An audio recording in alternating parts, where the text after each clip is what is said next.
They stood beside the most powerful men on earth and often paid the price for it. Some smiled through scandal, some rewrote history in the margins, others were ghosts with pearls. This is not a story about decoration. It's a story about influence without authority, sacrifice without nameplates, and the quiet warfare of public womanhood. Behind every president was a woman the world underestimated, and behind her, a truth no one wanted to see.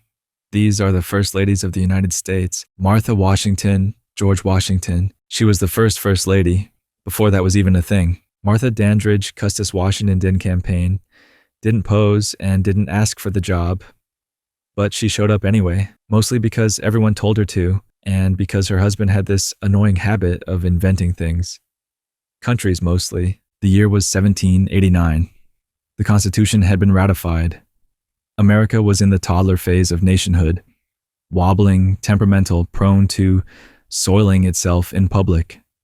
Enter George Washington, stoic demigod of the Revolution, and trailing behind him, mostly out of duty and not at all for fun, Martha. She was twice widowed, extremely rich, and had no desire to live in New York or Philadelphia, where the temporary capitals were. She loved Mount Vernon. She loved her privacy. And she loved not having to talk to powdered wig diplomats with bad breath and big ideas. But George got elected, and suddenly Martha had to entertain people who called themselves the new nobility, which sounded suspiciously like the old one they'd just fought a war to get rid of. There was no White House, there was no precedent, there wasn't even a defined job. But Martha's role became clear: be polite, throw dinners, stand still while everyone stares at you, and, most importantly, never express political opinions. Even though she had plenty, she could be gracious, she could be steel. She kept her sharp tongue behind closed doors and her loyalty even tighter, especially when George started his silent brooding thing, which he did a lot. She hosted Friday night levees, formal receptions with stiff rules. No dancing, no card games, no gossip. Think colonial networking event, but with more corsets and less smiling. Despite the performative dignity, Martha hated it. "I am more like a state prisoner than anything else," she wrote. She couldn't leave the house without an escort. She couldn't receive guests without planning. Her personal mail was read by Congress. Her life had been traded for a position that didn't even have a name yet. It was like watching someone build a cage around her in real time, out of expectations. She'd already buried a husband. She'd already buried 4 children. By the time George became president, she had outlived more people than she cared to count. The revolution had taken its toll, not just in blood, but in what it asked women like Martha to become. Symbols of dignity, of self-sacrifice, of everything that made America look moral when the cameras were rolling, even if morality was mostly just powdered sugar over a rotting tooth. And while George set the tone for the presidency, Martha set the tone for first ladies to come. Project stability, wear your grief under lace, and pretend it's all worth it. When George finally stepped down, Martha practically ran back to Mount Vernon. She was done. She burned their correspondence, over 300 letters. Only a handful survived. Some call that romantic, others call it strategic. After all, what does it mean to be the wife of a national myth? And to know the man beneath it? We may never know what she thought about the revolution's compromises, or about slavery, which she inherited, managed, and never openly denounced. Her image remains dignified, but dignity, like politics, has a body count. Martha Washington didn't want to be remembered. She wanted peace. She wanted privacy. She wanted Mount Vernon and no one bothering her with the Republic's unfinished business. But she got none of that. Instead, she became the blueprint. A woman trapped by duty, a mother to a country that gave her no real voice, and a name that history still puts on coins, portraits, and textbooks with no footnotes. But what happens when the next First Lady wants more than a ceremonial smile? She writes letters. She thinks in revolutions. And when her husband dies in political disgrace, she keeps writing, because someone has to tell the truth. Abigail Adams, John Adams, before the White House had its marble columns, before the Constitution had its final ink, Abigail Adams was already writing the kind of history that men would later forget to cite. She wasn't just the second First Lady. She was the first to leave behind a voice, and that voice did not ask politely. The letter that should have changed everything. "Remember the ladies," she wrote to her husband in March of 1776. while he sat in Philadelphia deciding the fate of a nation. It wasn't a joke. It wasn't symbolic. It was a demand. She warned that if women weren't given representation, they would foment a rebellion of their own. Her tone was dry, sharp, and utterly unamused. We will not hold ourselves bound by any laws in which we have no voice or representation. This wasn't coming from a salon intellectual or a backroom radical. This was Abigail, a farmer's daughter, mother of 6, wife of a founding father, who somehow saw 200 years ahead. John Adams laughed. "As to your extraordinary code of laws," he replied, "I cannot but laugh." And just like that, women were officially forgotten in the American experiment. Abigail, however, did not forget, and she never shut up.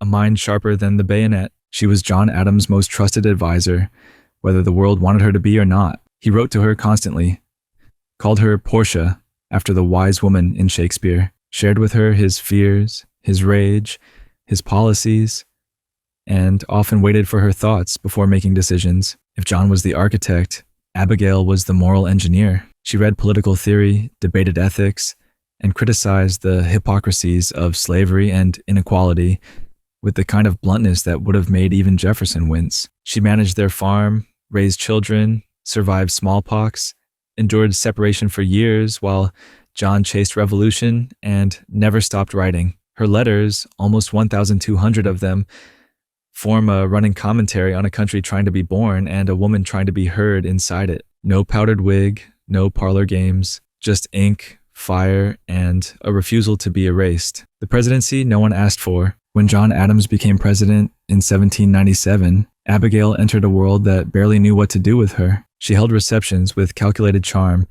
but never aspired to Martha Washington's polite distance. She gave political advice openly, often attending congressional debates from the gallery. A shocking move for the time. She was called Mrs. President behind her back. And not as a compliment. She defended the Alien and Sedition Acts, a black mark on the Adams administration, not out of tyranny, but fear. Fear that the revolution would collapse under its own chaos. Fear that everything they'd built would burn faster than it formed. In the panic, she became what she warned others not to become, a protector of authority. It didn't save them. John lost re-election. Thomas Jefferson, her ideological enemy, took power.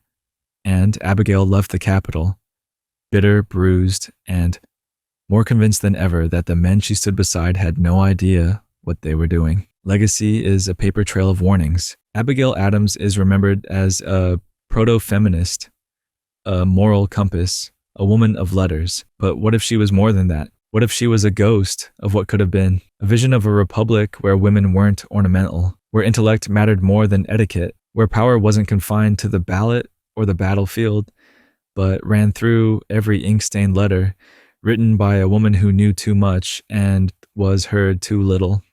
She was never given a formal title. Her influence never had a job description, but behind closed doors, Abigail was already the kind of first lady the country wasn't ready for. Sharp-tongued, politically active, and utterly disinterested in being agreeable. She didn't ask to be remembered, but she left the receipts. And then came the man who hated parties, avoided women, and wrote the Declaration of Independence with the ink of a widower. His wife never saw the White House, but her daughter stood in for her, and that ghost, the absence of a first lady, shaped everything that came next. Martha Jefferson Randolph, Thomas Jefferson. There's no official portrait of Martha Wales Skelton Jefferson in the White House, because she never lived there, because she was dead. She died at age 33, long before Thomas Jefferson became president. But her absence, her silence, shaped the role of First Lady more than any smiling portrait ever could. And in that absence stepped her daughter, Martha Jefferson Randolph, the original stand-in, the ceremonial ghost, the woman who filled the role of First Lady by pretending the position didn't exist, a country with no queen and no mother. Martha Jefferson died in 1782, 2 decades before her husband took office. She asked him for one thing on her deathbed, that he never remarry. He promised, and then he wept for weeks, writing in his diary only once, just a slash of ink and silence. Jefferson never spoke of her again, not in public, not in private. She became a shadow stitched into his legacy, a woman erased by grief and replaced by ritual. And yet, When he was elected president in 1800, the role of hostess needed filling. Enter his daughter, Martha Jefferson Randolph, who was raised on Enlightenment ideals, spoke fluent French, and had spent her childhood in both revolution and refinement. She was educated in Paris, mother of 12, and utterly unequipped for the political theater of Washington, D.C., but she did it anyway, because someone had to. The invisible lady of a very visible man. Unlike Abigail Adams, who wrote fiercely and openly, Martha Jefferson Randolph avoided the spotlight with surgical precision. She acted as hostess only when required, and even then she vanished from records as quickly as she appeared. She threw no grand receptions, she made no political statements, she gave no interviews, wrote no manifestos, left no paper trail. She was a placeholder, a living stand-in for a woman the public had never met. But invisibility is not the same as irrelevance. Martha Randolph managed the social balance of Jefferson's famously awkward administration. She diffused gossip, soothed egos, and played moral buffer in a capital that was quickly becoming the new Roman Forum, full of ambition, scandal, and carefully sharpened knives. And she did all this while quietly raising children, including her own and Jefferson's other, unacknowledged ones. The Hemmings question. Here's where the veil thins. While Martha Jefferson Randolph served tea and politeness upstairs, downstairs lived Sally Hemings, her aunt by blood, her father's enslaved mistress, and the mother of her half-siblings. A fact everyone knew and no one dared speak of. Martha never publicly acknowledged this arrangement. She lived with it, likely despised it, almost certainly resented it. But the truth was simpler and crueler. In a house built on contradiction, silence was the family business. Martha wasn't just standing in for her mother. She was standing in for a legacy that refused to name its sins. She was white Southern womanhood at its most performative. Cultivated, composed, and quietly complicit. Her role was not to confront hypocrisy, but to cushion it with grace. The First Lady who wasn't. She never called herself First Lady. The term hadn't quite stuck yet anyway, and yet she set the pattern for what would come. Women who worked in the margins, managed public appearances like battlefields, and swallowed private truths like arsenic. Martha Jefferson Randolph did not build a legacy. She preserved someone else's, and she did so while knowing full well that the house she smiled in was built with stolen labor, that the liberty her father wrote about wasn't for everyone, and that the woman who should have stood where she stood had been gone for decades. She made peace with all of it, or pretended to, which historically speaking is more or less the same thing. But what happens when the next First Lady isn't just gracious? She's magnetic when she dances in the parlor while Washington burns, when she becomes the very definition of charm and survival. Dolley Madison, James Madison, there are First Ladies who endured. And then there's Dolley Madison, the woman who performed the presidency better than the president himself. While James Madison quietly constructed the constitutional backbone of the United States, his wife was out front smiling, dancing, hosting, deflecting, remembering names, killing rumors, and occasionally evacuating burning buildings. She was the first First Lady to wield power as performance and to turn charm into a form of diplomacy. And like all good illusions, hers was constructed out of necessity, trauma, and perfectly calculated silk. The widow, the Quaker, the Queen. Dolly Payne was a Quaker widow with a baby on her hip when she met James Madison. He was 17 years older, barely 5 feet tall, chronically shy, and had all the charisma of a congressional ledger. Dolly, on the other hand, was electric, luminous, described by her enemies as suspiciously joyful. She had already buried a husband and 2 of her children from yellow fever before the age of 26. Grief turned her fashionable,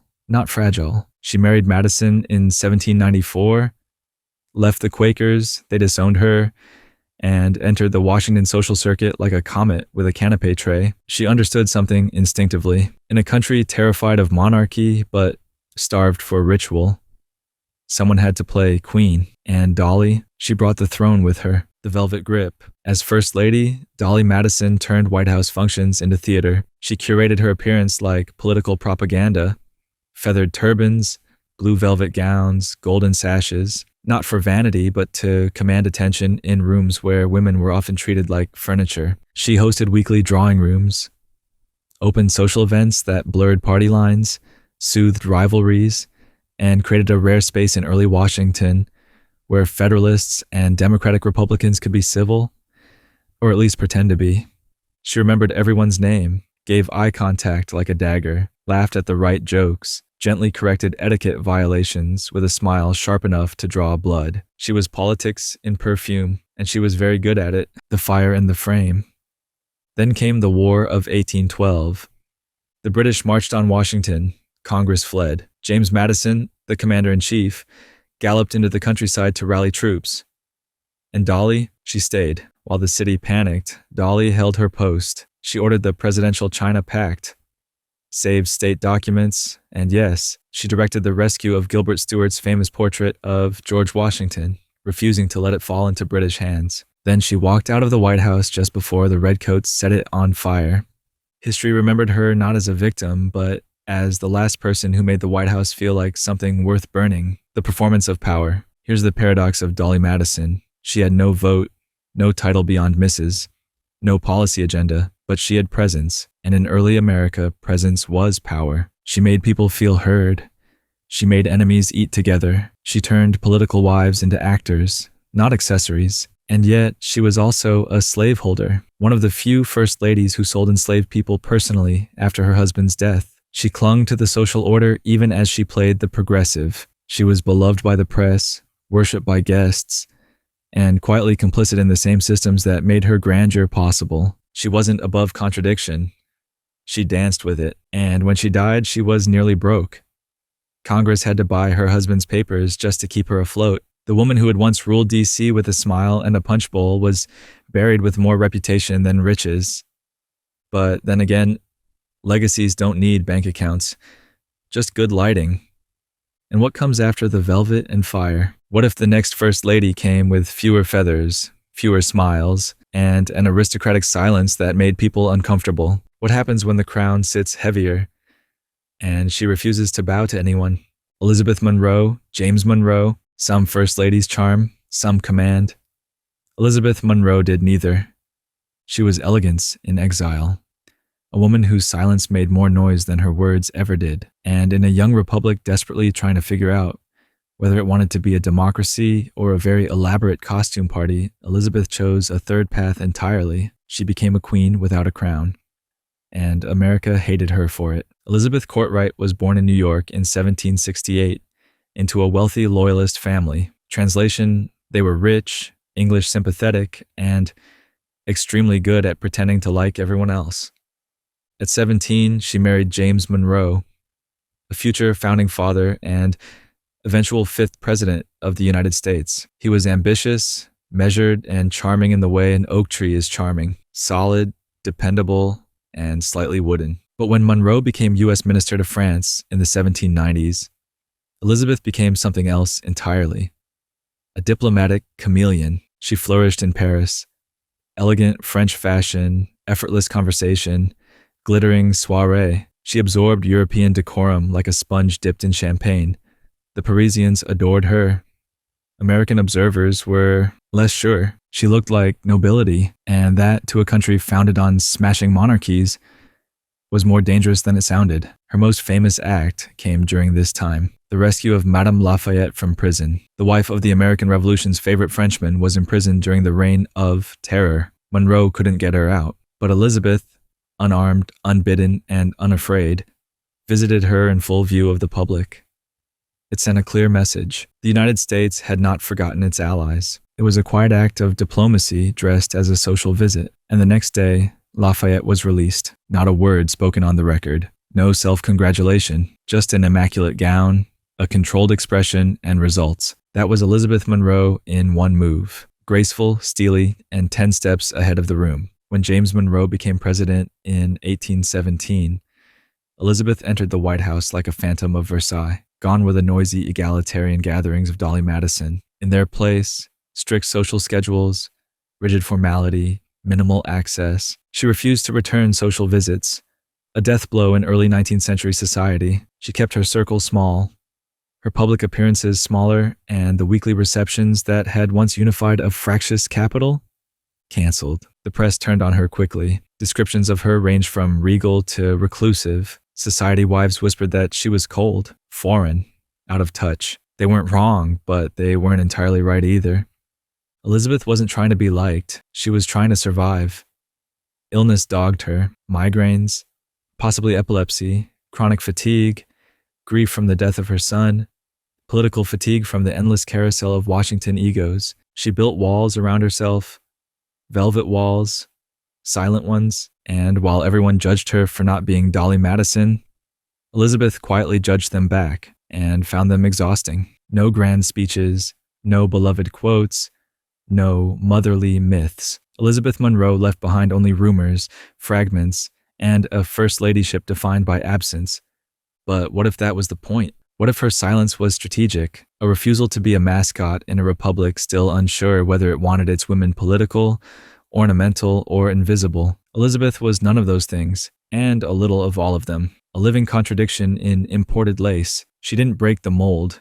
She never acknowledged it existed. She believed in dignity over accessibility, ritual over sentiment, and if the public didn't understand her, she didn't lose sleep over it. Louisa Katherine Adams, John Quincy Adams. Louisa Katherine Adams was the only First Lady born on foreign soil, British by birth, French by education, American by accident, and never quite accepted by any of them. She was a poet in pearls, a diplomat in disguise, and a First Lady who spent most of her life proving she was American enough to belong in a country that kept reminding her she wasn't. Her story is one of the great ironies in the marble halls of power, a woman more refined, more articulate, and more psychologically complex than the men surrounding her, married to a man who couldn't even fake affection in public. Welcome to the House of Adams. Louisa was born in London in 1775 to an American father and a British mother, a duality she never outran. She spoke fluent French, played music like a concert pianist, and wrote with a pen so sharp it could slice through marble. She read philosophy for fun. She understood court politics before her debutante ball. And yet, to the Washington elite, she was always the outsider, the foreign one, the woman who talked too much like Voltaire and not enough like Plymouth Rock. Her marriage to John Quincy Adams, son of Abigail and John, began with love letters and ended in silent carriages. He was brilliant and cold, a man so politically ambitious he made his own father seem casual. He loved her, in theory, but mostly he tolerated her presence while building his career. She suffered miscarriages, endured long separations, and buried children while he chased diplomacy. She wrote poetry to keep from going mad. He wrote treaties. Guess whose word survived? During John Quincy's posting as U.S. Minister to Russia, Louisa lived in St. Petersburg. When he was called to Paris, he left without her. She traveled alone with her young son across 2,000 miles of war-torn Europe in a sleigh, through snow, through political collapse, through bandits, through entire languages she didn't speak. She arrived in France, frostbitten but alive. A living metaphor for what it meant to be married to John Quincy Adams. A journey through hell with a shrug, waiting at the finish line. She was elegant, brilliant, resilient, and invisible. When they returned to America, she found herself a stranger in a country she supposedly belonged to. Society women saw her as haughty. The men thought her too clever. She smiled anyway, practiced charm like piano scales. But beneath it all, she kept writing. Letters, diaries, satire, memoirs, even an unfinished novel where the protagonist dies of emotional neglect. Subtle. When John Quincy Adams became president in 1825, Louisa finally stepped into the role of First Lady. She hated it. She hated the politics, the pretense, the parlor performances. She resumed the drawing rooms out of obligation, not joy. And she kept the world at arm's length because that's where it had always kept her. And yet, she was beloved by some. Her intelligence shimmered beneath the surface. Her musical evenings were considered unmatched. She brokered friendships, gathered intel in social form, and likely knew more about what was really happening in D.C. than the men who wore the titles. She just never got to write the ending. When her husband lost re-election, she slipped from history's spotlight like a candle snuffed out in daylight. Her later years were filled with self-reflection, bitterness, and the slow vindication of watching her personal writings outlive the cold politics of her era. She once wrote, "I am the daughter of revolution, yet the wife of a cold republic." That about sums it up. Louisa Katherine Adams remains one of the most literate, cosmopolitan, psychologically rich first ladies in American history, and one of the most misunderstood. She was a woman asked to carry the contradictions of two nations, the baggage of two generations, and the weight of a marriage that demanded perfection in public and patience in private. And she did it all with a pen in her hand and frost in her lungs. She left behind no iconic portraits, no iconic quotes carved into monuments, just pages, letters, fragments of a life that proves first ladies aren't side characters. They're mirrors. Some crack, some reflect. Louisa did both. Emily Donelson, Andrew Jackson. Emily Donelson was the First Lady of the United States, except she wasn't. She was 21, married to the president's nephew. No political experience, no training, no vote, no voice, just a title she never asked for, and a family name that came with a curse. Because the real First Lady, Rachel Jackson, was dead, and the reason she was dead was scandal. Rachel Donelson Jackson married Andrew Jackson, thinking her divorce from her first husband had gone through. It hadn't. When the error was discovered, the press tore her apart, calling her a bigamist, an adulteress, a woman of loose virtue. Jackson never forgave them. When he won the presidency in 1828, he blamed his wife's death, from a heart attack, on the public humiliation she endured. She died before he was inaugurated. He entered the White House grieving and already at war with Washington society. Enter Emily Donelson, Rachel's niece. Young, poised, loyal, and about to become the target of the nastiest scandal the early republic had ever seen. Emily Donelson took up the duties of First Lady with quiet dignity. She hosted receptions, managed correspondence, organized dinners, all while balancing the expectations of a capital that saw her as a child in a woman's gown. And for a while, she succeeded. Then came Margaret Peggy Eaton. The wife of Jackson's Secretary of War, Peggy was loud, flirtatious, confident, and allegedly had started her affair with John Eaton while still married to someone else. Washington society women, led by the devoutly proper Floyd Calhoun, wife of Vice President John C. Calhoun, refused to associate with her. Emily Donelson joined the silent boycott. Jackson exploded. To him, it was Rachel all over again. Another strong woman destroyed by slander. He demanded Peggy be accepted. The cabinet fractured. Friendships shattered. Marriages strained.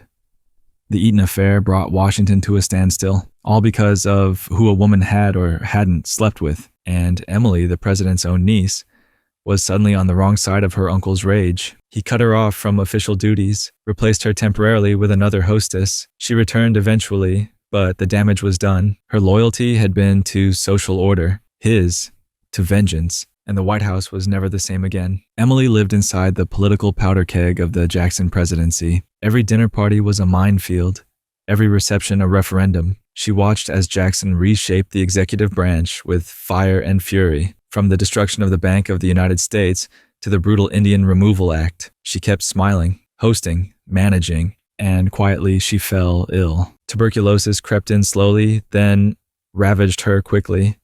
She died at just 29, a shadow of the elegant young hostess who once ruled the East Room with a fan and a fixed smile. She was buried with little fanfare. Her name faded from textbooks. The role she played was unacknowledged, unofficial, but indispensable. She kept the White House running when grief had hollowed it out, and she did it while being judged by the very people who refused to help. Emily Donelson's story is easy to overlook. No legislation bears her name.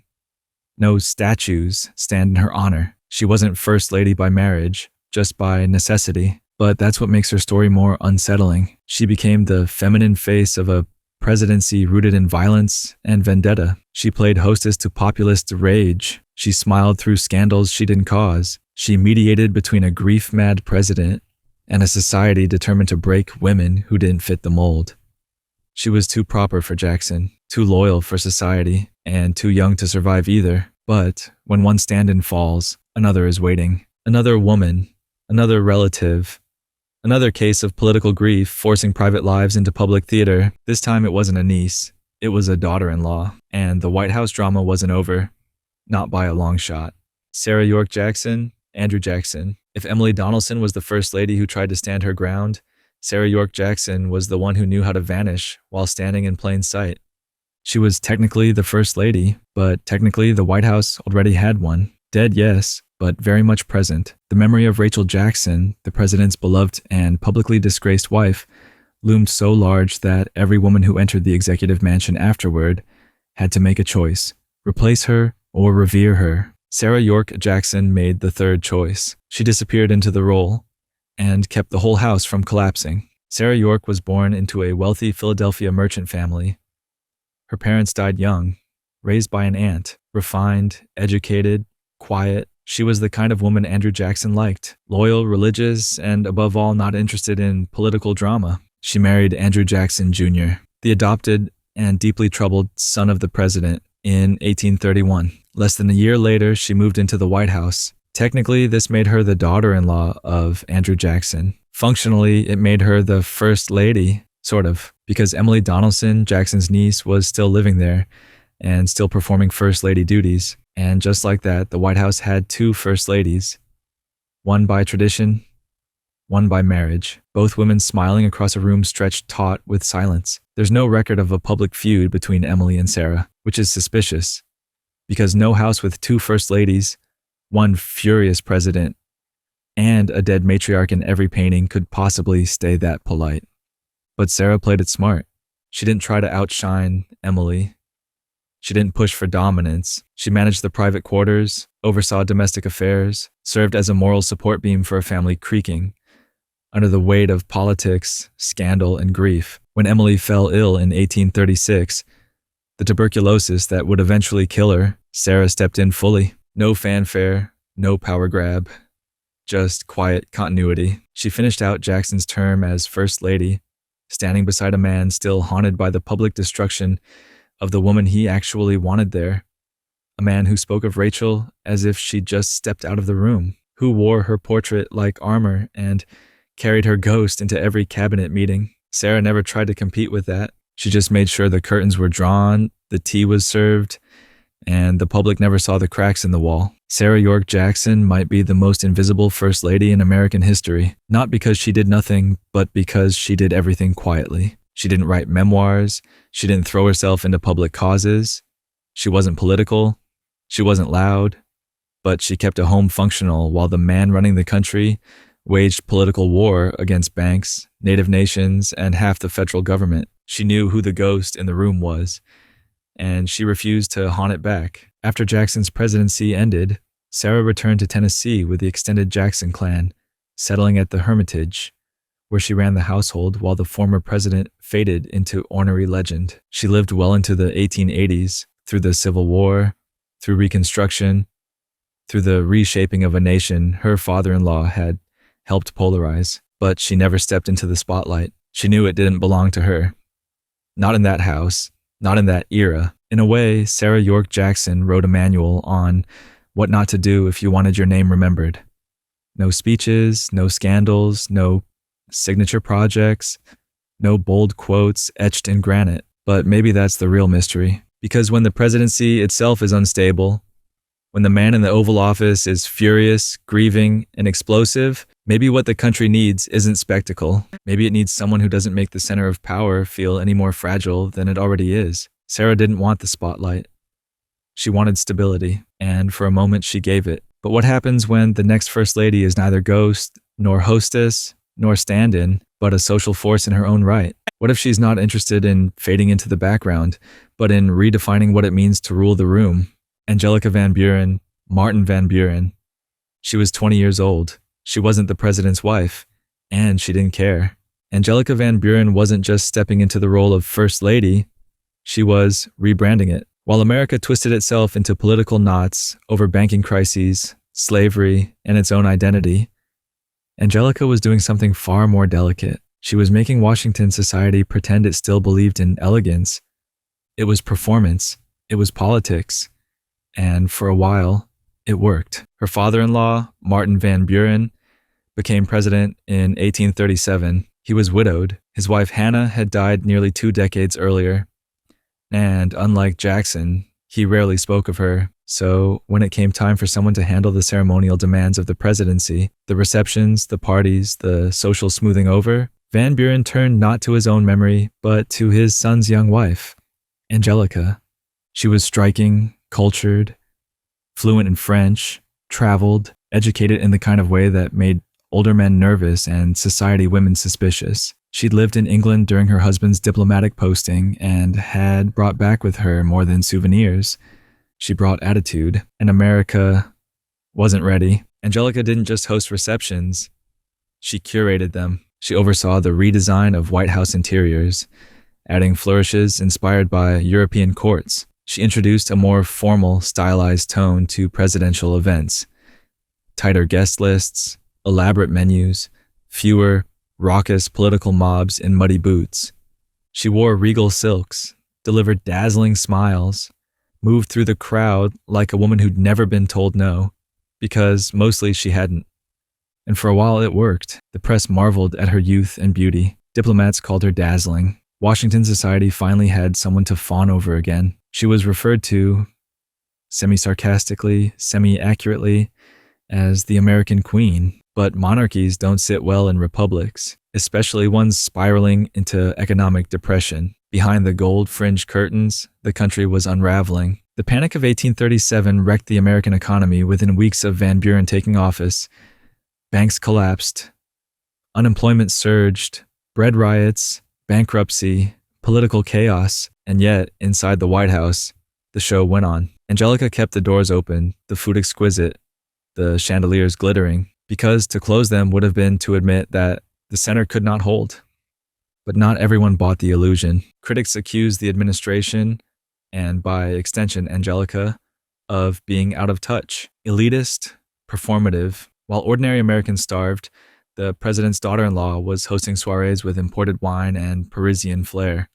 It wasn't fair, but it was familiar. A beautiful woman, a political storm, and a nation looking for someone to blame. When Martin Van Buren lost his re-election bid in 1840, crushed by the populist fanfare of William Henry Harrison, Angelica vanished from Washington almost instantly. There were no farewell parades, no tributes, no lasting legacy. She faded into private life like a stage curtain dropping mid-act. Her later years were spent in quiet wealth, letters, children, silence. She never tried to reclaim the role. She didn't need to. For a brief, gilded window in time, she'd been the White House. Not its mind, not its soul, its surface, and sometimes that's enough. Angelica Van Buren is rarely remembered, which is ironic because no one in her era could stop talking about her. She was a placeholder for power that didn't know what to do with itself, the ceremonial face of an administration in free fall, a woman asked to host the nation's living room while the roof caved in and still make it look like a palace. She was not revolutionary. She was not political. She left no causes, no quotes, no initiatives. But what she did leave was a question. What happens when the role of First Lady becomes all costume, no compass? And speaking of costumes, the next First Lady never wore hers comfortably. She married into the role. She hid from it behind curtains and bone-deep grief. And her time in the White House ended before anyone could finish the guest list. Anna Harrison, William Henry Harrison, Anna Tuthill. Sims Harrison holds a unique and uniquely hollow distinction. She was First Lady of the United States for 30 days. Except she wasn't. She never set foot in the White House, never hosted a single event, never issued an invitation, gave a toast, or rearranged the parlor furniture. She was the First Lady in absentia, and her legacy is a portrait in negative space. An echo, a woman preparing for a job that would vanish before her train left the station. Anna Harrison was born in 1775, the same year the American Revolution broke out, to a politically connected family. Her father, a judge and a Revolutionary War officer, believed in education, intellect, and marrying strategically. Anna checked all three boxes. She met William Henry Harrison while staying with relatives. He was young, ambitious, and not rich, so naturally her father disapproved. She married him anyway. That decision bought her a life of almost permanent instability. William's military career kept him moving, from frontier forts to Indian battlefields to political posts in the Northwest Territory.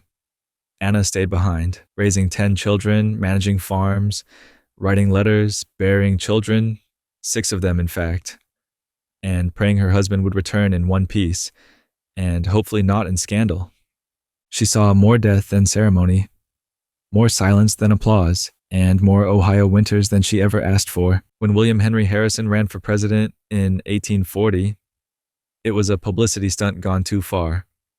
He was 67, already the oldest man to run for president. The country mocked him as has-been, a relic, so his campaign turned that image on its head. Old Tippecanoe, war hero, log cabin, hard cider, a man of the people.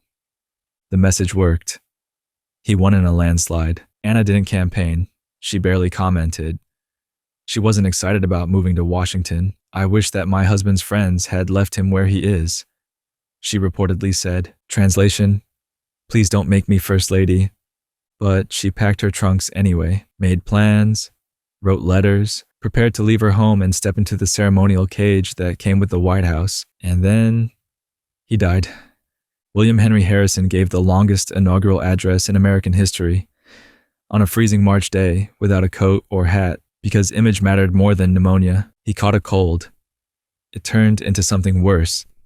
And on April 4th, 1841, just 31 days into his presidency, he died. The office passed to John Tyler. The nation went into mourning. And Anna? She never even left Ohio. She received news of her husband's death with the same tragic poise she had shown for years, the poise of a woman used to loss, used to managing grief from afar. She was sent a condolence letter by the government and a small pension. That was it. She never asked for more. She never stepped forward. She simply faded from the public eye again. Anna Harrison's life is defined not by what she did in the White House, but by what she almost did. She was educated, a rarity for women of her time. She read Latin, quoted scripture, knew history, had opinions, but she wasn't asked for those things. She was asked to wait, to raise sons who would die young, to support a husband who rarely stayed still, to pack for a journey that would end before it began. She outlived William by over 2 decades, lived through the Civil War, died at 88, the oldest woman to have almost been First Lady. Her grandson, Benjamin Harrison, would eventually become president. She never lived to see it, but maybe that's fitting. Her entire life was a prelude, never the chapter, always the parentheses. There's something poetic in the image, a room in the White House prepared for a woman who never arrived. Her name was etched into history, but lightly, without flourish. She was a placeholder, a promise, a near miss, and in a way, that makes her more haunting than all the feathered hostesses and scandal-dodging socialites combined. Because she reminds us of something simple, something terrible. You can do everything right, survive everything, and still miss the stage entirely. But in Harrison's absence, the role didn't vanish. It shifted. The White House still needed a hostess, still needed a woman to perform the public part of mourning and power. And so the title passed. Not to a wife, but to a daughter-in-law, Jane Irwin Harrison, William Henry Harrison. She was never supposed to be First Lady. She wasn't the president's wife. She wasn't even supposed to be in Washington that long. But history loves a substitution. So when William Henry Harrison died after just 31 days in office, the ceremonial burden of the White House, the receptions, the etiquette, the pageantry didn't disappear. It simply fell sideways and landed on Jane Irwin Harrison. Jane Irwin was born into privilege, educated, socially adept, married into the Harrison dynasty when she wed William Henry Harrison Jr., the president's son. He died in 1838, 3 years before his father won the presidency, leaving Jane a young widow with a child and a last name that suddenly carried national weight. In the winter of 1841, she traveled to Washington with her father-in-law, not to assume any grand title, but to assist him in the early days of his administration. He was old. She was sharp. The plan was simple. Help host a few parties, keep things moving, and return to Ohio when things settled. But things didn't settle. They collapsed. After the inaugural speech turned death sentence, after the coughing fits and fever, and after the quiet whisper of, "Sir, you're dying," the man Jane had come to assist became a ghost, and she inadvertently became First Lady. Technically, Jane Irwin Harrison was First Lady for just over 3 weeks, from the inauguration until her father-in-law's death. Functionally, she was the one receiving guests, handling arrangements, setting the tone of a White House barely moved into before becoming a mausoleum. While William Henry Harrison spoke about Rome in the rain, Jane was overseeing who sat where at dinner. While his illness worsened, she was the one making sure the grieving circus of Washington didn't spiral into full-blown chaos. There was no playbook, no title, no roadmap for what to do when a president dies and the body isn't even cold before the political scavengers start circling. But Jane knew how to keep the curtains closed, the silver polished, and the whispers manageable.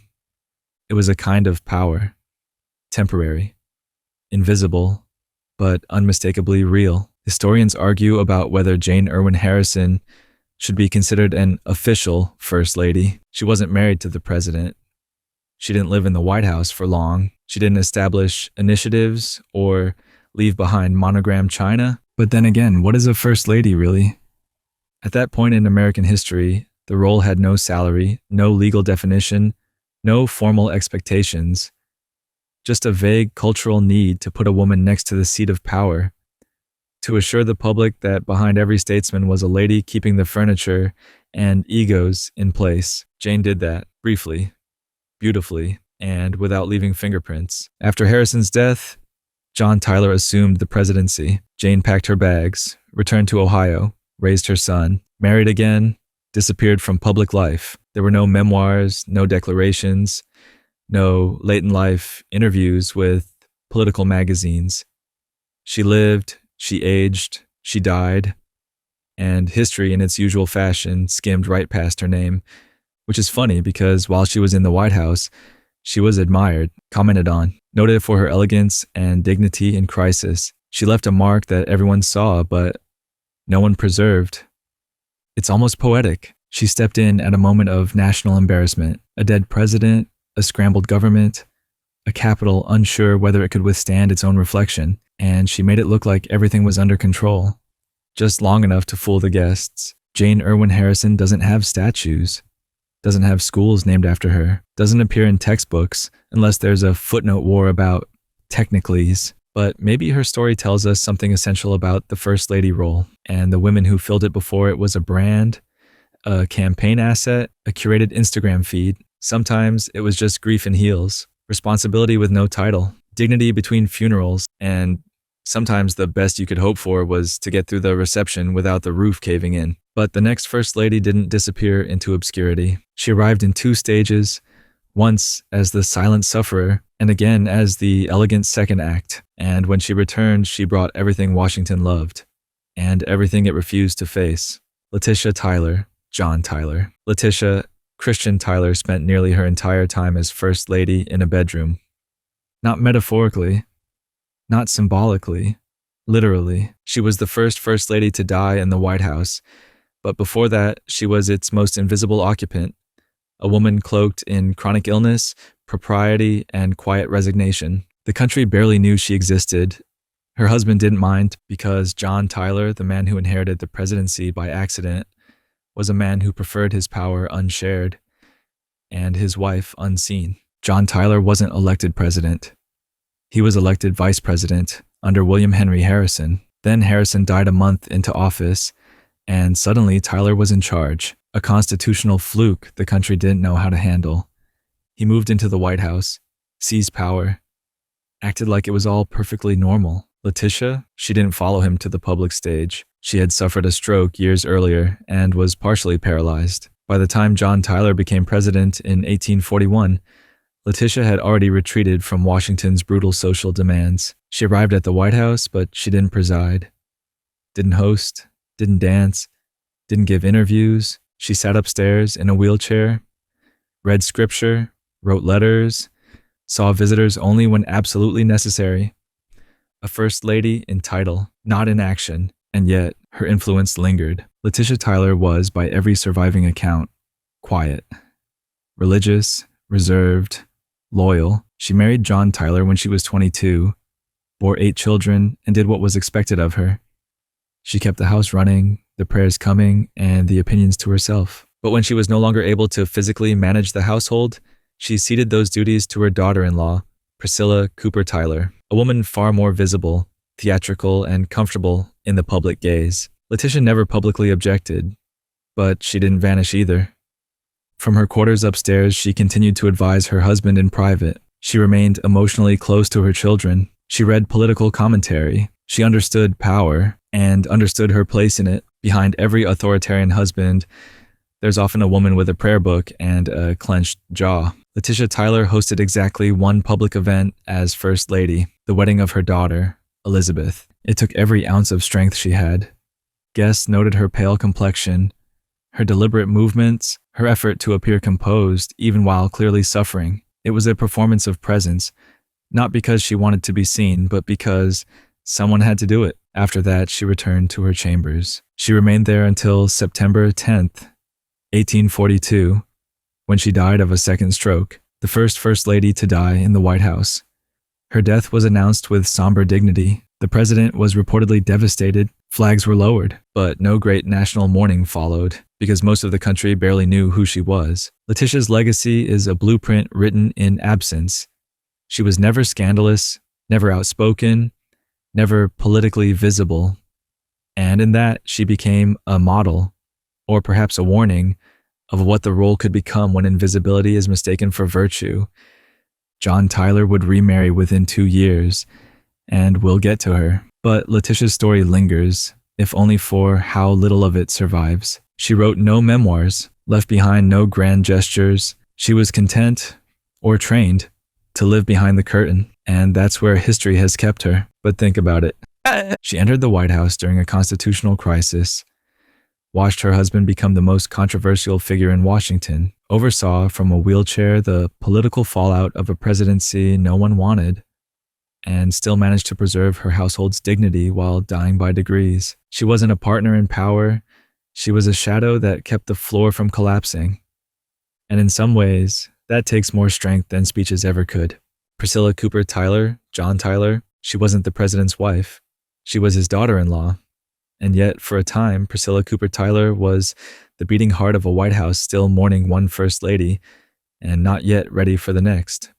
While Letitia Tyler withered quietly upstairs, and before Julia Tyler could sparkle her way in, it was Priscilla who kept the country entertained, kept the guests charmed, and kept the house from falling into permanent funeral mode. It wasn't a job she asked for, but she made it look effortless and a little theatrical, because it turns out Priscilla used to be an actress, and no one knows how to smile through discomfort like someone who's lived on stage. Priscilla was born in 1816 to a prominent theatrical family. Her father, Thomas Apthorpe Cooper, was one of the most famous actors of the early 19th century, known for playing Shakespearean kings and tragically doomed generals. She grew up backstage, learned to read an audience before she could spell, knew how to hold a room, and when she married Robert Tyler, the eldest son of John and Letitia, she joined a family that would need every ounce of her stagecraft, because by the time she reached the White House in 1841, Letitia Tyler, her mother-in-law, was too ill to perform any public duties. The social obligations of the First Lady had to fall to someone.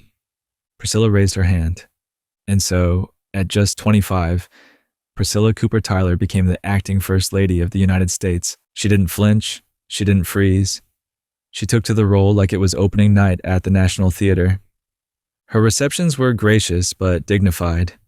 She revived the weekly levees, formal gatherings open to all citizens, which had been discontinued under the Tyler's frosty predecessor, Letitia. She decorated with taste, greeted guests with flair, and re-injected energy into a White House that had been stifled by illness and awkward transitions. Even critics admitted she was good at it. She was called graceful, intelligent, captivating. She could charm a visiting diplomat one moment and a bitter congressman the next. She wasn't just a stand-in, she was the main act, and people noticed. But beneath the satin and small talk, things weren't exactly stable.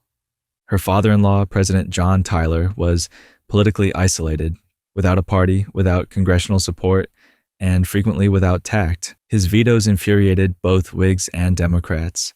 Washington was turning on him, and no amount of elegant dinner parties could wallpaper over a presidency caught in a slow-motion collapse. Then came the real blow, Letitia Tyler's death in 1842. Priscilla mourned, but she kept going. For 2 more years, she hosted as First Lady, even as the political winds blew colder and the budget for White House entertaining shrank. But change was coming. In 1844, President Tyler married Julia Gardiner, a woman 30 years his junior and far more interested in wielding social power directly. Julia was not here to share the spotlight. Priscilla stepped aside, quietly, gracefully, Without a scandal, without a quote, she returned to private life and vanished. Priscilla and Robert Tyler moved to Philadelphia, where Robert worked in government. During the Civil War, they sided with the Confederacy. Robert served as the Confederate Register of the Treasury. After the war, they settled in Alabama. She never sought public attention again, never wrote a memoir, never tried to reinsert herself into Washington lore, which is why most people forget she ever held the role at all. But for 3 crucial years, Priscilla Cooper Tyler was the face of the White House, a woman who knew how to act the part and when to leave the stage. Her performance wasn't loud, but it was perfect. Priscilla was an actress who learned the hardest lesson about public service. Sometimes the best performances are the ones no one claps for. She didn't change policy, she didn't defy the system, she didn't linger, but she held the room when no one else could, and she left just before the next woman turned the White House into a stage of her own. Julia Gardiner Tyler, John Tyler. You don't usually get a second first lady in a single presidency, but John Tyler wasn't exactly known for doing things by the book. So when his first wife, Letitia, died upstairs in silence, and the country barely noticed, Tyler decided to turn the volume all the way up. Enter Julia Gardiner Tyler. Wealthy, flirtatious, young enough to be his daughter, and about to make Washington society deeply uncomfortable in the most fashionable way possible. Julia Gardiner was born into old New York money and trained from birth in the arts of charm and conquest. She was intelligent, well-traveled, and bored of the men who courted her in drawing rooms. At age 24, she was already famous for posing, scandalously, in an advertisement for a department store draped in a Grecian gown and marketed as the Rose of Long Island. Society was aghast. Julia was not. She had no patience for false modesty. She liked attention, and when her family took her on a tour of Washington, she caught the eye of the recently widowed President John Tyler. He was 54. She was 24. Washington gasped. Julia smiled, and 6 months later, she was the First Lady of the United States. Julia Gardiner Tyler didn't step into the role. She sauntered. She brought European sensibilities, opera-trained drama, and a flair for showmanship that made even Dolley Madison look understated. Where Letitia Tyler had hidden behind curtains, Julia drew them open and added gold trim. She redesigned White House protocol, began using the title First Lady in formal announcements, required guests to bow, started having Marine Band performances at state dinners. She even signed her letters Mrs. President. This was less political hosting, more royal court, and she knew exactly what she was doing. America, still trying to figure out whether it wanted its leaders modest or mythic, didn't know what to make of her. The press called her vain. Society women rolled their eyes, and behind their fans they whispered, but they came to her parties anyway. Let's not forget, John Tyler was not a beloved figure. He had been thrown into the presidency by William Henry Harrison's death. He had no real party. He vetoed half his own coalition's bills. Congress referred to him as His Excellency, but Julia didn't care. She adored him, called him my lion, played political cheerleader with unsettling enthusiasm. Her letters to friends glow with devotion and a touch of carefully curated image building. She lobbied hard for Texas annexation, campaigned socially for his legacy, hosted Southern politicians like royalty, and most controversially, aligned herself with slavery sympathizers in both tone and company. For all her sparkle, Julia Gardiner Tyler was no progressive. She called slavery a blessing and claimed enslaved people were happy and better off. She may have modernized the role of First Lady, but she anchored it to an image of wealth and order built on brutal hierarchies, and she never apologized for it.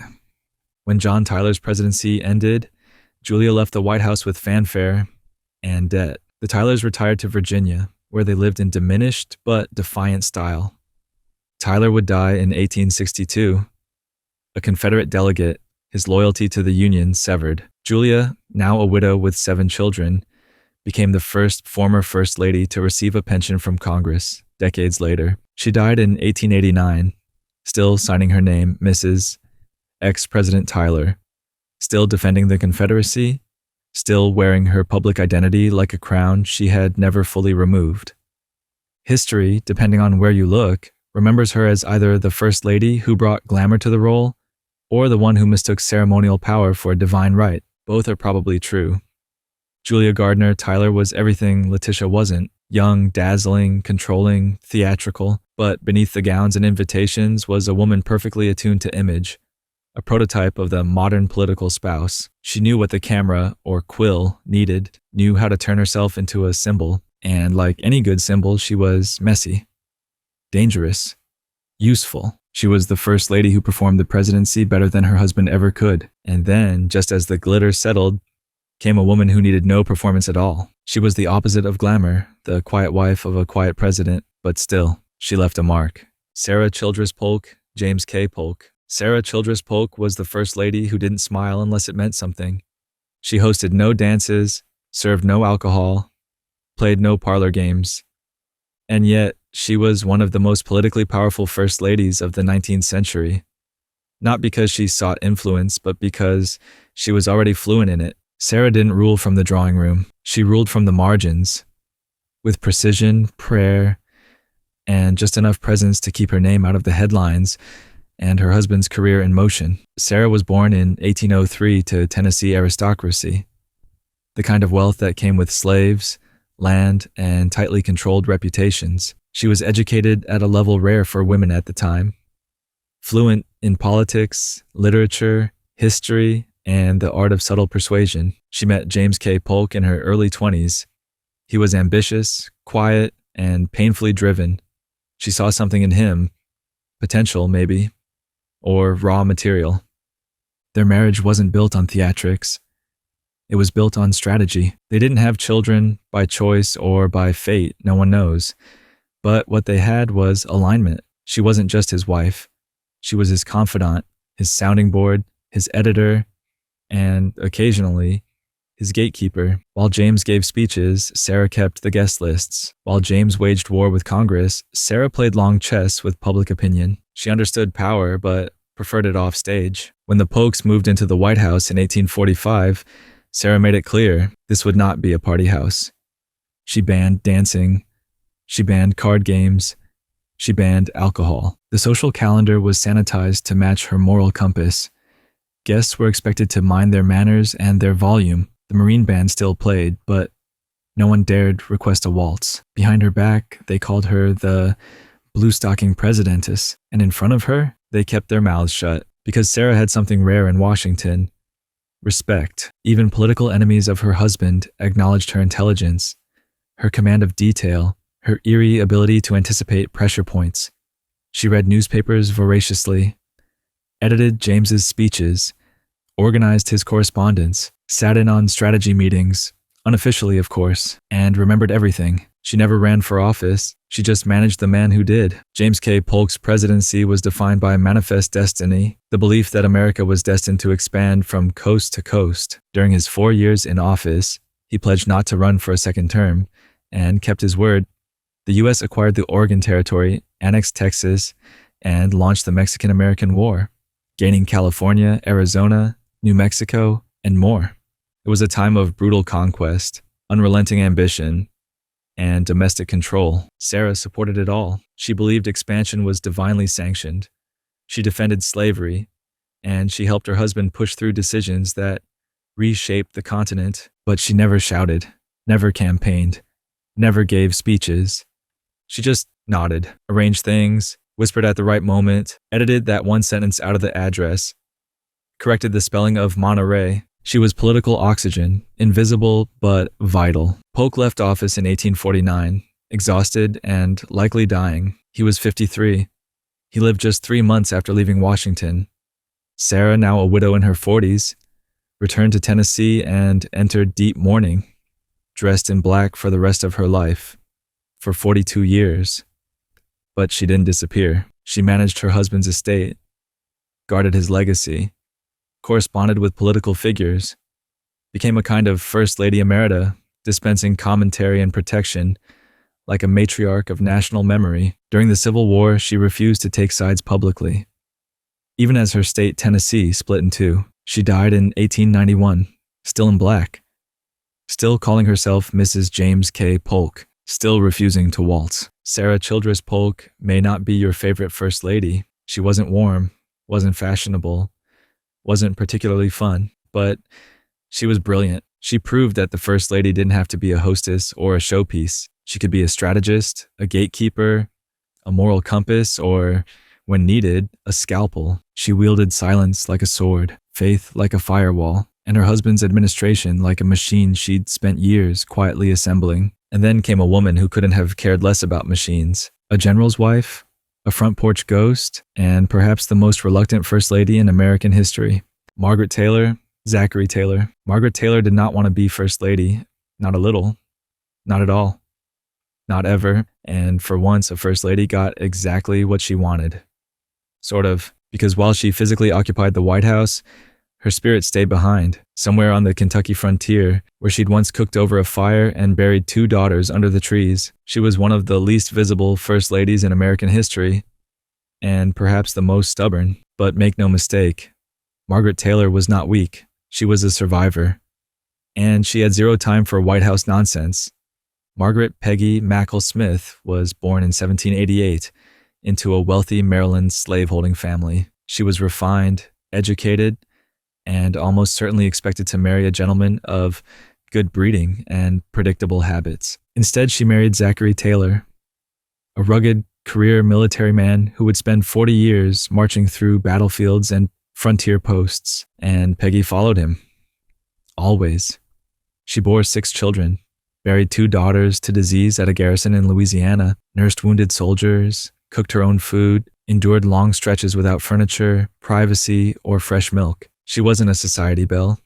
She was a military wife in the age of mud and mosquitoes, and she liked it that way. When Zachary Taylor was promoted to general during the Mexican-American War and suddenly became a national hero, Peggy was not impressed. When he was urged to run for president, she reportedly burst into tears because she knew what was coming. In 1849, Zachary Taylor took office as the 12th president of the United States. Margaret came with him reluctantly. She agreed to move into the White House on one condition.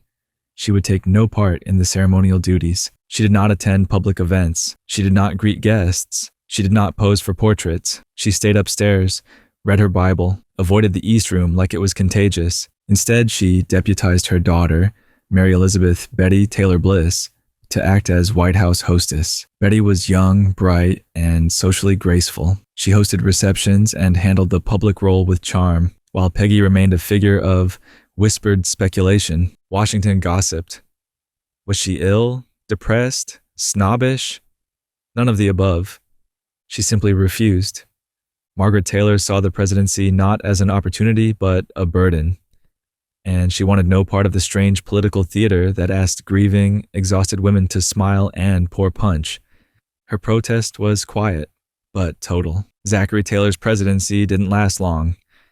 In July 1850, after just 16 months in office, he died suddenly, likely of gastroenteritis brought on by heat, bad water, and a stubborn refusal to rest. Rumors swirled of poisoning. None were proven. What mattered was that the man Margaret had followed across battlefields and through 1,000 nights of campfire grief was suddenly gone. She wept privately, refused attention, and quietly exited the White House almost as anonymously as she'd entered. The country hardly noticed. The newspapers focused on the political fallout, and Margaret, she returned to a quieter life, away from public view. She never remarried, never gave interviews, never commented on the experience. She died in 1852, just 2 years after leaving Washington. And with her passed a first ladyship defined by refusal. Margaret Taylor left no writings, no public legacy, no civic campaigns, no speeches or state dinners. Most of what we know about her comes secondhand, from staff, guests, and fragments of letters. And yet, her absence speaks louder than many first ladies' activism. She made it abundantly clear that no woman should be expected to perform femininity, grace, or charm just because her husband signed up for power. She didn't protest in words, she just said, "No, no, I will not be photographed. No, I will not entertain. No, I will not make your fragile republic feel more palatable," with a polite smile. It wasn't a revolution, it was a boundary, and it's still echoing. But after the silence of Peggy Taylor came something stranger. The next First Lady didn't just embrace public life. She was born into it, raised on politics, and ready to smile while Washington fell apart. Abigail Fillmore, Millard Fillmore. Abigail Fillmore was not born into power. She married into it, but she didn't perform it. She read it. She was the first lady to work her way out of poverty and obscurity and into the East Room of the White House. Not through inheritance, not through beauty, but through books, education, and stubborn intelligence. And when she finally reached the pinnacle of American society, she looked around and realized something strange. There were no books. So she ordered some. Born Abigail Powers in 1798, she was the daughter of a Baptist preacher who died while she was still a child. Her mother, refusing to let her children grow up illiterate, insisted on teaching Abigail at home. The family had very little money, but a decent collection of books. That was enough. Abigail read everything: novels, philosophy, law, theology. She grew up in upstate New York, poor but intellectually ravenous. She eventually became a school teacher, one of the few professions open to women that involved any level of authority. That's where she met Millard Fillmore, one of her students, briefly, though only by a few months in age. They shared books, they shared ideals, they married in 1826, and for the next 2 decades, she followed him up the political ladder, from small-time lawyer to congressman to vice president to president of the United States. And when they entered the White House in 1850, she brought something with her that no first lady before had fully embodied: a public intellect. Abigail Fillmore wasn't flashy. She wasn't beautiful in the traditional painted portrait sense, but she was respected, even admired, for her wit, her grace, and most importantly, her mind. She read the congressional record, debated policy with her husband, wrote letters dense with analysis, and more than anything, she believed the White House should be a place of learning, not just performance.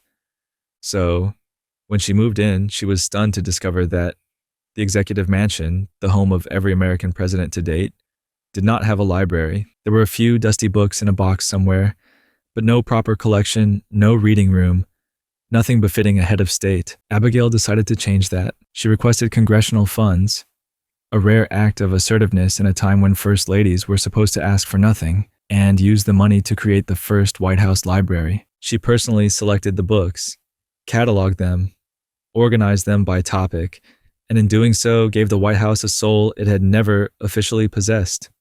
While Abigail cultivated learning upstairs, her husband's presidency was, well, let's say, complicated. Millard Fillmore took office after the sudden death of Zachary Taylor and promptly found himself neck-deep in the boiling cauldron of the Compromise of 1850, a series of legislative measures meant to stave off civil war by appeasing both Northern abolitionists and Southern slaveholders. Spoiler, it didn't work. Fillmore's signing of the Fugitive Slave Act, which allowed escaped enslaved people to be hunted down and returned to bondage even in free states, enraged abolitionists and permanently stained his political career. Abigail, though privately opposed to slavery, never publicly contradicted her husband. She supported him, hosted for him, listened to his critics in her parlor, and served them tea anyway. And while she avoided scandal, she could never quite escape the moral tension at the heart of that house. Liberty spoken downstairs, and compromise written into law. Abigail's health had never been perfect, and the strain of social duties weighed on her. She developed a persistent ankle injury that left her increasingly bedridden during the final months of the Fillmore presidency. When they left Washington in 1853, she looked forward to rest. Instead, she died 3 weeks later of pneumonia at age 55, after attending the inauguration of Franklin Pierce. She never got to see her library evolve. She never wrote her memoirs. She was, for the most part, quietly forgotten, but the books remained. Abigail Fillmore's legacy is not loud. She did not wear silk. She did not host balls. She did not scandalize or polarize or charm the press. But she built a library. She treated intellect as a virtue. She showed that a first lady could be a mind as well as a presence. She asked hard questions, sometimes only in private, and left the house smarter than she found it. And that might be the most radical act of all. But the next first lady wasn't interested in books. She had her own ghosts to manage. A woman who rarely spoke in public, but whose face would soon be on everything from postage to paranoia. Jane Pierce, Franklin Pierce. There are first ladies who embrace the spotlight. There are those who shunned it. And then there's Jane Means Appleton Pierce, a woman who treated public life not as an opportunity, but as a divine punishment. She didn't just dislike politics, she hated it. And when her husband won the presidency, she didn't move into the White House with excitement. She moved in like she was walking into a tomb, which in a way she was. Jane Pierce was the daughter of a devout, dignified New Hampshire family, quiet, frail, and deeply religious. She met Franklin Pierce, a charming, ambitious, hard-drinking politician, and married him against the quiet protest of her health and temperament. She disliked Washington, hated political climbing, hated social obligation, hated everything that came with ambition, but she loved her husband, and so she endured. They had 3 sons. All of them died. The final blow came just weeks before the inauguration in 1853. On a train bound for Washington, Jane and Franklin watched as their last remaining son, 11-year-old Benny, was killed in a derailment, his body crushed in front of them. Jane never recovered. Franklin barely pretended to. And then, the inauguration happened anyway. When Jane entered the White House, she was deep in mourning and determined to stay there. She refused to attend the inaugural ball. She refused to receive guests. She wore black. She wrote letters to her dead son. Literally, she believed Benny's death was a punishment from God for Franklin's political ambition, and she told him so. She prayed for his defeat, and when he won, she prayed harder for forgiveness. The nation got a president struggling to act sober, and a first lady who refused to be seen. For nearly 2 years, Jane Pierce vanished into the private residence of the White House. Curtains remained drawn, mirrors were veiled, receptions were canceled, social functions were bare. The executive mansion became a place of grief management, not governance. By 1855, Jane began making occasional appearances, not because she wanted to, but because people were starting to talk. She hosted modest dinners, attended small gatherings, but the mood never lifted. She never smiled for the press. She never gave the interviews.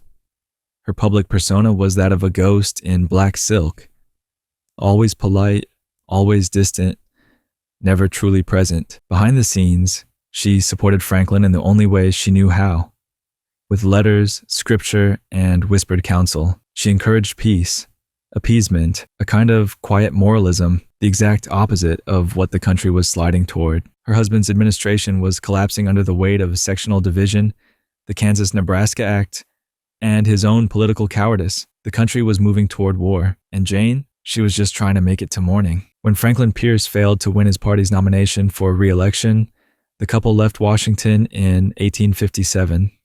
Humiliated, haunted, and politically irrelevant, Jane never returned to public life. She never gave speeches. She never forgave the presidency for what it had taken. Franklin would die of cirrhosis in 1869. Jane would live another 6 years, alone in Massachusetts, surrounded by portraits of her dead family. She was never asked to give her side of the story, and she never offered it. Jane Pierce is often remembered as the shadow in the White House, a first lady who disappeared, a symbol of mourning, a cautionary tale. But maybe that's too easy. Maybe she was simply a woman broken by public life before she ever agreed to live it, a mother who had no more to give, a wife who paid a personal cost so high it bled through the drapes and into the wallpaper. She didn't change policy. She didn't write books. She didn't charm the nation. But she showed what happens when the White House isn't a home. It's a wound. And while Jane's story ends in silence, the next First Lady came with applause. She wasn't a widow. She wasn't mourning. She was the president's niece, and she'd been preparing her whole life to perform in the ballroom. Harriet Lane, James Buchanan. She wasn't a first lady by law. She wasn't a wife. She wasn't even supposed to matter. And yet, Harriet Lane became one of the most beloved and influential first ladies in American history, without ever marrying the president and without ever needing a ring to wield power. She was young, smart, impeccably dressed, and devastatingly aware of how public image works. While the country slid towards civil war, she hosted like she was taming a room of lions. And for a while, she did. James Buchanan, the only lifelong bachelor president, entered office in 1857 under a cloud of sectional tension and personal mystery. Rumors swirled about his relationship with his longtime housemate, William Rufus King. People whispered. No one confronted. The polite thing was to say nothing. but someone still needed to fill the social void of a missing first lady. Enter his orphan niece, Harriet Lane. She had been raised by Buchanan since her early teens, following the deaths of her parents. He sent her to elite schools, introduced her to diplomacy, and treated her not just as a daughter, but as a political asset. And Harriet understood the assignment. When he became president, she stepped into the White House and made it her own, with none of the hesitation, modesty, or mourning that had defined her predecessor. She wasn't just a hostess, she was a phenomenon. Washington society, bored, bitter, and deeply divided, needed a distraction. Harriet Lane delivered. She threw the best receptions in years. Not just elegant, but emotionally strategic. She knew which senators to seat near which ambassadors. She knew how to charm Southern slaveholders and Northern abolitionists in the same conversation without breaking a sweat. She redefined the role visually, bringing in new fashion trends from Europe, wearing daringly low necklines by 1850s standards, and adorning herself with jewelry that seemed both regal and relatable. The press loved her. Women copied her dresses. Men asked for her hand in marriage. Poems were written. Ships were named after her. She became the first lady to be treated like a celebrity. And in a country inching toward war, she made it feel, briefly, like unity was still possible over good wine and music. But the charm couldn't hold. As the nation fractured, Buchanan's presidency disintegrated. His refusal to stop Southern secession, his deference to pro-slavery forces, and his general passivity in the face of crisis made him one of the least effective presidents in U.S. history. Harriet didn't comment publicly, ever, but her private letters show flashes of insight. She hated the chaos, hated the betrayals, hated watching her uncle become a punchline in real time, and yet she kept hosting, kept smiling, kept lighting the chandeliers while the floorboards cracked. Her position didn't allow for rebellion, so she perfected control. Her final state dinners were reportedly tense, polite, and oddly cheerful, like the last dinner party on the Titanic. When Buchanan left office in 1861, Harriet didn't fight for legacy. She didn't write memoirs or attempt a comeback. Instead, she lived. She married late, at 36, to a wealthy Baltimore banker and had 2 sons. Both died in childhood. Her husband died soon after, and Harriet Lane, once the star of the White House, became a widow and motherless woman again. But she turned her grief into purpose. She became a philanthropist, dedicating her fortune to children's health, art, and education. She helped found the Harriet Lane Home for Invalid Children, now part of Johns Hopkins Hospital. She donated art to the Smithsonian. She left instructions that her legacy be one of service, not social glitter. She lived until 1903, long enough to watch the country she tried to unify with silverware survive. But barely. Harriet Lane didn't legislate, didn't protest, didn't shake up the system. What she did was master the room and then use the applause to build something lasting. She showed that even without marriage, without a title, without legal standing, a woman could define the tone of a presidency. She showed that politics didn't always look like speeches. Sometimes it looked like a seating chart, a glance, a perfectly timed compliment. She was the first lady who never married the president and still somehow stole the show. But after the parties ended, the war began, and the next first lady, she was already grieving before she moved in. And once she was there, she watched everything, including her sanity, fall apart. Mary Todd Lincoln, Abraham Lincoln. She was not universally loved. She was not gentle. She was not quiet. She was Mary Todd Lincoln. And she didn't come to the White House to smile and nod. She came dragging generations of trauma, ambition, and defiance. And once inside, she proceeded to explode every soft expectation of what a first lady was supposed to be. Mary didn't fit the mold. She set it on fire, and then history blamed her for the smoke.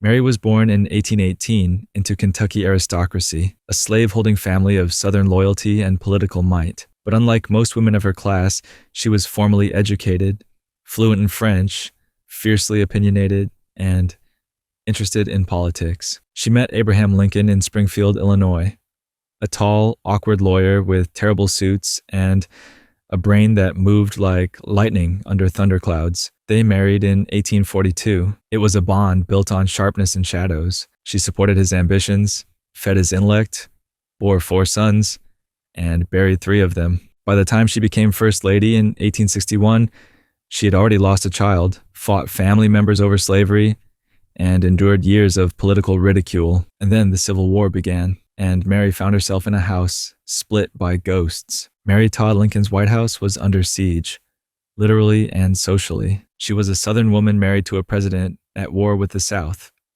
Half her family fought for the Confederacy. She was accused of being a spy, a traitor, a mad woman, a puppet master. The North distrusted her. The South disowned her. She retaliated with elegance and rage. She spent lavishly on White House renovations, chandeliers, drapes, imported wallpaper. During wartime, while soldiers bled to death in tents, she hosted formal dinners with musicians while the Union Army starved in Virginia mud. Was it out of vanity, desperation, or an unspoken attempt to hold the world together with fabric and candles? Even now, no one agrees. But the cost was high.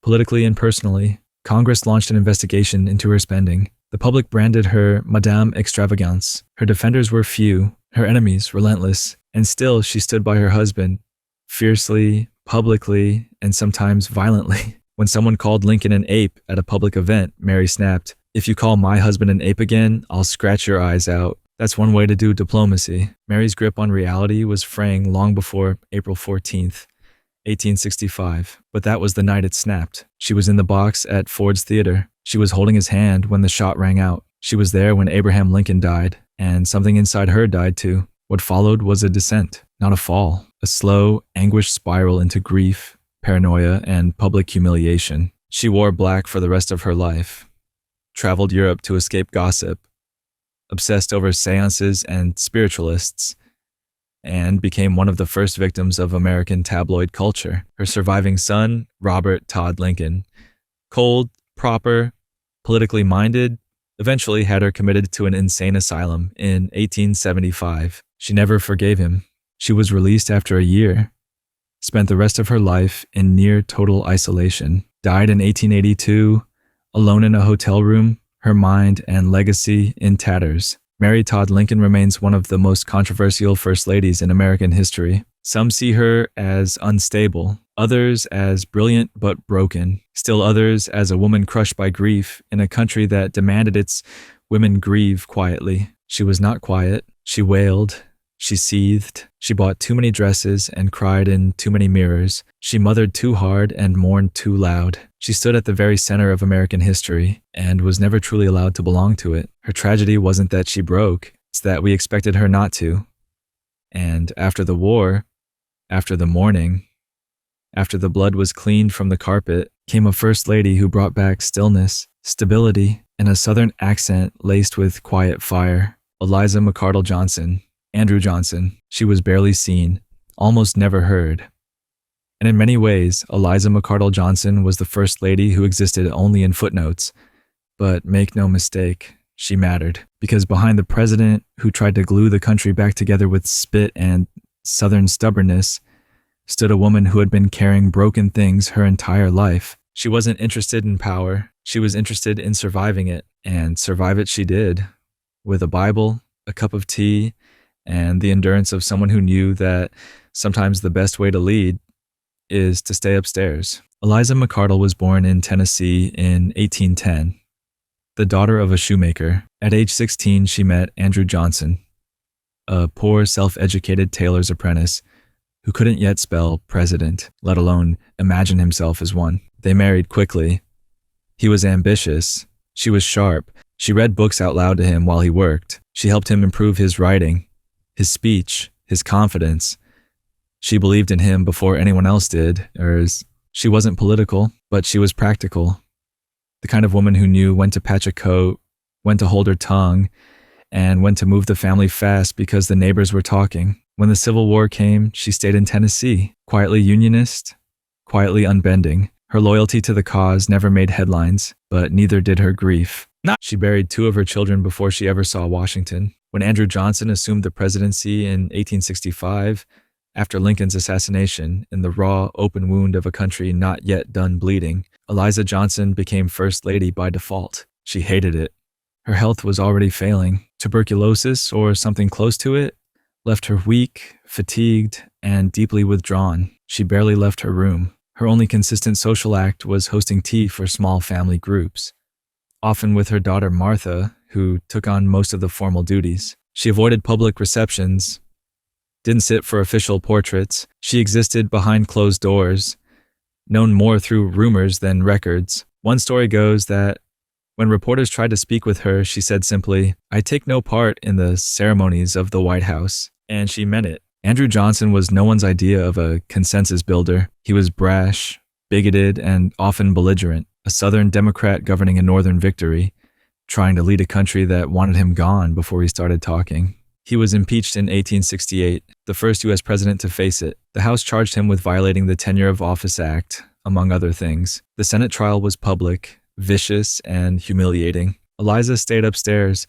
She didn't offer commentary, didn't call for sympathy, didn't attend the trial. She prayed, and she endured. When her husband survived the impeachment by a single vote, she didn't celebrate publicly. She just kept moving, as if she'd known all along how close the blade had come. After the presidency, Eliza returned with Andrew to Tennessee, quietly, stoically, and still unwell. She would die just 6 months after her husband.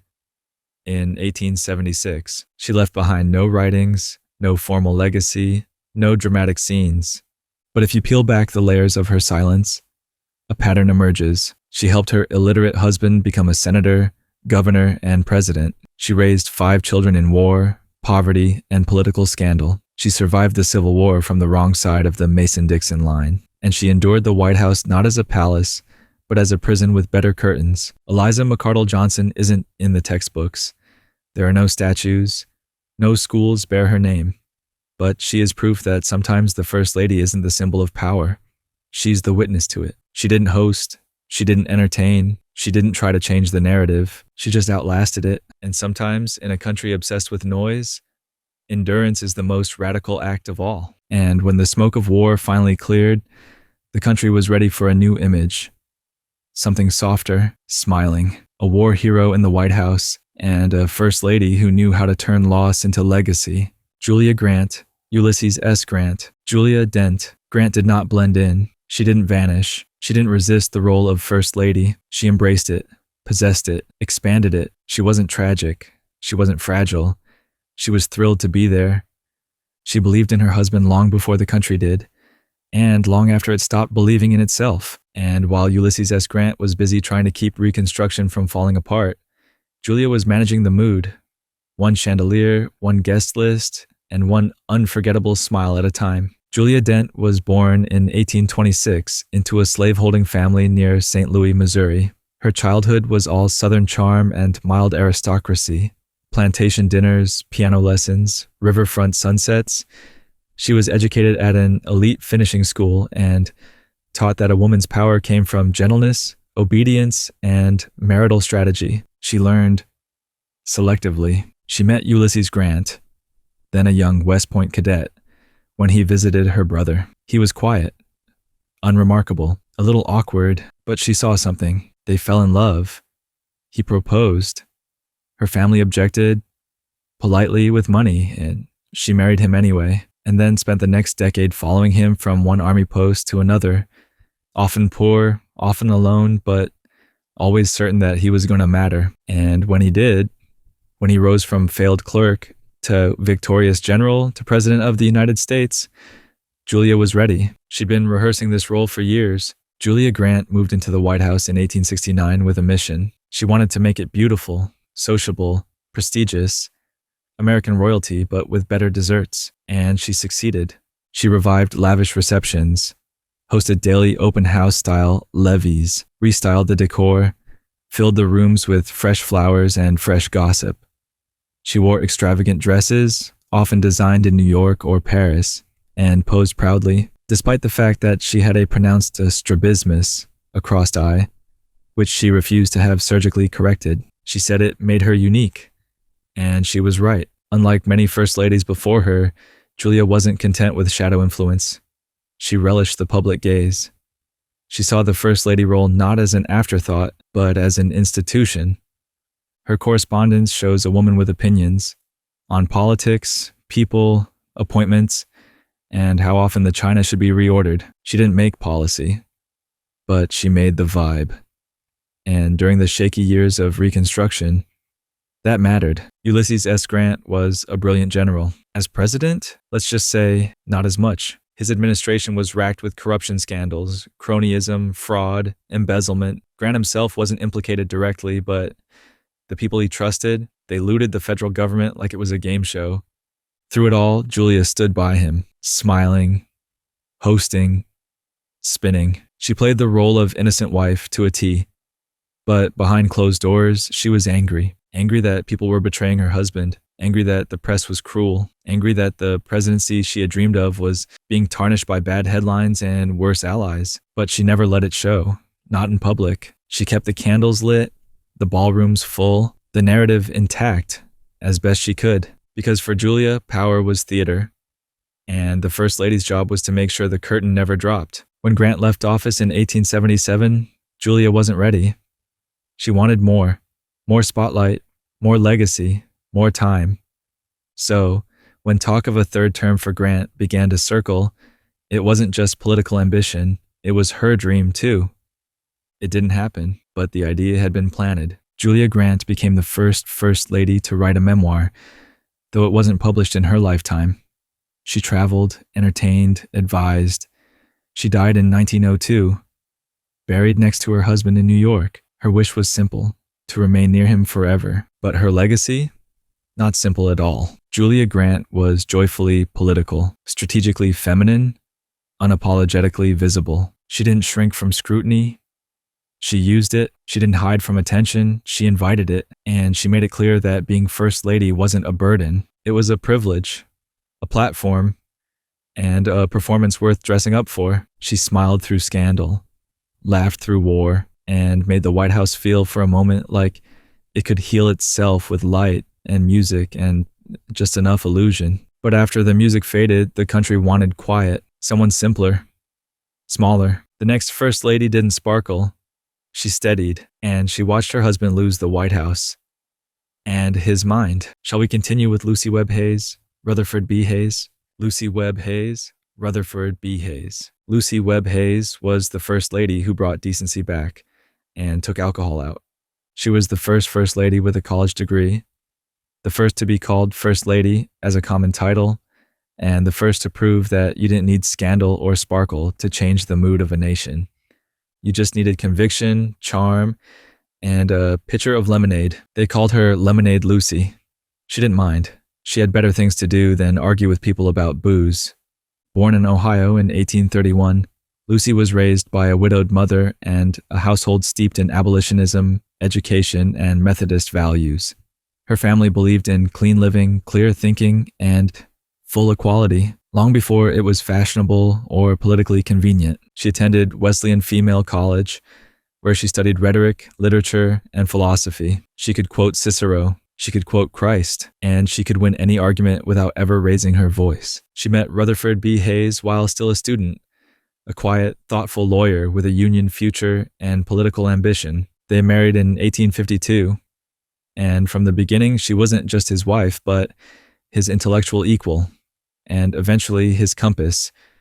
She supported abolition. She visited the wounded during the Civil War. She advocated for veterans, freed slaves, the poor, the mentally ill, and she did it all with a smile soft enough to get past the front door, and a spine strong enough to change what happened inside it. Rutherford B. Hayes entered the White House in 1877 after one of the most controversial elections in U.S. history, the Compromise of 1877, which ended Reconstruction and arguably sold out the rights of Southern Black Americans in exchange for peace. It was a bitter victory, a tense time, and Lucy didn't flinch. She hosted receptions immediately, opened the doors to all citizens, including Black Americans, at a time when most of the country was retreating from the promises of equality. She brought music, laughter, and a refreshing lack of pretense to the executive mansion. But she also brought sobriety. She banned alcohol at official events. The press dubbed her Lemonade Lucy, not entirely fairly, as the alcohol ban was her husband's decision, and she merely supported it. But the nickname stuck, and she wore it like a badge. Not because she hated fun, but because she believed in self-control, clarity, and public virtue, qualities she felt the country sorely lacked after the Gilded Age's excess. Besides, she had other priorities. Lucy Webb Hayes was the quiet engine behind a presidency struggling to restore faith in government. She supported civil service reform, education for women, temperance, and racial equality, all without issuing a single formal policy. She didn't write legislation. She wrote invitations to former slaves, to union widows, to children's choirs and war amputees. She believed the White House should reflect the best of the nation, not just the wealthiest, and people noticed. Visitors described her as serene, earnest, intensely kind. She didn't dazzle like Julia Grant. She didn't charm like Dolley Madison, but she comforted. And in post-Reconstruction America, that was revolutionary.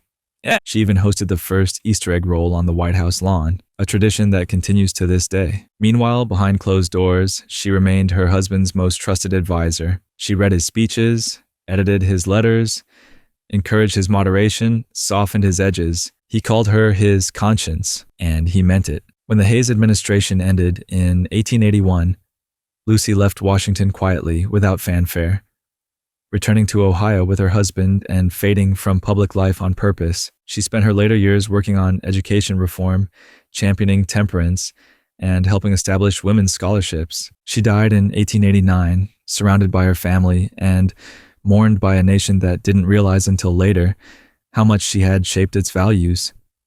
Not through force, but through example. Lucy Webb Hayes didn't scandalize, didn't seduce, didn't sparkle in diamonds. She led through warmth, clarity, and a kind of stubborn moral optimism that feels almost radical now. She believed the First Lady could be a public servant, not a party hostess. She believed in public virtue at a time when public virtue was out of style. She believed you didn't need a glass of wine to make people feel welcome, just a voice, a purpose, and a pitcher of lemonade.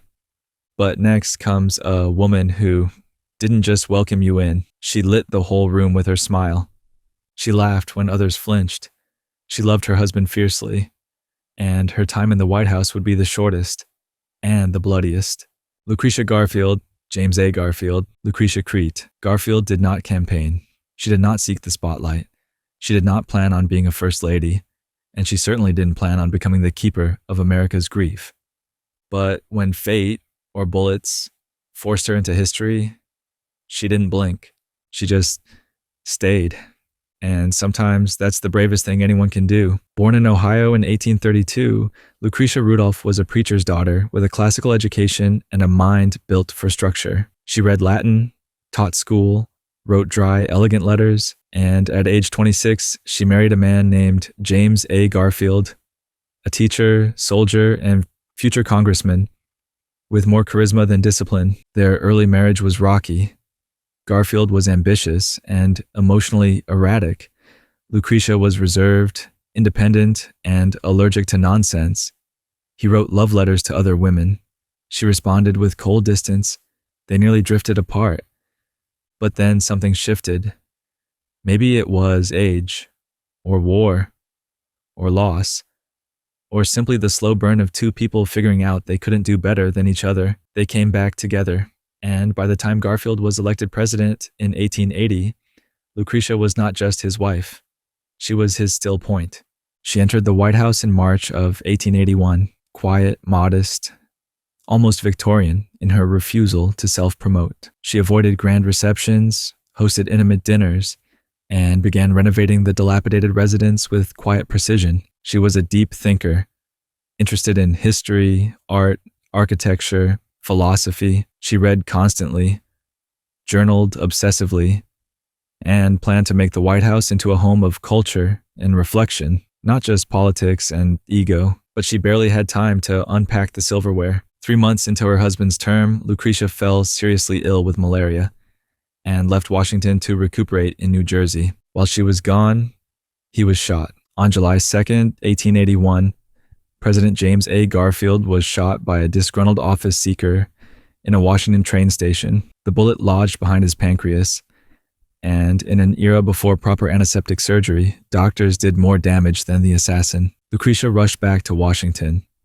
She found a house in crisis, a husband hovering between life and death, and a country watching her face for signs of hope, and she delivered. For 80 days, Lucretia Garfield became America's caregiver. She stayed by his bedside, praying, managing his medical team, writing letters, reading aloud, and trying not to fall apart as the man she loved turned yellow with infection. The public watched her every move. When she appeared at a window, crowds cheered. When she walked down the hallway, even cabinet officials stepped aside. Newspapers called her Saint Lucretia. Telegrams flooded the White House with messages of sympathy and awe. She never broke. Not in public, not while it mattered. She remained dignified, precise, composed, as if her stillness might keep him breathing. But it didn't. On September 19th, 1881, President Garfield died, and Lucretia Garfield, widow at 49, walked back down the same hallway, this time completely alone. She left the White House quietly. No farewell, no interviews, just grief, and a box of letters no one was allowed to read. But Lucretia didn't disappear. She spent the rest of her life preserving her husband's legacy. She meticulously curated his papers, letters, speeches, eventually establishing the first presidential library, long before it was a federal tradition. She raised their children, oversaw Garfield's estate, and kept journalists, historians, and politicians at arm's length for the rest of her life. She lived another 36 years. She never remarried. She never sought attention, but she outlived almost everyone who doubted her strength. Lucretia Garfield never asked to be First Lady. She didn't want the job, but when history shoved her into it, she held the center. And when the center collapsed, she kept standing. She represents something rare, a woman who loved privately, lost publicly, and managed both with discipline instead of drama. She didn't dazzle, she didn't charm, she just endured and quietly helped invent what we now call grace under pressure. Mary Arthur McElroy, Chester A. Arthur. She wasn't a wife, she wasn't a widow, she was a sister. And for 4 quiet, carefully managed years, Mary Arthur McElroy held the role of First Lady not by title, not by ambition, but by invitation. Her brother, President Chester A. Arthur, had entered the White House already in mourning. His wife, Ellen Arthur, had died just 18 months before he assumed office. He never recovered. So when the dinners needed planning, the guest lists arranging, the national optics managed, he turned to the only woman he trusted with his grief, Mary. She didn't want fame. She didn't need legacy. She just knew how to keep the house in order, while her brother tried to hold the country together. Mary Arthur McElroy was born in 1841 in upstate New York, the youngest of 9 siblings in a Scotch-Irish household that valued education, formality, and decorum above all. She married an Albany businessman, William McElroy, had children, lived a relatively quiet domestic life, and never imagined herself as a national figure. But when Chester became president in 1881, after James Garfield's assassination, Mary received a letter. He needed her, not as a guest, not as a sister, but as the woman who would represent the presidency to a nation still traumatized by loss. And she said yes. Mary moved into the White House only during the winter social season, when receptions, dinners, and public appearances were required. The rest of the year, she stayed in Albany, tending to her home and children, a rare balancing act even now. She hosted more than 30 receptions, including 2 large state dinners and a formal celebration for Queen Victoria's birthday. But she never pretended to be the president's wife. She didn't redecorate, didn't insert herself into politics, didn't chase the attention her position made possible. She wore black in sympathy for her sister-in-law, Ellen Arthur, whose portrait she insisted be hung in the White House during events. Mary didn't replace Ellen. She preserved her memory. Even her staff described her presence as respectful, unobtrusive, precise, which might be another way of saying she was never a problem. And in a house still haunted by ghosts, that mattered. Chester A. Arthur never remarried. He kept Ellen's room untouched. He wrote poetry to her long after she was gone. He had a stained glass window installed in St. John's Episcopal Church in her memory, while avoiding any public declarations of grief. So Mary did what Ellen no longer could. She smiled for cameras, greeted the diplomats, wore the lace, arranged the seating, and, most importantly, she understood the assignment: maintain the dignity of the White House, without pretending to replace the woman who should have been there. It was a balancing act so subtle no one noticed, which meant she got it exactly right. When Arthur declined to run for re-election in 1884, Mary packed up and returned to Albany without fanfare. No memoirs, no farewell interviews, no legacy tour. She resumed her role as wife, mother, and respected local hostess. Her name never trended in papers. Her speeches were never quoted. Her dresses were never dissected in magazines. And that was exactly how she wanted it. She died in 1917, having watched the White House evolve through war, progress, and scandal, and never once tried to re-enter it. Mary Arthur McElroy was a first lady in everything but name. She modernized nothing. She radicalized nothing. She didn't fight. She didn't flee. She just filled a void with warmth, wit, and a total refusal to outshine the woman who should have been there. And sometimes that's the purest form of public service. She was the footnote who held the room together, the placeholder who made sure history didn't fall apart while grief was still settling in. No slogans, no scandals, just a sister with a clipboard and a legacy of quiet grace. You're absolutely right again. Another sharp catch.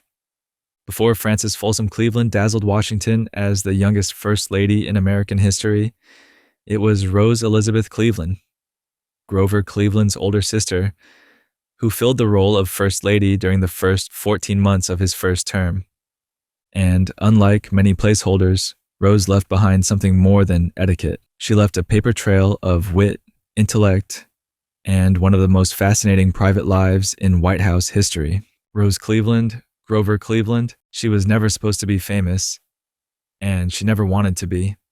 But when Grover Cleveland, bachelor, and bachelor again, stepped into the White House in 1885, someone needed to play First Lady. He turned to his sister, Rose Elizabeth Cleveland, a scholar, a lecturer, a woman more interested in Greek poetry than parlor games. She said yes, but she didn't say it lightly, because Rose Cleveland wasn't just stepping into the role of national hostess.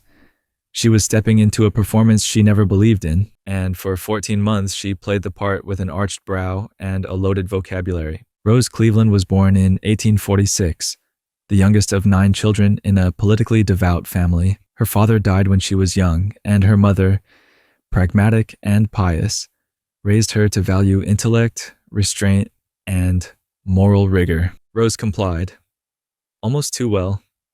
By the time she was in her 30s, she was already a published essayist, a lecturer on classical philosophy, and an unapologetic academic in an era when women were still being told to smile more.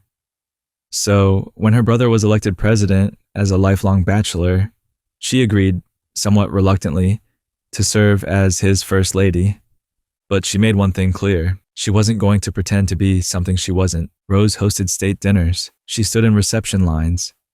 She wore the required dresses, but she rarely enjoyed herself. She found most Washington social events painfully dull. She preferred reading to small talk, publishing essays to planning menus. Guests found her polite but reserved. Critics found her too serious, too brainy, too cold. They weren't wrong, but they weren't entirely right either, because Rose Cleveland brought something to the White House that hadn't really been seen before: publicly intellectual femininity. She wrote essays while acting as First Lady, engaged with literary societies, corresponded with thinkers, not debutantes. She gave interviews where she quoted Dante. She was known to correct the grammar of visiting diplomats. She was less First Lady, more reluctant philosopher in residence. And when newspapers complained that she didn't smile enough, she didn't bother replying. She had other things to do. Then, in 1886, everything changed. Grover Cleveland, aged 49, married Frances Folsom, aged 21, the daughter of his former law partner and a woman he'd known since she was a child. It was, to put it mildly, a national spectacle. Frances became a press darling instantly. She was beautiful, cheerful, fashion-forward, everything Rose had refused to pretend to be. Rose graciously stepped aside, packed her books, and left Washington. No drama, no bitterness, just relief and silence, until the letters surfaced. In the decades after her exit, Rose Cleveland became known less for her White House stint and more for her private life, specifically her long, romantic, deeply intimate relationship with Evangeline Simpson Whipple, a wealthy widow and philanthropist. The two women exchanged passionate letters for years, documents full of affection, longing, and intellectual intensity, the kind of writing that rarely survives the 19th century's firewalls of respectability. After years apart, they reunited in Europe in their later lives and lived together until Rose's death in 1918 during the Spanish flu pandemic. Their letters were suppressed, then discovered, then studied. And today, Rose Cleveland is remembered not just as a footnote, but as one of the earliest, most well-documented examples of queer love in First Lady history. She didn't marry, she didn't soften, she didn't convert her intellect into politics.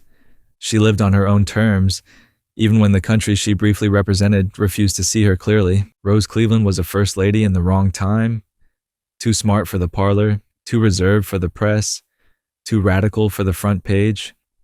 She didn't sparkle, she didn't flirt, she didn't soothe the nation, but she wrote, she survived, she loved, and she made the First Ladyship, even for just over a year, something sharper, stranger, and more intellectually dangerous than it had ever been. And then came the fairy tale, the real First Lady, the Princess Bride America had been waiting for. She was half Rose's age, twice as photographed, and ironically, just as clever. Frances Cleveland, Grover Cleveland, she was young, she was beautiful, and she was married to the President of the United States. Frances Folsom Cleveland wasn't just the First Lady, she was the first First Lady to be a fashion icon, a press obsession, and a cultural phenomenon in her own lifetime. She was 21 when she married 49-year-old Grover Cleveland, the only president to ever wed in the White House. And from the moment she appeared on the national stage, she was no longer a person. She was an event. Frances Folsom was born in 1864. Her father, Oscar Folsom, was a law partner and close friend of Grover Cleveland. After her father's untimely death, Cleveland became Frances's legal guardian, managing her finances, overseeing her education, and maintaining a quiet, avuncular presence in her life until she turned 21, and he proposed. The press didn't know what to do with that. Some called it romantic. Others called it grotesque. Many just printed headlines. But Frances, elegant, poised, and strangely in control, said yes. And on June 2nd, 1886, she walked down the aisle in the White House Blue Room, the first and only bride to do so. Suddenly, America had a queen. And the White House had a resident it could turn into gossip, fashion tips, and public obsession. Frances Cleveland redefined the First Lady's public image, and she did it on purpose. She was everywhere, pictured in newspapers, described in obsessive detail, sketched, gossiped about, followed on shopping trips. Her gowns from New York, Paris, custom fit and perfectly dramatic, became national talking points. So did her hairstyles, her gloves, even her posture. But she wasn't just decorative. She was good at this. She walked into a room like she owned it, smiled at strangers like she had known them for years. She radiated the one thing Washington almost never sees, authentic charm. She hosted receptions like they were art installations. She remembered names. She touched elbows and rewrote etiquette. She even broke one of the oldest traditions by personally shaking hands with visitors, something previously done only by the president. The public adored her, and she knew how to wield that love like a velvet hammer. Not everyone was charmed. Some moral crusaders clutched their pearls over her sleeveless gowns and her apparent influence on young women. There were petitions demanding she set a better example for modesty. Frances ignored them. She understood something most First Ladies before her hadn't. The public wants to see its First Lady, to project, to idolize, to critique. She wasn't a blank canvas. She was a mirror. And if you didn't like the reflection, that was your problem. She also knew how to wield her image politically. In 1888, when Grover Cleveland ran for re-election and lost to Benjamin Harrison, Frances told the White House staff, "Take good care of the house. We'll be back in 4 years." And she was right. Cleveland returned to office in 1893, the only president to serve non-consecutive terms, and Frances came back with even more popularity, more poise, and 2 children born in the interim. By then, she wasn't just First Lady. She was American royalty. When the second Cleveland presidency ended in 1897, Frances finally stepped out of the spotlight, but never quite faded. She moved to Princeton, raised her children, became involved in women's education and civic life, and lived until 1947, surviving her husband by nearly 40 years and witnessing 2 world wars and 13 more presidents.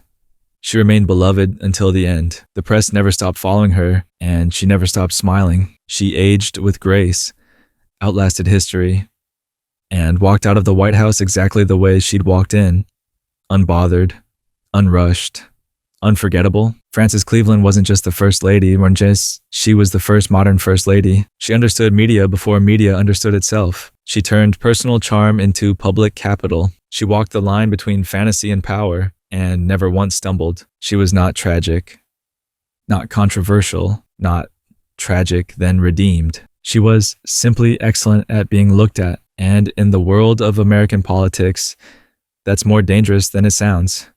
But after glamour comes gravity. The next First Lady didn't care for fashion columns. She ran a home, lost a daughter, and guarded her president like a hawk circling his enemies. Caroline Harrison, Benjamin Harrison, Caroline Lavinia. Scott Harrison was not a household name, but she ran the White House like it was one. She didn't flirt with the press. She didn't dazzle in diamonds. She didn't need to, because Caroline Harrison had no interest in being seen.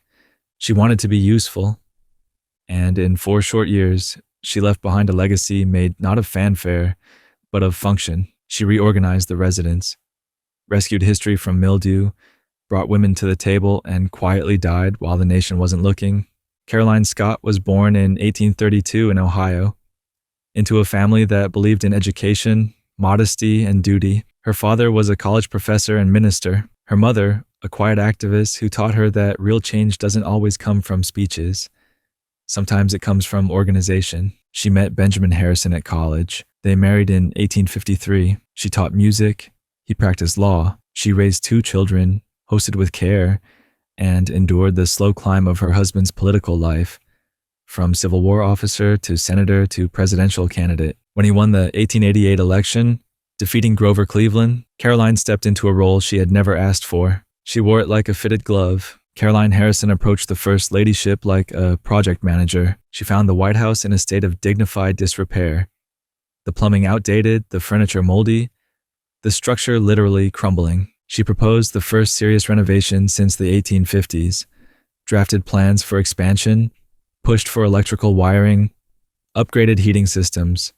She created what we now call the White House China Collection, preserving dishes from earlier administrations and designing new ones with patriotic themes, a quiet act of symbolic continuity. She didn't just redecorate, she archived. She was the First Lady to preserve the past while building for the future, and she did it without fanfare, without headlines, without ever asking for credit. She also restructured White House staff roles, curated menus, and began keeping inventories, because nothing says American legacy like knowing exactly how many teaspoons went missing during the Austrian delegation's visit. But Caroline Harrison didn't just oversee china patterns and floor plans. She was a firm believer in women's education and public life. She became the first president of the Daughters of the American Revolution, DAR, helping launch the organization in 1890 and quietly steering its mission in a way that made male lawmakers very uncomfortable. She hosted female scholars at the White House, pushed for more space for working women in government, advocated for kindergarten programs and public health reform. She wasn't loud about it, but she was everywhere. And yet, the country barely noticed, distracted as always by whatever louder crisis came next, until she got sick.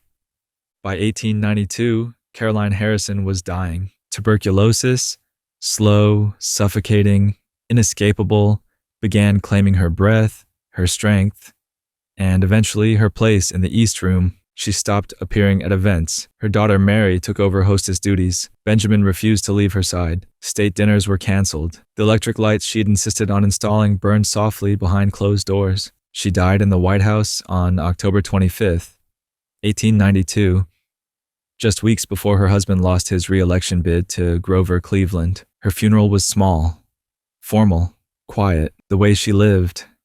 No scandal, no parade, just legacy boxed and labeled for the next occupant. Caroline Harrison doesn't appear on favorite First Lady polls. She's not cited in fashion retrospectives. She didn't write memoirs. She wrote order forms. And yet, every modern First Lady who curates a collection, preserves the past, or shapes the physical White House owes her a footnote. She was the first to treat the executive mansion like an archive, not a costume party.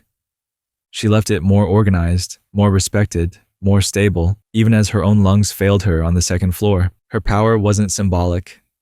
It was practical, and in Washington, that's rare enough to feel revolutionary. Mary Harrison McKee, Benjamin Harrison. There are First Ladies who arrive with press clippings. There are First Ladies who build the role around themselves.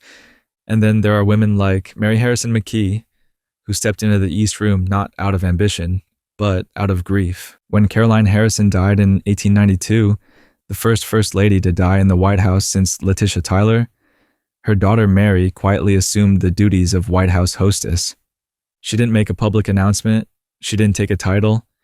She just put on her gloves and kept the house running. It was a ceremonial continuation, a living placeholder, a daughter doing what her mother would have wanted, and America barely noticed. Mary Scott Harrison was born in 1858. The only daughter of Benjamin and Caroline Harrison, she was well-educated, socially polished, and raised in the political glow of her father's ambition.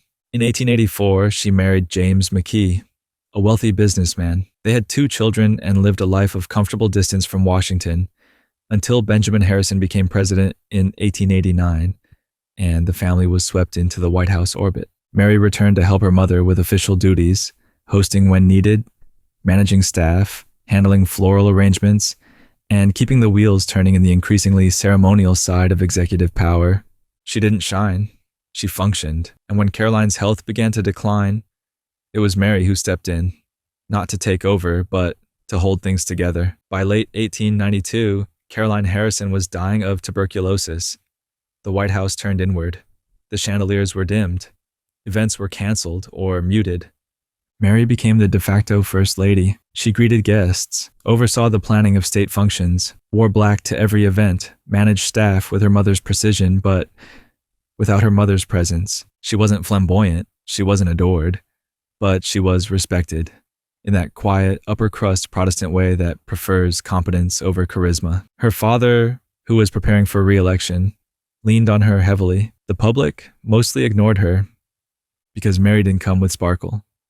She came with loss, and there's nothing the American press is worse at processing than a woman who performs grief without needing their permission. Caroline Harrison died on October 25th, 1892, just weeks before the presidential election. Mary kept things moving, hosting small events, responding to condolence letters, dressing the rooms for the holidays her mother would never see. But Benjamin Harrison lost the election to Grover Cleveland again. And with that, Mary's brief window of national presence closed. She returned to private life with her husband and children. She never sought public office, never sought legacy, never wrote memoirs, but her family would not remain untouched by power. Decades later, her son, Benjamin Harrison McKee, the White House toddler once known to staff as Baby McKee, would become a footnote in presidential trivia. But Mary herself, she remains the invisible matron of a broken chapter in First Lady history. Mary Harrison McKee's First Ladyship wasn't formal. It wasn't glamorous. And it wasn't voluntary. But it was real. She showed up, wore black, took her mother's place, and then walked away. Without asking for applause or recognition. She was the embodied pause between one woman's legacy and the next, a bridge made of protocol, mourning, and quiet resolve. And she reminds us that sometimes being First Lady doesn't mean being first in anything. It just means showing up when the job is impossible and doing it anyway. But the next First Lady had no time for grief or ghosts. She married a sitting president in his second term. She was a teacher, a mother, a social powerhouse. And her second term would become her husband's last, and the country's turning point. Francis Cleveland, again. Grover Cleveland, again. 4 years after leaving the White House with a confident promise, "We'll be back." Francis Cleveland kept it. When her husband, Grover Cleveland, returned to office in 1893, the country braced for déjà vu. But Frances wasn't the same woman. She was still young, only 29, but now she was a mother, a celebrity with mileage, and a first lady who every step was shadowed by expectation. And this time, she wasn't just a bride. She was a buffer between a country collapsing into financial chaos and a president increasingly defined by a stubborn detachment. She made it look effortless. It wasn't. Cleveland's second term began with a national economic meltdown. The Panic of 1893, one of the worst financial depressions in U.S. history, sent banks crashing, businesses folding, and millions of Americans into unemployment. Protests, strikes, hunger, and at the center of it, a president who refused to hand out easy solutions. Cleveland was aloof. Frances was anything but. She stepped back into her role with the same natural charm that had enchanted the press years earlier. But this time, she added discipline, no more starstruck debutante. Now, she was managing children, reputation, and a White House under siege from public frustration and congressional inertia. Frances Cleveland made history again, this time as the first lady to give birth in the White House. In 1893, she delivered Esther Cleveland, their second daughter, in the executive residence, turning the East Wing into a national nursery. Newspapers rejoiced. Cartoonists softened. For a moment, the public remembered what they liked about the Clevelands. But it was brief. The country was still starving, and the president, well, he was keeping a secret. In the middle of the economic collapse, Grover Cleveland was diagnosed with oral cancer. He underwent a secret surgery, on a yacht no less, where doctors removed part of his upper jaw and fitted him with a prosthetic. The operation was kept completely hidden from the public. Frances knew. Frances managed it. She maintained appearances, calmed suspicion, smiled through dinners. No one ever saw her panic, not even when they asked why the president's face looked a little different. The country never found out until years later. Behind the scenes, Frances Cleveland was holding together a sick husband, an economic disaster, 2 toddlers, and the entire social machinery of the White House.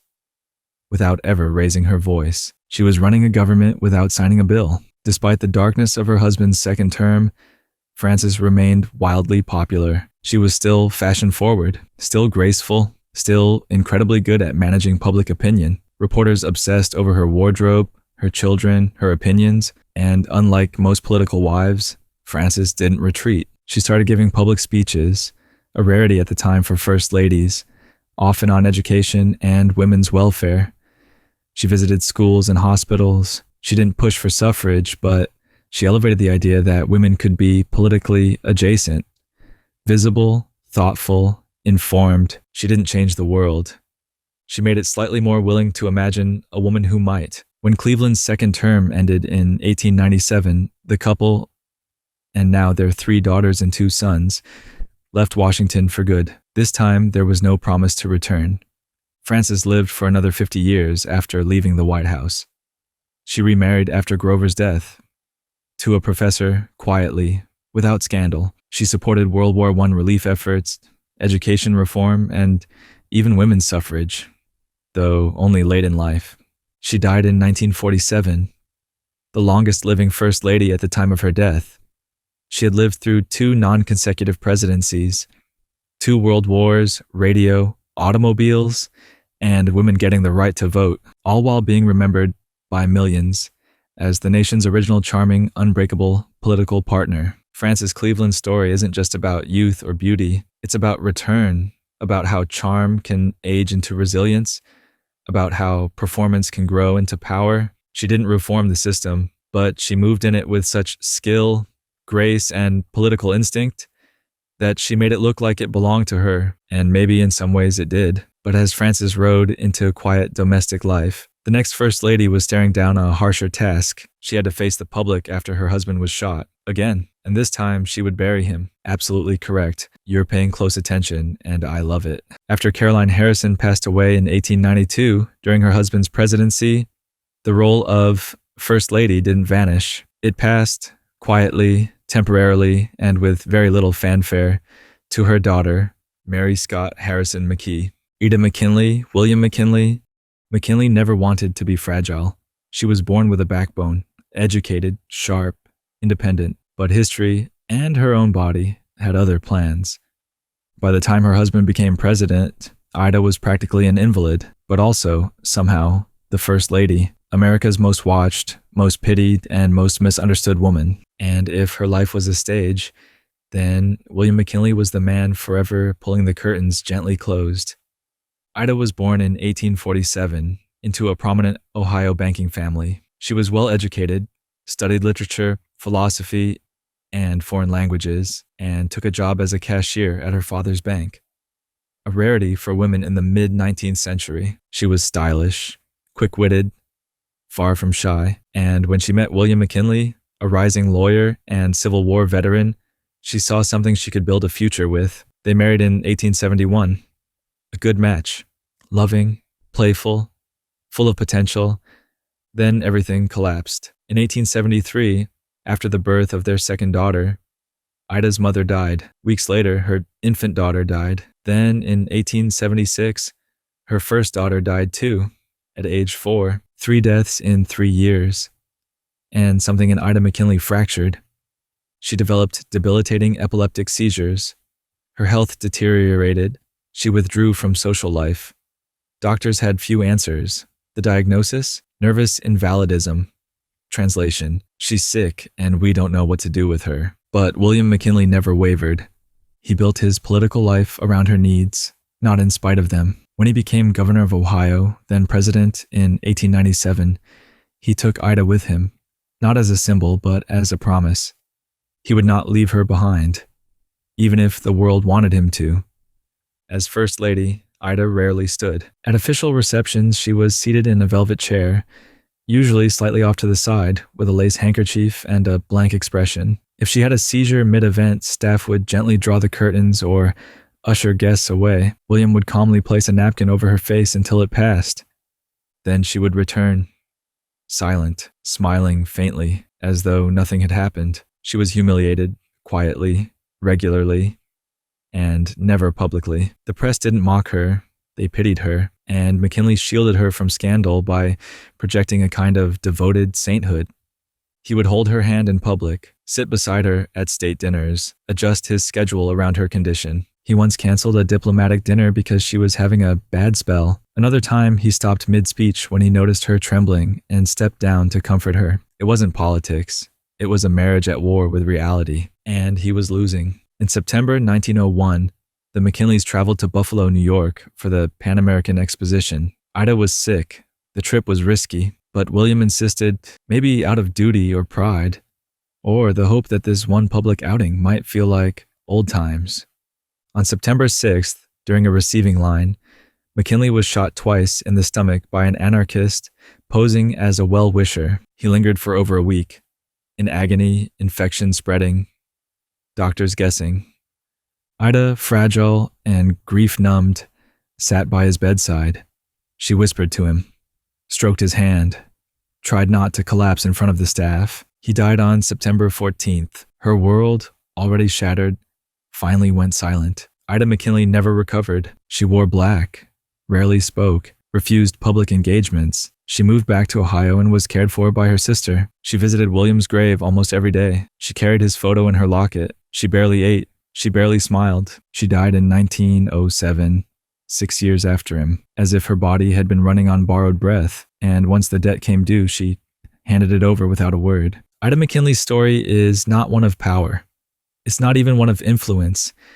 It's a story about endurance, about a woman who wanted to lead and ended up surviving instead, about a president who bent the most powerful office in the world around the person he loved and paid for it with focus, reputation, and eventually his life. They said she was decorative, but only if you couldn't see the iron behind the lace. Edith Roosevelt, Theodore Roosevelt, Edith Kermit. Carol Roosevelt didn't yell.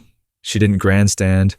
She didn't gallop up San Juan Hill. She left all that to her husband, a man whose very mustache seemed to shout. She, meanwhile, ran the house that ran the man who ran the empire. Edith wasn't just a first lady. She was the first modern first lady. She weaponized privacy, institutionalized decorum, and redesigned the White House, not just architecturally, but psychologically. Where her husband was wind and fire, she was polished stone, the calm that made his storm seem strategic. And she did it all while keeping her name, her ambition, and her influence out of the papers. Mostly, Edith and Theodore Roosevelt had known each other since childhood. She was friends with his younger sister, studied poetry and history, and lived just a few doors down.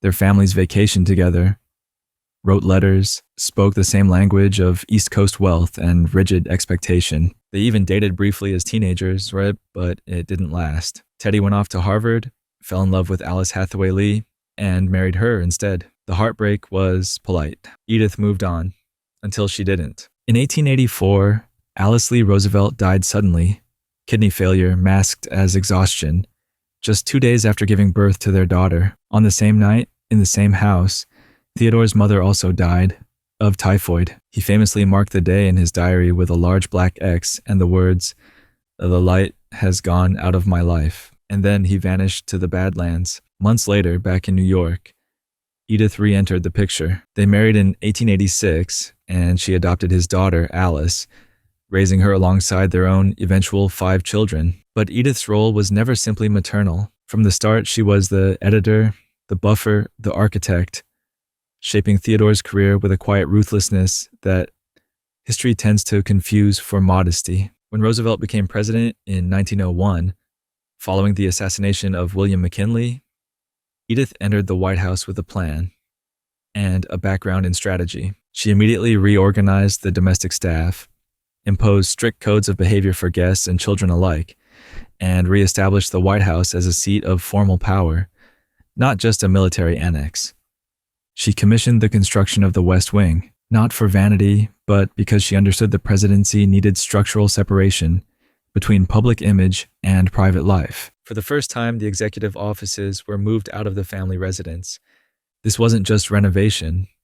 It was philosophy in blueprint. Edith knew that what threatened her husband's image wasn't scandal. It was chaos.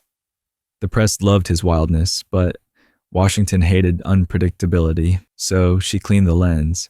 She transformed the White House into a home, a fortress, a brand, and she made sure no one ever saw the seams. Edith Roosevelt gave very few interviews. She rarely made public speeches. She did not write op-eds or memoirs. She preferred influence over recognition and exercised it with surgical precision. She read every newspaper, watched the guest lists, blocked undesirable visitors, even quietly removed people from the social calendar if she deemed them political liabilities. She was, in essence, her husband's private secretary of sanity, and yet in public, she maintained an aura of graceful domesticity. The public saw a loving mother, a poised hostess, a woman whose greatest scandal was that she refused to allow dancing in the White House ballroom. Behind the scenes, she was negotiating architectural contracts, managing political appearances, and protecting her husband from his own worst instincts, mainly the one where he tried to fight metaphorical lions in every single press conference. The Roosevelts had 6 children, 5 together and 1 from Theodore's first marriage. Edith turned the first family into a living media campaign, wholesome, energetic, slightly chaotic, but never uncontrolled. The children's hijinks, sliding down banisters, bringing ponies inside, fighting mock battles on the lawn, were legendary, but they were also tactically permitted. Edith understood what Americans needed in the wake of Gilded Age corruption and McKinley's assassination: a leader who was human, a family that looked functional, a home that looked like yours but more disciplined.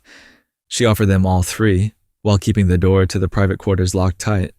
Despite public appearances, the Roosevelt marriage was far from tranquil. Theodore's relationship with his eldest daughter, Alice Roosevelt, was a source of constant strain. Alice resented Edith, pushed boundaries, and stole headlines, once walking a pet snake into a White House reception.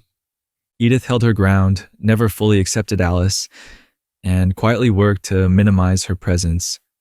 Theodore, torn between guilt and governance, sided inconsistently, but always leaned back on Edith for emotional and political stability. He knew who the general was behind the domestic front, and it wasn't him. When Roosevelt declined to seek re-election in 1908, Edith left the White House with relief, not regret, but politics followed them. In 1912, when Theodore split from the Republicans and ran under the Bull Moose Party, Edith vehemently opposed it. She saw it as a reckless vanity project, one that would divide the GOP and hand power to Democrats. She was right. He lost. Woodrow Wilson won, and Edith was vindicated, but also disgusted. After Theodore's death in 1919, Edith lived for nearly 3 more decades, quietly, privately, always in control of his papers, his reputation, and the Roosevelt name. She declined to publicly feud with Eleanor Roosevelt, her niece-in-law and eventual successor in the East Wing, but she made her disdain obvious in letters. Where Edith believed in invisibility, Eleanor embraced visibility. Where Edith enforced privacy, Eleanor broadcast opinion. They were the bookends of the evolving First Lady role, and Edith made sure hers was remembered first. In ink, not flashbulbs, Edith Roosevelt was the First Lady who created the modern White House, physically and symbolically. She built walls, installed structure, imposed control. She didn't seek credit. She designed the spotlight, then refused to stand in it. She once wrote, "The woman's part is to influence, not to insist." And no one did that better than she did. But after Edith's controlled hush came something stranger. A woman who hated Washington, who hid in her room while her husband tried to end war. A First Lady who begged not to be one. Helen Taft, William Howard Taft. Helen Herron. Taft, known to her family as Nellie, didn't dream of being a princess. She dreamed of being powerful. And in the early 1900s, when women still didn't have the right to vote, she found the only real way to power available, marrying it. She wasn't passive, she wasn't ornamental, and she wasn't going to waste the White House on garden parties. Helen Taft was the First Lady to want the job before her husband did, and once she got it, she remade it into something closer to a political salon than a ceremonial stage. And she did it despite illness, resistance, and a deeply reluctant president who was happiest in his bathtub. Helen was born in 1861 in Cincinnati, Ohio, the daughter of a judge who ran in Republican political circles. As a teenager, she visited the White House during Rutherford B. Hayes' administration and met First Lady Lucy Hayes. It made an impression. Years later, Helen wrote in her diary, "If I ever marry, it will be a man with ambition, who has it in him to be president." Enter William Howard Taft. Big, kind, brilliant, no real interest in politics. Helen married him anyway. And then she dragged him to the presidency like a woman carrying a very large, very polite boulder up a hill. Make no mistake, Taft would never have become president without Helen. She managed his social calendar, advised his legal career, pushed him from judge to governor to secretary of war to presidential nominee. He didn't want it. She did, and she didn't pretend otherwise. She believed a Taft administration would be moderate, intellectual, above the mudslinging, and run effectively by her. When he finally won in 1908, Helen was already drafting plans for White House renovations, a musical series on the South Lawn, new social protocols, weekly public receptions, better wages for domestic staff, and a national capitol worthy of global admiration. She wasn't there to decorate the East Room. She was there to redecorate the narrative of what a First Lady could do. Helen Taft took office ready to be active, modern, and visible. She was the First Lady to ride with her husband in the inaugural parade. A big deal at the time. She hosted open musical concerts on the White House grounds, inviting thousands of people to hear the Marine Band, often from working-class neighborhoods rarely welcomed onto the lawn. She removed stuffy Victorian furnishings and replaced them with a lighter neoclassical aesthetic. She invited black musicians and foreign diplomats into the White House, something not all DC society approved of. She also advised her husband on policy, corresponded with newspaper editors, and oversaw the planting of Washington's famous cherry blossom trees, imported from Japan. That's right. The cherry blossoms in DC exist because of Helen Taft. She personally reviewed the plans, approved the landscape changes, and attended the planting ceremony. It was diplomatic, it was visionary, it was iconic.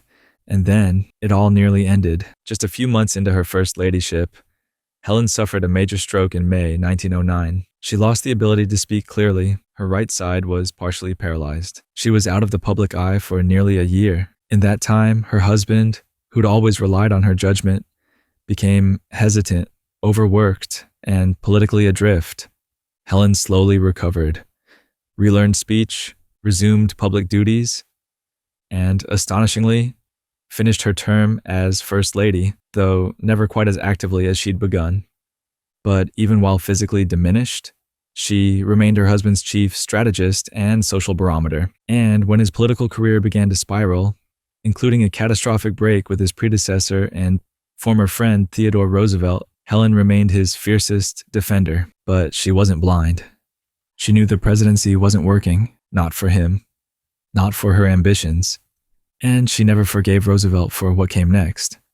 In 1912, Taft lost re-election in a humiliating three-way race against Woodrow Wilson and Roosevelt, who ran third party and split the Republican vote. Helen was devastated, not just because of the loss, but because she believed they were better than the men who beat them. She retired with William to Yale, where he became a law professor, and eventually Chief Justice of the Supreme Court, his dream job all along.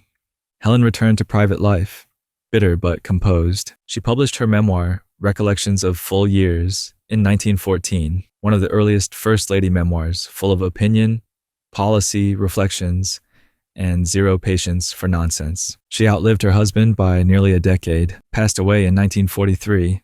At age 81, she was buried beside him, the First Lady interred at Arlington National Cemetery. Helen Taft was the most modern First Lady of the pre-suffrage era, and one of the least remembered. She brought political consciousness, institutional improvements, international diplomacy, cultural accessibility, and a clear desire to be more than ceremonial. She was ambitious in a time when that made people nervous.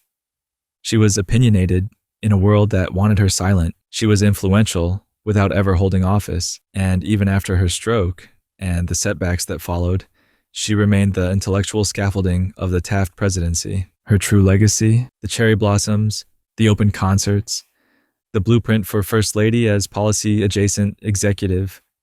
She once said, "I do not believe in the ornamental role of women." She proved that in full, with a silk glove on one hand and a pen, agenda, and staircase renovation blueprint in the other. Ellen Axon Wilson, Woodrow Wilson, Ellen Louise. Axon Wilson did not want to be First Lady, not because she disliked the public, not because she lacked the social skills, but because she knew herself too well. And what she knew was this: she was a painter, not a politician, a reader, a thinker, a Southern woman with a conscience. And when she married Woodrow Wilson, she signed up to build a family, not a nation. But nations don't ask for permission. They just hand you a staircase and tell you to wave from the top. So when her husband became the 28th President of the United States in 1913, Ellen walked up those stairs, poised, polished, already dying. Ellen Axon was born in Savannah, Georgia in 1860, in the shadow of the Civil War, to a Presbyterian minister father and an intellectually formidable mother. Her upbringing was steeped in Southern gentility, but also in melancholy. Her father died by suicide when she was 26, a trauma she rarely spoke of but never outran. She studied at the Art Students League of New York, where she was offered a scholarship to study in Paris, a dream that would have changed her life. Instead, she married a rising academic named Woodrow Wilson and entered the domestic sphere with the kind of controlled elegance reserved for women who knew how to fold napkins and swallow ambitions. She kept painting, she kept sketching, but she also had 3 daughters and a husband whose aspirations left very little room for anyone else's. By the time Woodrow Wilson reached the White House, Ellen had already been a political spouse for nearly a decade, first as First Lady of Princeton University, then as First Lady of New Jersey when Wilson became governor. She adapted with grace, but never quite enthusiasm. She preferred books over galas, conversations over speeches, ideas over rituals. Still, she was good at the rituals. That was the trap. She could do the role of First Lady. She just didn't want the role to do her. She knew Washington was a place that fed on women's image, but ignored their intellect. She knew her husband's moral compass didn't leave much room for disagreement, only footnotes, and yet she tried to make the most of it. She approached the White House like a household to be improved, not a throne to sit on. And for a brief, shining moment, she became the First Lady who did something few others had even thought to try. She brought progressivism inside the gates. Ellen Wilson was the First Lady to turn her attention toward urban poverty, particularly the decaying alleyways and unsanitary slums of Washington, D.C. She visited them herself, walked among the tenements, took notes, asked questions, And then she did what most first ladies could only dream of. She lobbied Congress directly. She advocated for housing reform, called for public sanitation efforts, even convinced Woodrow to support legislation to clear and rebuild the city's worst slums. It passed. Quietly, efficiently, because it didn't come with fireworks or slogans. It came with Ellen's signature in ink and her voice in her husband's ear. She also expanded public access to the White House gardens, invited female journalists to informal gatherings, and supported racial uplift organizations, even as her husband's administration began resegregating federal offices behind closed doors. Her legacy would soon become a paradox. A progressive Southern woman married to a president who regressed on race behind her back. She tried to pull the country forward.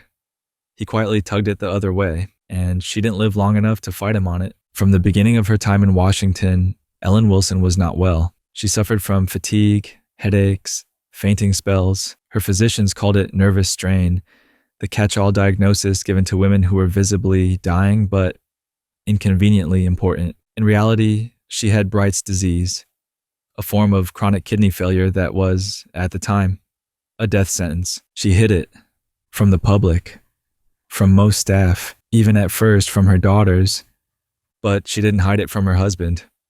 Woodrow Wilson, a man often described as emotionally icy, was desperately in love with Ellen. Her illness left him shattered, frantic, tender in ways the public never saw. He began working shorter hours, visiting her more often, sitting by her bedside, reading from her favorite poets. He even wept in front of his aides. This wasn't just the First Lady's decline. It was the president's emotional unraveling, and it would soon become a national crisis. On August 6, 1914, just as World War I broke out in Europe, Ellen Wilson died in the White House. She was the third First Lady to die in the White House, and the first since Caroline Harrison 22 years earlier. She was 54. The East Room was draped in black. The funeral was private. Newspapers mourned her as gracious, dignified, and devoted. Her painting supplies were boxed away. Her reform efforts quietly stalled. Her name faded from the headlines. But her husband, he fell into a spiral of despair so profound that some advisors feared he would resign. For weeks, he barely worked. He wandered the residence in silence. He wrote obsessive, grieving letters.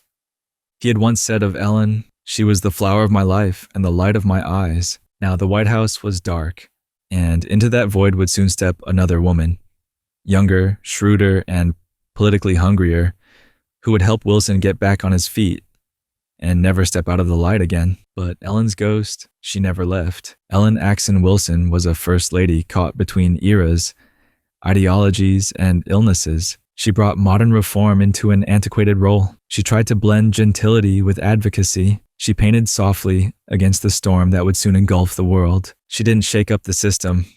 She just tapped it on the shoulder and asked, politely but firmly, if it could do better. No. She died trying to make Washington look beyond its own reflection.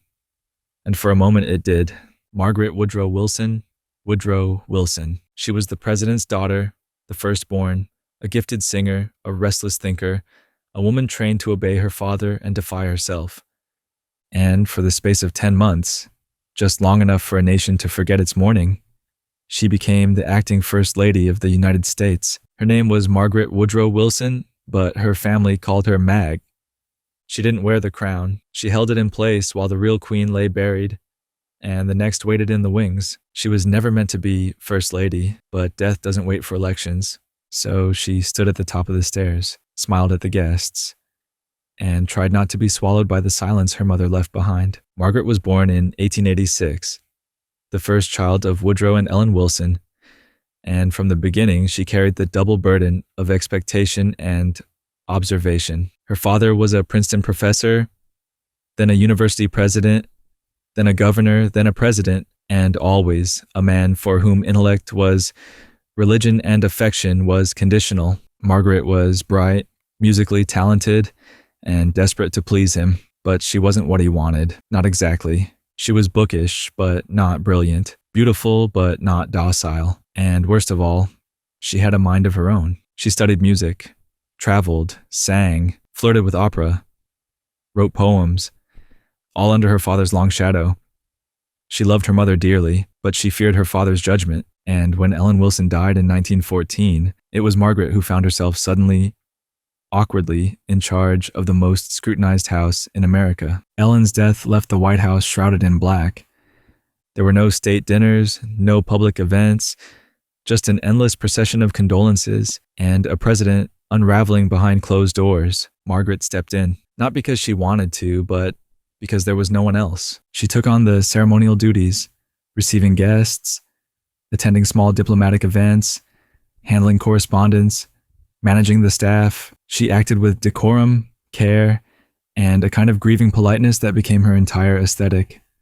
She was 28 years old, unmarried, dutiful, invisible.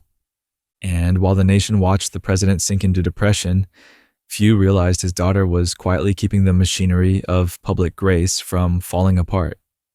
Margaret never smiled too much, never wore anything too bright, never drew attention to herself. She was a placeholder in pearls. And she knew it, because in the fall of 1914, a new woman arrived. Her name was Edith Bowling Galt, a widowed jewelry store owner from Washington society. She was clever, charismatic, confident, everything Margaret was taught not to be. Woodrow Wilson fell for her instantly. Within months, he was writing Edith love letters, taking long walks with her, smiling again. And Margaret, she was dismissed with a whisper, not publicly, not formally, but everyone knew what was coming. Her time as acting First Lady ended the moment her father decided he was ready to feel joy again.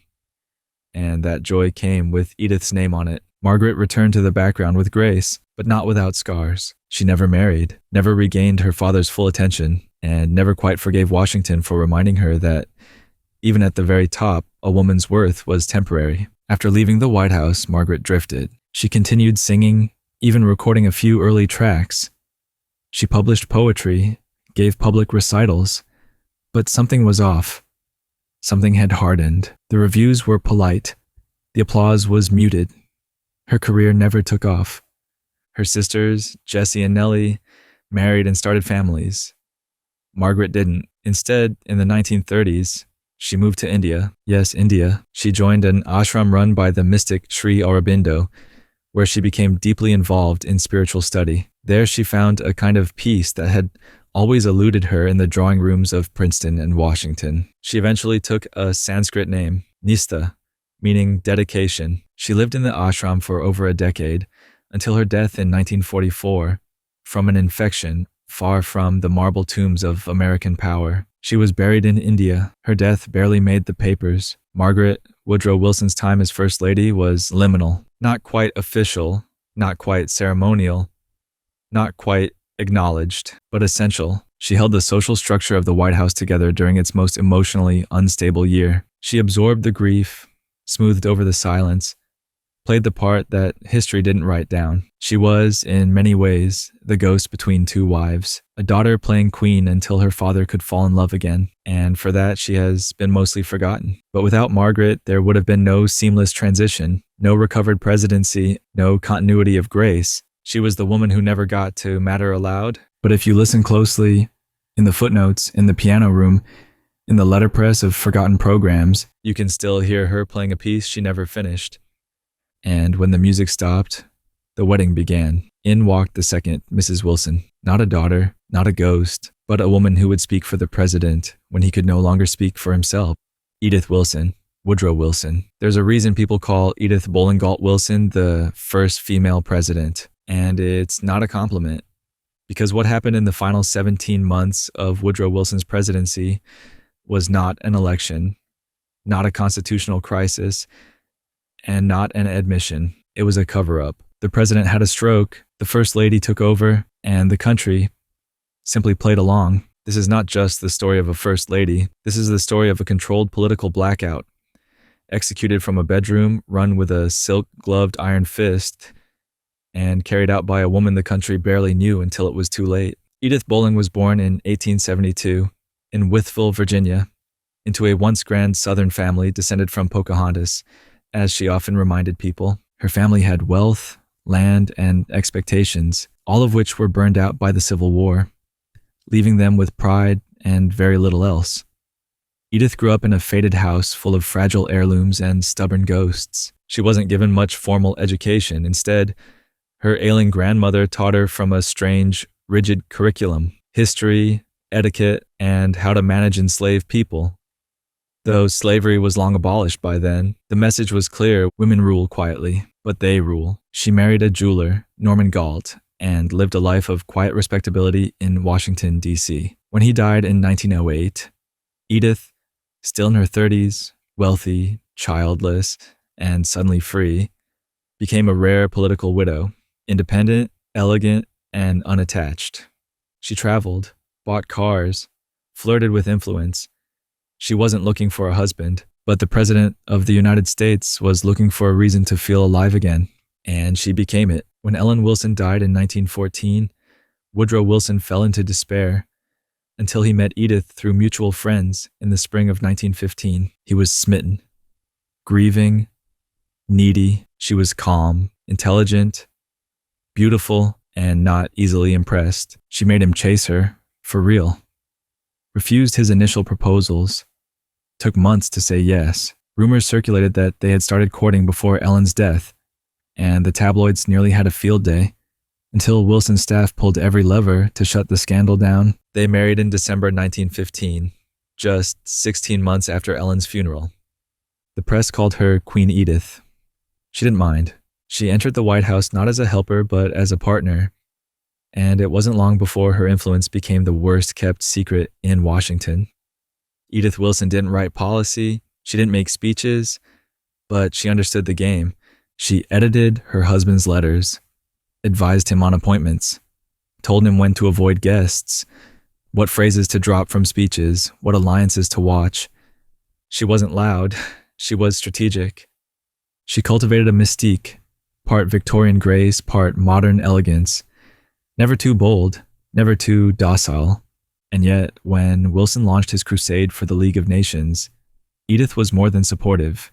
She was missionary zealous. She believed in it, believed he was chosen, believed her husband was the one man who could save the world from another war, which made what happened next all the more devastating and all the more tempting. On October 2nd, 1919, just after returning from a grueling national tour to promote the League of Nations, Woodrow Wilson collapsed in the White House with a massive cerebral thrombosis, a stroke. He lost most of his mobility on the left side, his vision blurred, his memory faltered, his ability to speak coherently gone. The doctors panicked. The aides froze. And Edith? She locked the door. Not metaphorically, literally.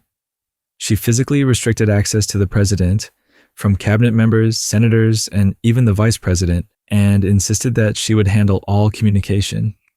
She called it stewardship. Historians now call it something else: a secret, unconstitutional shadow presidency. For 17 months, the United States of America had a president who could barely speak, and a first lady who filtered, shaped, or outright replaced his decision-making. She received documents. She opened correspondence. She made notes in the margins. She decided what would and would not be shown to Wilson. She decided who got to speak with him. Sometimes she would respond in his name, dictating policy without his review. Cabinet officials were told he was tired. Reporters were told he was recovering. The American people were told nothing. The White House was turned into a fortress of polite lies, and Edith Wilson was the gatekeeper. To this day, there is no full record of what he actually signed, decided, or even understood during those final 500-plus days in office. What we do know is this: the Treaty of Versailles failed in the Senate. The League of Nations was abandoned by the U.S., and Woodrow Wilson never regained full cognitive function. But the presidency limped on, because Edith said it would. In 1921, Wilson's term ended. He was broken, pale, practically voiceless. Edith escorted him from the White House like a nurse, not a partner. They moved into a private residence in Washington. Edith remained by his side as caregiver, editor, and loyal gatekeeper until his death in 1924. She never apologized for what she did. She never admitted wrongdoing. In her memoir, she described her actions as necessary, patriotic, and faithful, framing herself as a devoted wife protecting a fragile man. It was revisionism soaked in perfume, because what she really did was run the country without a single vote cast in her name. And America let her. Because the alternative, admitting the presidency had been functionally vacant during a moment of global reckoning, was worse. So we closed our eyes and let Edith write the obituary. Edith Wilson lived for another nearly 4 decades after her husband's death. She died in 1961 on December 28th, Woodrow's birthday, at age 89, outliving most of her enemies, critics, and secrets. She was buried beside him. For decades, her role was minimized, romanticized, or ignored. Then came the biographies, the archives, the letters. Now she's recognized as the woman who pulled off the most successful unelected takeover of executive power in U.S. history, and did it in heels, pearls, and with impeccable manners. She wasn't a placeholder. She wasn't a nurse. She was a ruler in all but name, and no first lady before or since has ever come as close to becoming the presidency itself. But when Edith finally let go, the next first lady came in smiling, a piano teacher, a joke teller, a woman who just wanted to be left alone in the garden. Florence Harding, Warren G. Harding, before there was Jackie, before there was Eleanor, before there was Michelle, there was Florence Kling Harding. And if you've never heard of her, that's by design. Because Florence didn't want fame. She wanted control. She was the first lady to read the newspapers before they were printed, the first to hire a press secretary, the first to strategize entire campaigns, and the first to know exactly how many skeletons fit in a walk-in White House closet. Her husband, Warren G. Harding, was charming, vague, and obedient. She was neither of the first two, and too smart to be the third.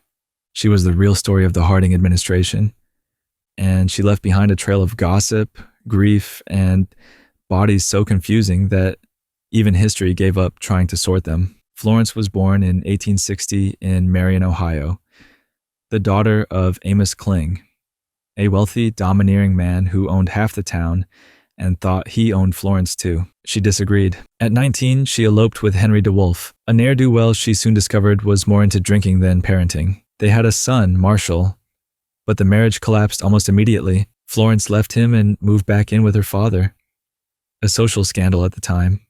But she didn't retreat. Instead, she reclaimed her reputation by becoming a music teacher, then a piano entrepreneur, running her own business, teaching elite students, managing finances. She became self-sufficient in a world that still treated women like unpaid furniture. And then came Warren, a small-town newspaper editor, ambitious, handsome, dangerously charismatic. She married him in 1891, and by all accounts, she made him. Florence Harding didn't just support her husband's political career, she designed it. When Warren entered state politics, it was Florence who wrote talking points, curated press coverage, and warned him who not to trust. She encouraged him to keep speeches short. She learned how to manipulate wire services. She knew when to whisper, when to nod, and when to threaten behind closed doors. She called herself the Duchess, and everyone around her nodded, nervously. She also knew he was a womanizer. Affairs, multiple. Mistresses, documented. A love child, almost certainly. Florence never pretended not to know, she just managed the fallout. Because she didn't marry for romance, she married for access. And when the Republican Party was casting around for a safe, likable candidate for the 1920 election, Florence made sure they landed on Warren. She handled the media.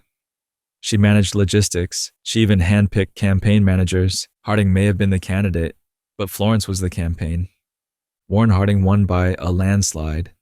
It was the first presidential election in which women could vote, and Florence capitalized on it. She gave speeches to women's clubs, hosted suffragists, talked openly about her past, appeared at public events with a confidence no first lady had dared before. She was 61 years old, older than most first ladies, but she moved through Washington like she'd been waiting to run it her entire life. Florence oversaw the renovation of the White House kitchens, started a rooftop garden, and personally screened press credentials for reporters. She read every column, wrote letters in response to criticism, gave exclusive access to journalists she liked, and froze out those she didn't. She even pushed for progressive issues. Animal rights, she banned vivisection in D.C. Veteran care, she visited hospitals relentlessly. Prison reform, particularly for women. But the real story was what she knew and how tightly she kept it. The Harding administration was a festival of corruption. From the Veterans Bureau to the Justice Department, cronies looted the government like it was a speakeasy, and at the center of it all was the now infamous Teapot Dome scandal, the illegal leasing of federal oil reserves to private companies in exchange for bribes. Harding claimed ignorance. Florence claimed concern. She begged him to cut ties with shady allies, warned him about backdoor deals, and when that failed, she started leaking information behind the scenes to keep the press from smelling blood.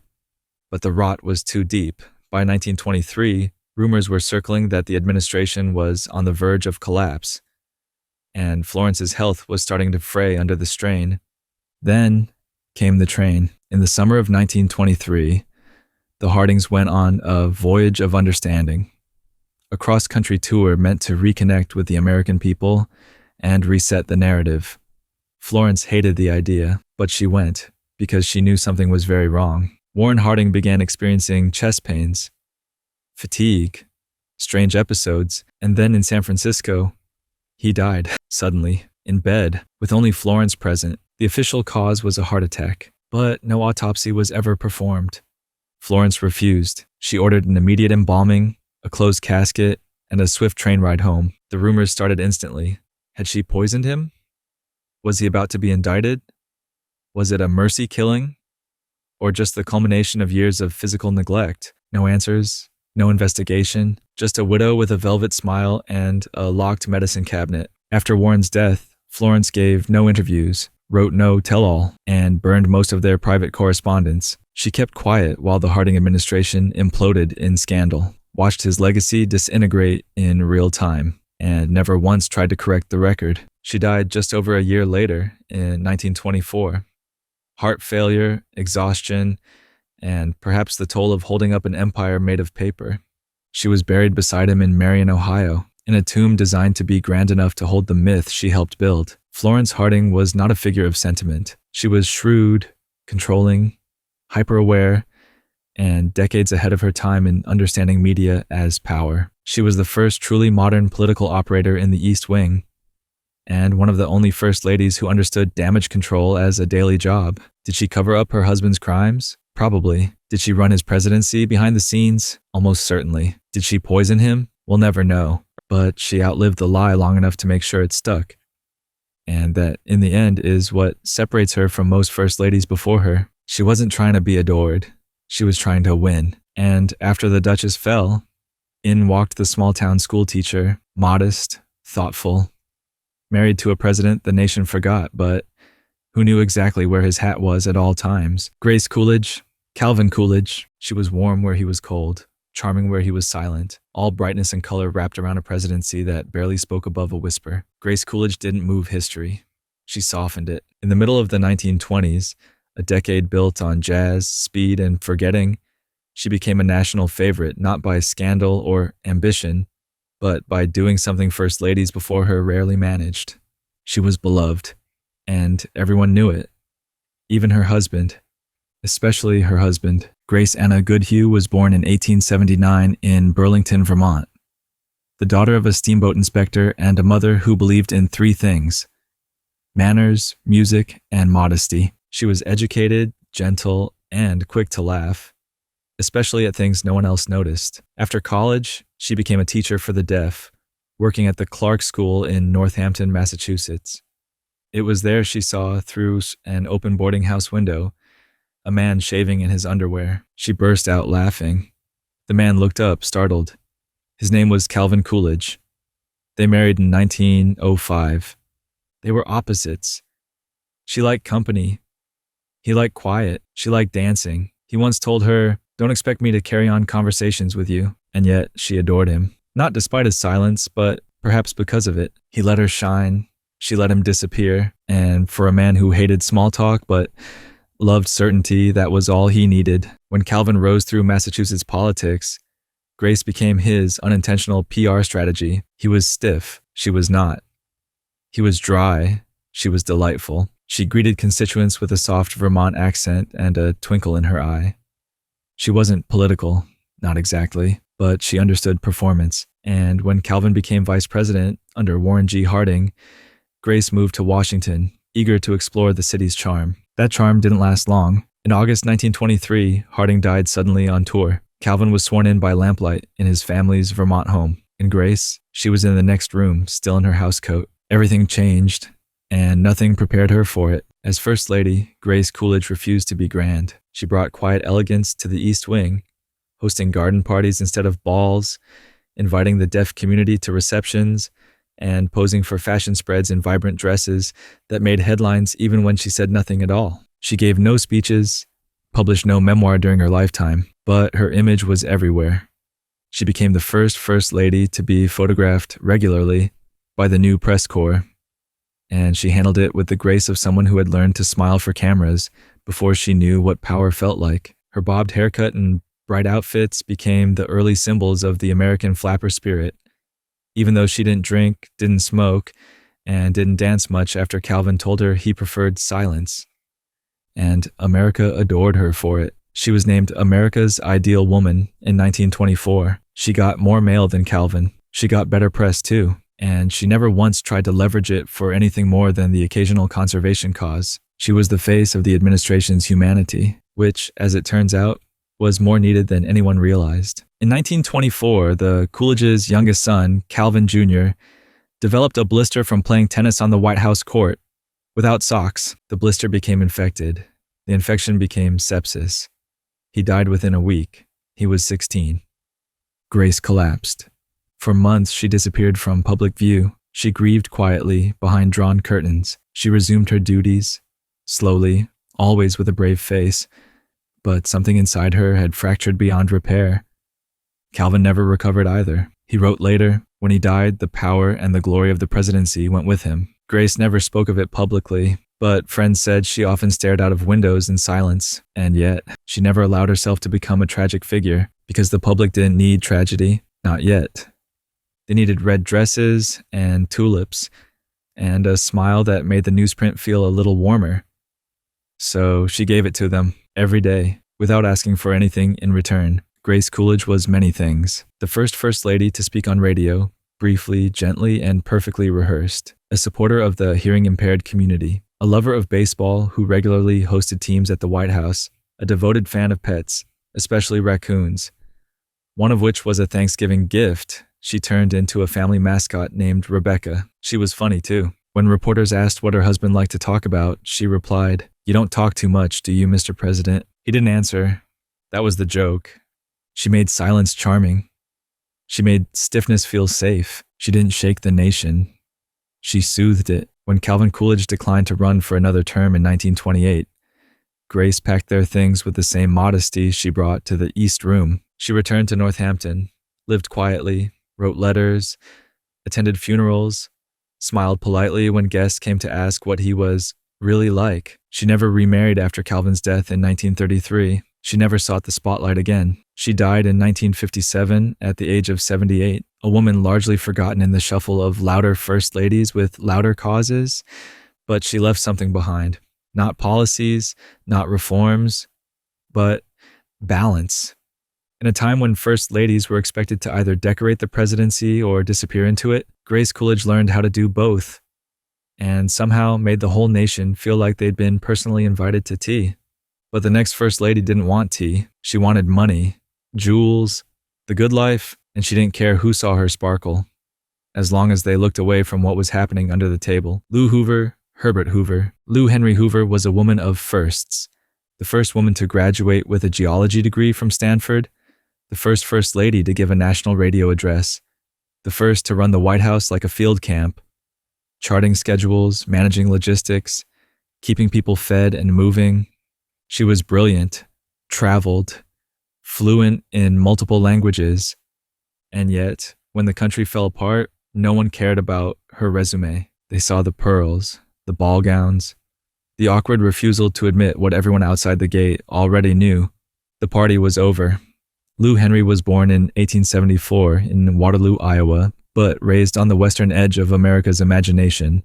In Whittier, California, a Quaker town filled with quiet rebellion and frontier optimism. She was a tomboy, an equestrian, a rock collector, a fencer, a girl who'd rather be elbow deep in dirt than laced into a parlor dress. At Stanford University, she met a shy young mining engineer named Herbert Hoover. He asked her to marry him before leaving for a job in Australia. She said yes, but on one condition. She'd go with him. And so began a global marriage that would span continents, careers, and at least a dozen simultaneous logistical problems. They lived in China, Burma, England, Russia, and Africa. Lou studied local customs, designed homes, managed their growing fortune, and in between it all, she co-translated a 16th century Latin mining manual, the kind of hobby that usually requires 2 graduate degrees and a coffee 4. She was cool-headed, calculating, and impossible to pin down. Even her smile looked like it might be holding back algebra. Herbert Hoover made his name not in politics, but in humanitarian engineering.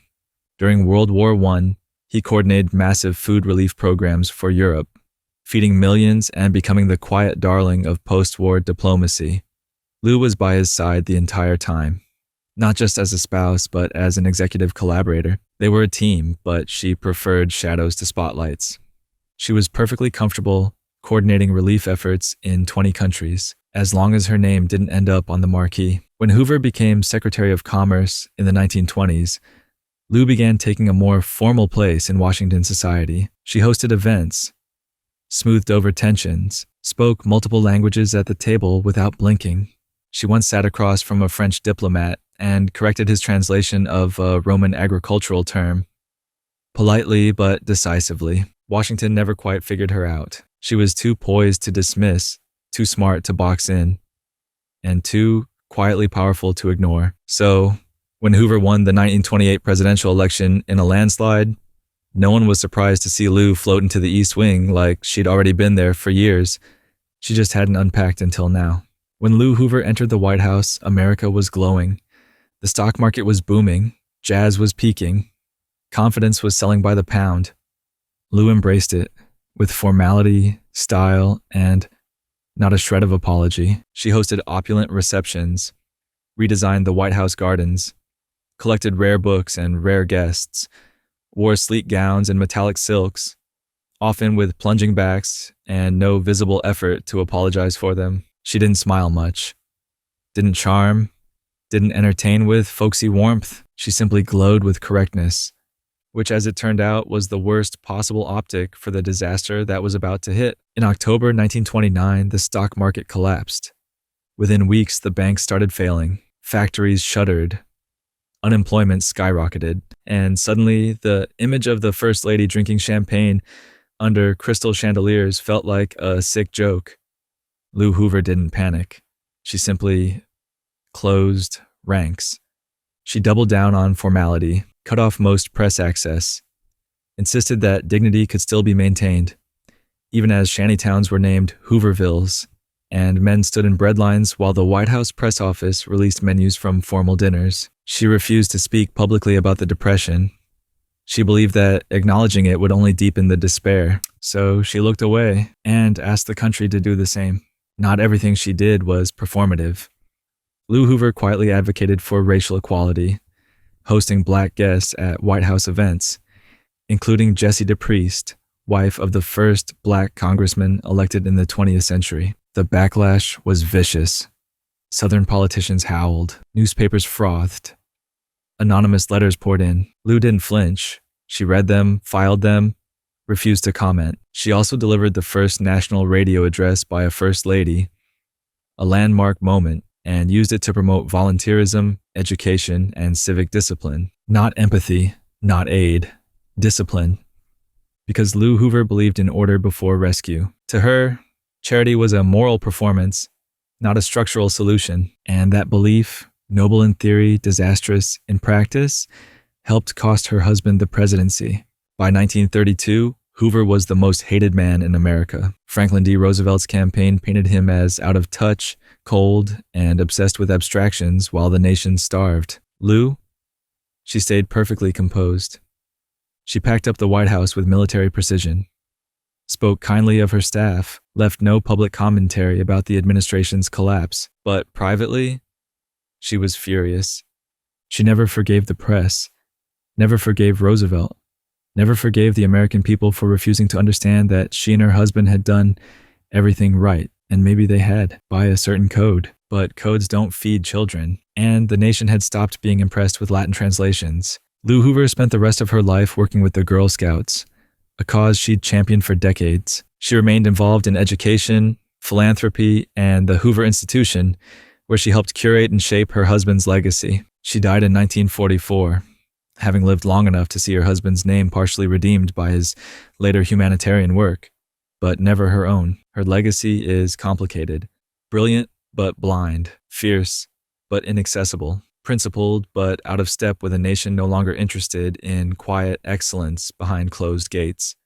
She was a first lady who refused to bend, even when the country broke, and that's why she's remembered only in fragments, elegant, opaque, and covered in dust no one wants to clean. But after the crash came the roar of a new age.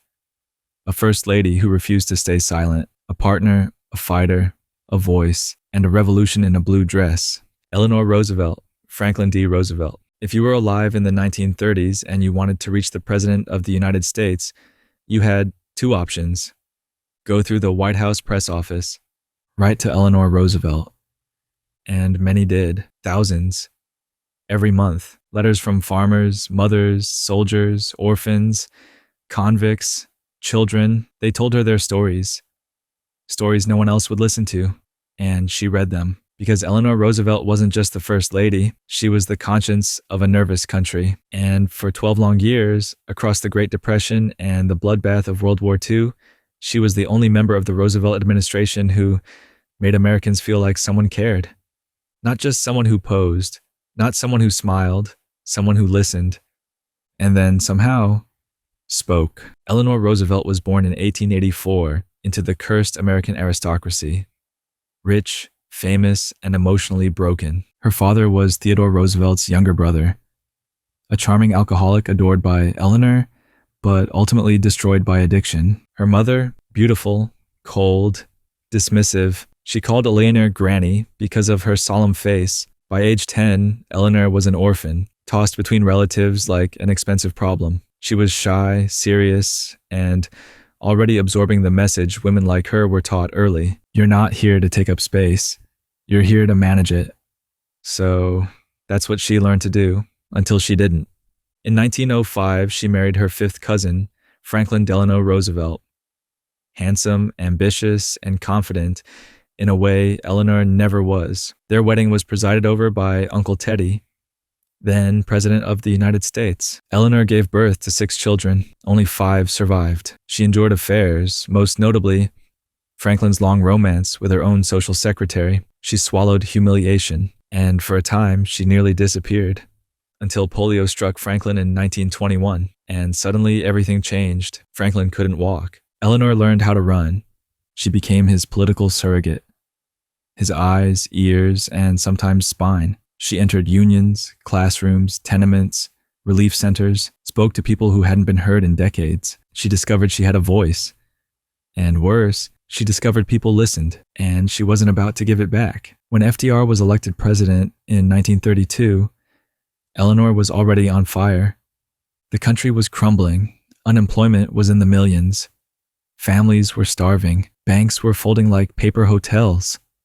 And here came a first lady who refused to stay in the parlor. She gave speeches, held press conferences, published a daily syndicated column, My Day, which ran 6 days a week for 27 years. She traveled the country alone, inspecting relief programs, holding town halls, visiting coal mines and native reservation, and writing blistering reports about what she saw.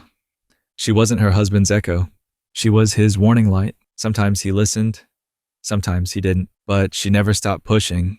Eleanor's relationship with the press was revolutionary. She insisted on hosting press briefings exclusively for women reporters, because at the time, major newspapers refused to send women to White House events unless it was required.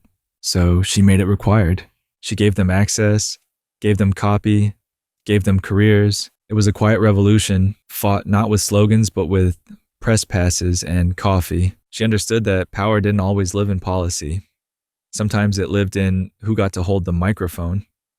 And she made damn sure women were at the table. Eleanor Roosevelt's most radical act was simple. She refused to look away.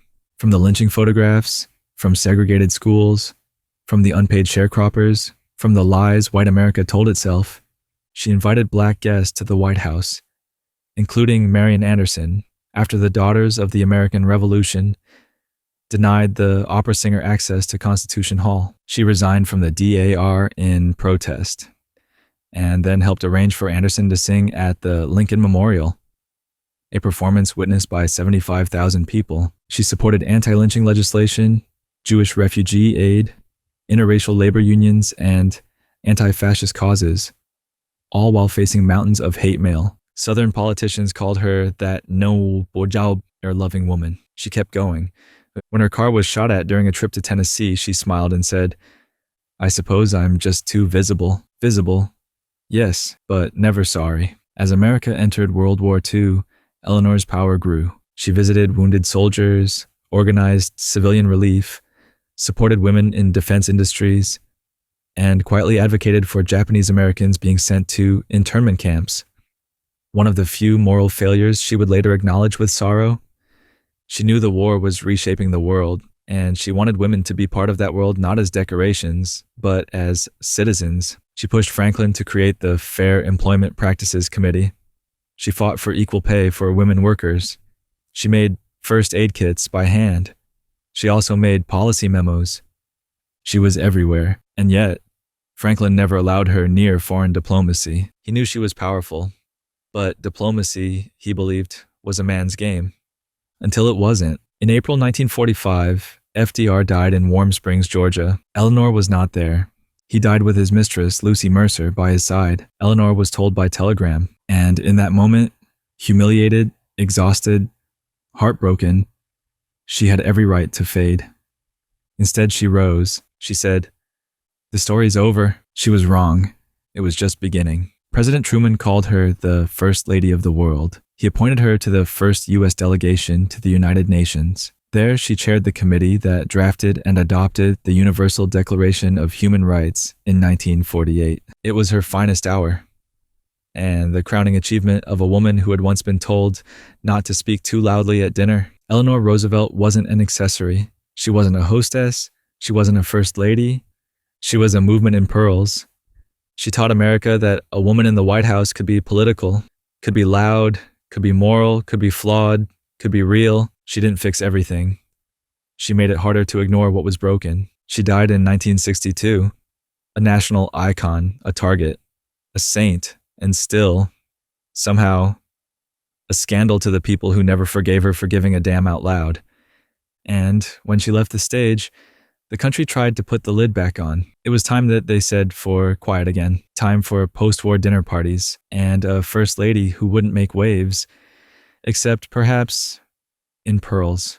Bess Truman, Harry S. Truman, Elizabeth Virginia Wallace Truman, known to everyone as Bess, was probably the most reluctant first lady in American history. She hated reporters, she despised publicity, she refused to give interviews, and she often made Eleanor Roosevelt look like a Vegas showgirl by comparison. Where Eleanor was public reform, Bess was private retreat. Where Eleanor built a legacy out of speeches and causes, Bess built walls and locked them and labeled the keys, "None of your business." She was fiercely private, deeply loyal, and the kind of woman who could sit through a state dinner without blinking, then tear down your entire argument with a single sigh. She didn't want to be remembered. She wanted to be left alone. And for nearly 8 years, America just stared at the curtain. Bess Truman was born in 1885 in Independence, Missouri, to a wealthy and well-connected family. Her father was a grain dealer, her mother a Southern belle with opinions and the wardrobe to match. Bess was smart, athletic, and charming, but also raised to believe that ladies do not advertise their feelings. She was class president. She played tennis. And crucially, she lived across the street from a shy, bespectacled boy named Harry S. Truman. Harry fell in love with her when they were both teenagers. She didn't, not at first. He courted her for years. She declined. He persisted. Eventually, she said yes. They married in 1919 after Harry returned from World War I. She was 34. She told friends she wasn't interested in marrying a politician. She wanted a man who'd be home for dinner. Spoiler, she did not get that man. When Franklin D. Roosevelt died suddenly in 1945, Harry Truman, then vice president for only 82 days, was sworn in as president. Bess was furious. She had begged Harry not to go to Washington in the first place. Now he was the leader of the free world. She packed her bags, moved to the White House, and immediately tried to pretend none of it was happening. Unlike Eleanor Roosevelt, who made the first ladyship a visible political platform, Bess Truman treated it like a punishment with excellent upholstery. She attended official events, smiled when absolutely necessary, and took refuge in long walks, crossword puzzles, and unbroken silences. Her idea of a press conference was a typed Q&A with answers like, "No, I don't recall, and that's personal." She held exactly one formal press conference in 8 years. It lasted 15 minutes. She said nothing new. The press called her the Phantom First Lady. She didn't care. She had zero interest in being loved, only in being invisible. That's not to say Bess Truman was passive. In private, she was Harry's confidant, his sounding board, his editor. He trusted no one more. Not his aides, not his generals, only Bess. He once said, "She was the boss. I just held the title." She reviewed his speeches, helped craft responses, told him bluntly when he was being a damn fool. When the decision came to drop the atomic bomb on Hiroshima, it was Bess who urged Harry to trust his judgment and not let the scientists or military men push him into hesitation. And when Truman fired General Douglas MacArthur during the Korean War, a move that nearly detonated his presidency, Bess didn't flinch. She supported him, silently, fiercely. She didn't need to make headlines. She was the firewall, and she knew it. Bess Truman's only public vulnerability was her daughter, Margaret, an aspiring opera singer who often received brutal reviews from critics. In 1950, a Washington Post reviewer wrote that Margaret could not sing very well. Harry Truman wrote back, "Someday I hope to meet you. When that happens, you'll need a new nose and a supporter below." Bess said nothing. She didn't need to. The message was clear. Attack her, she'll ignore you. Attack her family, and she will let her husband bury you alive. Behind that pleasant Midwestern reserve was a steel spine and a loaded shotgun. Bess Truman left no memoir, donated no wardrobe, hosted no conferences. She destroyed most of her private correspondence. And when asked how she wanted to be remembered, she simply replied, "As myself." She returned to Independence, Missouri when Harry left office in 1953. She sat on the porch, wrote letters, gardened, watched TV, ignored interviews, and lived to be 97 years old, the longest living First Lady in American history at the time of her death in 1982. Eleanor had rewritten the role. Bess quietly set it back on fire, locked the door, and buried the key under a rose bush. She was not warm, she was not progressive, she was not interested in branding herself, and that somehow made her all the more unforgettable. Because in an age of television, charisma, and the growing cult of personality, Bess Truman proved something radical. Silence is still a form of power, but silence wouldn't last. Next came a woman who had practiced for First Lady like it was a career. She wore gloves, smiled for cameras, and made America feel elegant again. And her husband? He brought the camera crew. Mamie Eisenhower, Dwight D. Eisenhower, Mamie Geneva Dowd. Eisenhower was not a revolutionary.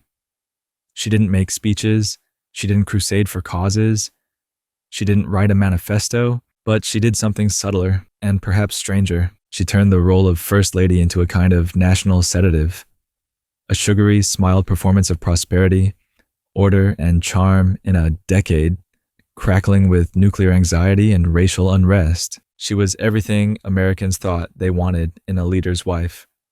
Polished, cheerful, efficient, and gloriously, gloriously pink. But behind that pastel persona was a woman who had already survived war, loss, and invisibility. Mamie didn't change the world. She outlasted it. Mamie was born in 1896 in Boone, Iowa, but raised in Denver, where her father, a meat-packing millionaire, provided a lifestyle that included servants, parties, and all the trappings of genteel American leisure. She attended finishing schools, had her own butler by age 10, and knew how to set a formal table before she could vote. She wasn't trained for politics, she was trained for presentation. But then she met a young West Point graduate named Dwight David Eisenhower. He had no money, no pedigree, and no interest in Denver's social scene. Mamie married him anyway on Valentine's Day, 1916, and so began her real education. It came with no textbooks, only military assignments, mud, and the grief of watching the 20th century chew through everything she thought she'd counted on. In their first 37 years of marriage, Mamie and Ike moved more than 30 times. They lived in Panama, the Philippines, Paris, and the American South. They endured cramped barracks, makeshift kitchens, and stretches of cold silence while Ike climbed the ranks. She managed staff, sorted logistics, hosted generals, kept house on nothing, packed and unpacked a life that was never still. She raised their only child, John, almost entirely alone, and then came the worst moment of her life. In 1921, their first son, Dow Dwight, nicknamed Icky, died of scarlet fever at age 3. Mamie never fully recovered. She carried the grief in private and never spoke of it publicly. She smiled anyway. She always smiled, even when her heart was still a battlefield. When World War II broke out, Dwight Eisenhower was promoted to Supreme Allied Commander in Europe. Mamie stayed in Washington, writing letters, keeping appearances, and holding together the image of a calm, supportive homefront wife. She was flooded with attention, some of it jealous, some of it cruel. Rumors swirled about Ike's close working relationship with Kay Summersby, a British officer who served as his driver and aide. Some suggested it was more than professional. Mamie never responded to the speculation, not once. She simply kept writing him letters. Long, warm, detailed. When the war ended, Eisenhower returned to a hero's welcome. And Mamie, loyal, elegant, and blank-faced, stood by his side like a symbol no one could quite interpret. When Ike was elected president in 1952, Mamie stepped into a White House still holding the smoke of war and the ashes of Eleanor Roosevelt's moral dynamism. She brought in new drapes, new gowns, and a new era. She reintroduced formal dinners, reestablished strict etiquette, oversaw staff with a firm, Midwestern touch, insisted on wearing gloves at all times in public, even while shaking hands with children. She also made pink a national aesthetic. Mamie Pink, a soft, candy-colored hue, showed up everywhere.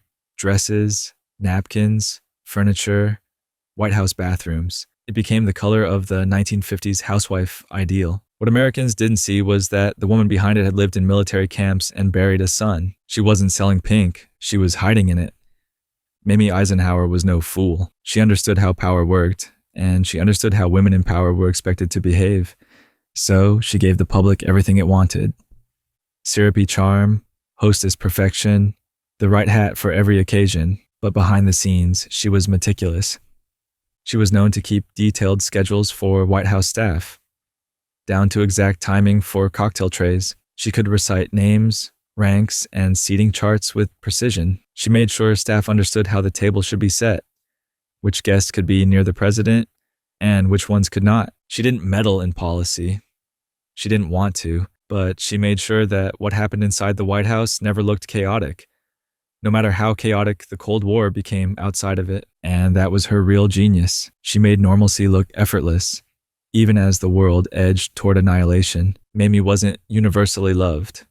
Critics said she was out of touch, that she represented a Stepford ideal at odds with a changing America, that she didn't care about civil rights, that she smiled too much, but she was also the first lady to be embraced by television. Her holiday specials were charming. Her fashion sense was copied. She was relatable in a decade that wanted its first lady quiet, lovely, and non-threatening. She gave them all three, and kept her opinions to herself. Almost. She was known to privately influence appointments, including personnel selections for military spouses and social events. She once reportedly advised Ike on whether to fire a cabinet official, not based on policy, but on decorum. She didn't make the big moves. She made sure they didn't look messy, and sometimes that's the more difficult job. When Ike left office in 1961, Mamie packed the pink up, returned to Gettysburg, and resumed the life of a retired general's wife, planting flowers, writing thank you notes, and refusing to dish gossip about Washington. She remained a staunch Republican, disliked the counterculture of the 1960s, and recoiled from the emerging women's liberation movement. She had built her role on dignified invisibility. The idea of women demanding power openly, not her brand. Still, she remained a figure of affection and nostalgia for many Americans. When she died in 1979 at age 82, tributes called her the nation's hostess, the essence of 1950s grace, and the last truly non-political First Lady. But she was more than that. She was the camouflage of comfort in an era that feared everything: communism, rock and roll, nuclear fallout, and needed at least one thing to stay perfectly, endlessly composed. That thing was Mamie. But the 1960s weren't interested in pink anymore. The next First Lady wore tailored suits, spoke multiple languages, and knew exactly how to light a cigarette in a crisis. She wouldn't host the party. She would choreograph it. Jacqueline Kennedy, John F. Kennedy. She was 31 years old when she became First Lady.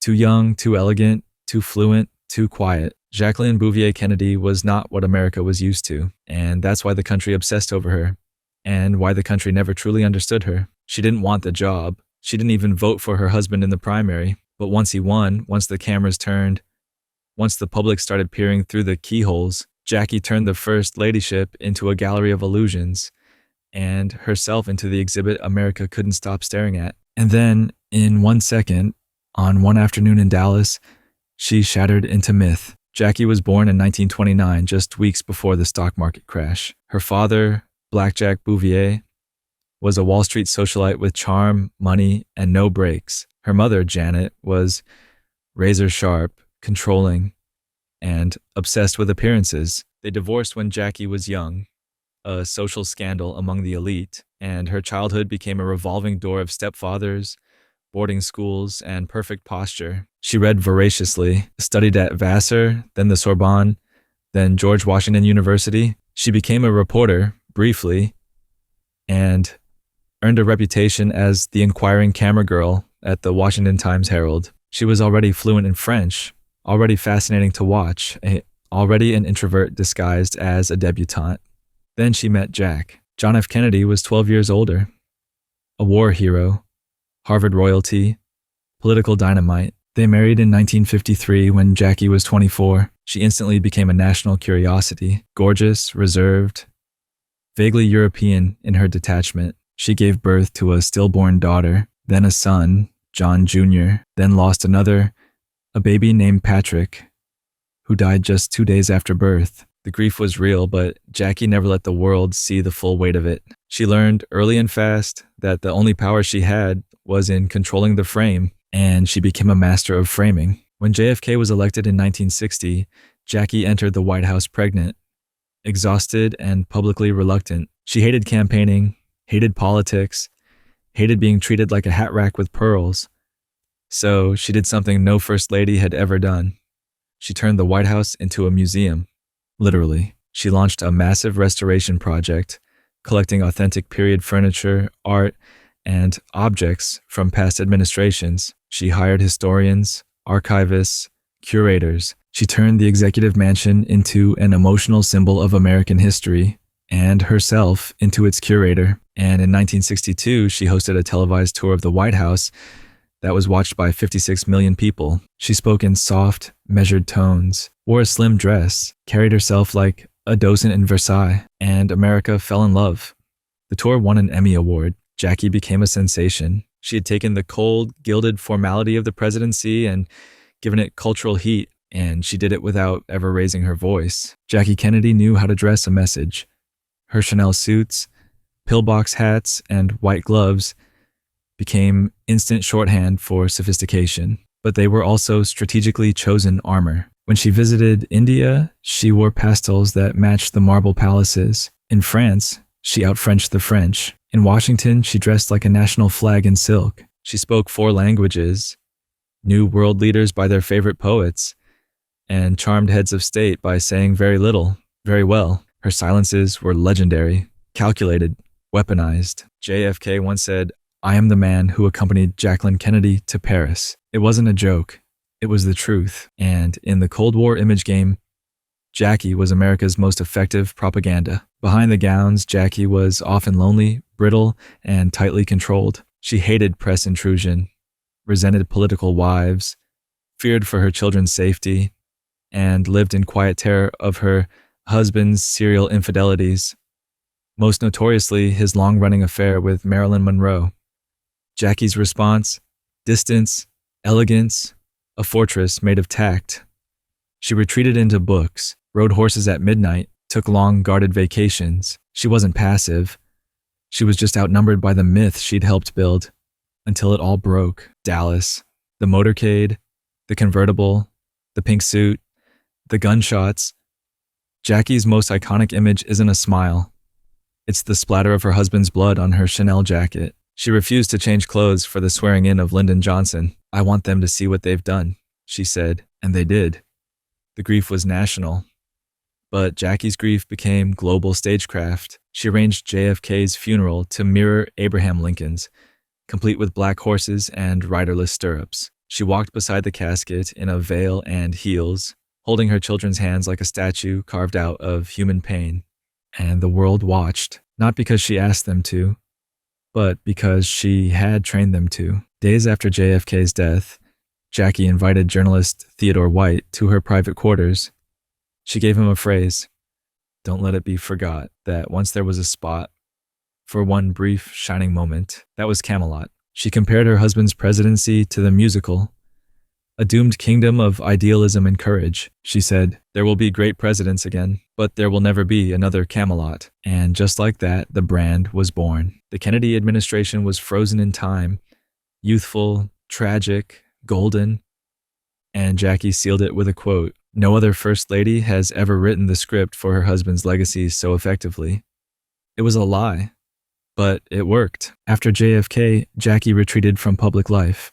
She married Aristotle Onassis, a Greek shipping tycoon, in 1968, a scandal that stunned Americans who wanted her to remain a grieving marble widow forever. She didn't. She took the money, took the yacht, took the autonomy, and when Onassis died, she returned to New York and became a book editor, quietly championing art, poetry, and literature until her death in 1994. She never ran for office, never gave long interviews, never broke character. She remained the most enigmatic First Lady in American history, and she liked it that way. Jackie Kennedy was not warm, not loud, not always kind.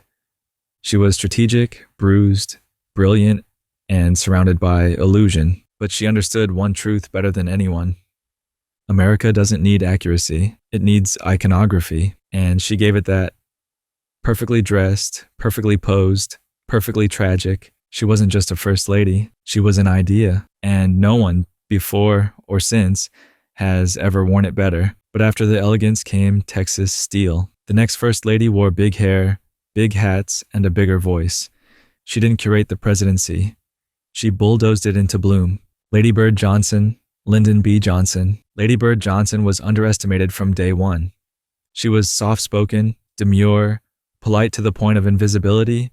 She wore floral prints, sign notes, bird, and never raised her voice above the pitch of a polite suggestion, which made it easy for people to miss that she was also one of the most strategically influential First Ladies in U.S. history. She took over her husband's office when he went to war. She ran a media empire before she ran a household. She understood public relations, federal budgeting, and rural infrastructure better than most senators. And while America reeled from assassinations, war protests, and civil unrest, Lady Bird was planning beauty with one hand and holding the White House together with the other, not to distract, but to preserve what little was left to believe in. Born in 1912 in Karnak, Texas, Claudia Alta Taylor got the nickname Lady Bird from a nurse who said she was pretty as a ladybird. It stuck forever. She grew up wealthy but motherless.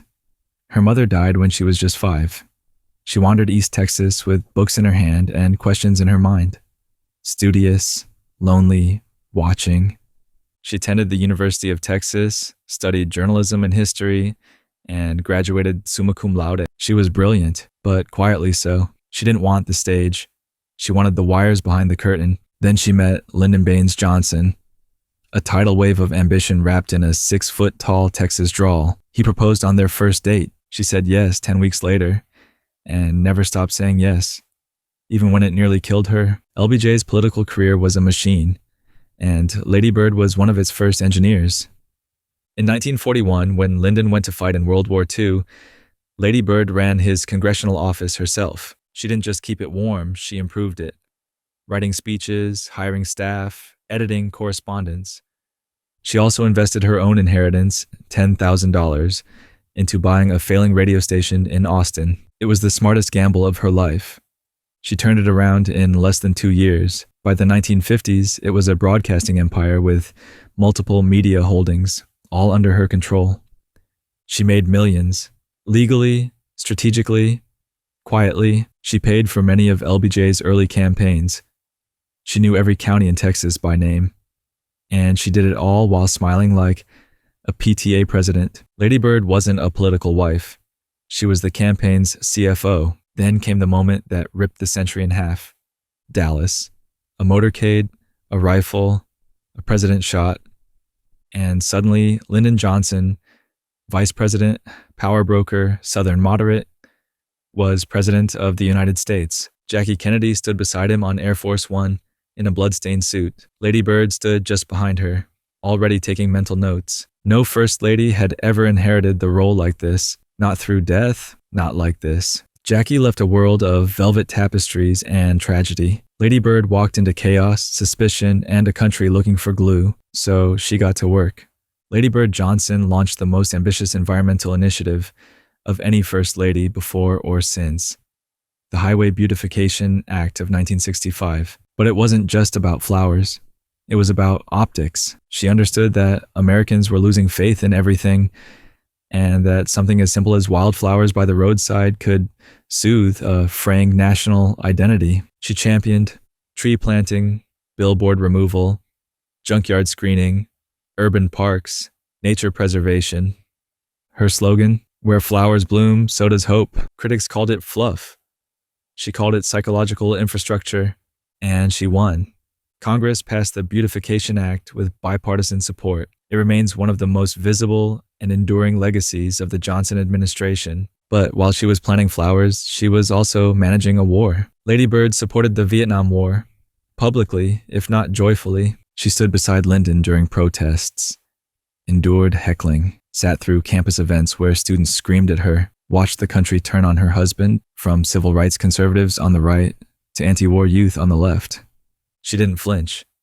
In fact, she became his emotional firewall. She was the only person who could talk him down from his manic rages, the only one who could say no and get away with it, the only one he trusted to tell him if he was being Lyndon again, charming in one room, cursing in the next. He relied on her. Not to be Jackie, not to be Mamie, but to be a functional, stabilizing force in a house that never stopped bleeding. Lady Bird Johnson supported the Civil Rights Act of 1964. She knew it would cost them votes in the South. She didn't care. She traveled through Dixie on what was called the Lady Bird Special, a whistle-stop train tour to promote civil rights and racial harmony. She gave 47 speeches in 5 days, often to hostile crowds, telling them politely, firmly, and with perfect grammar that segregation was finished, and they listened. Not because they agreed, but because they couldn't dismiss her. She had an accent they trusted, a posture they respected, and she made change feel gentle even when it was revolutionary. That was her superpower. When LBJ shocked the nation by announcing he would not seek re-election in 1968, Lady Bird said nothing, but she was relieved.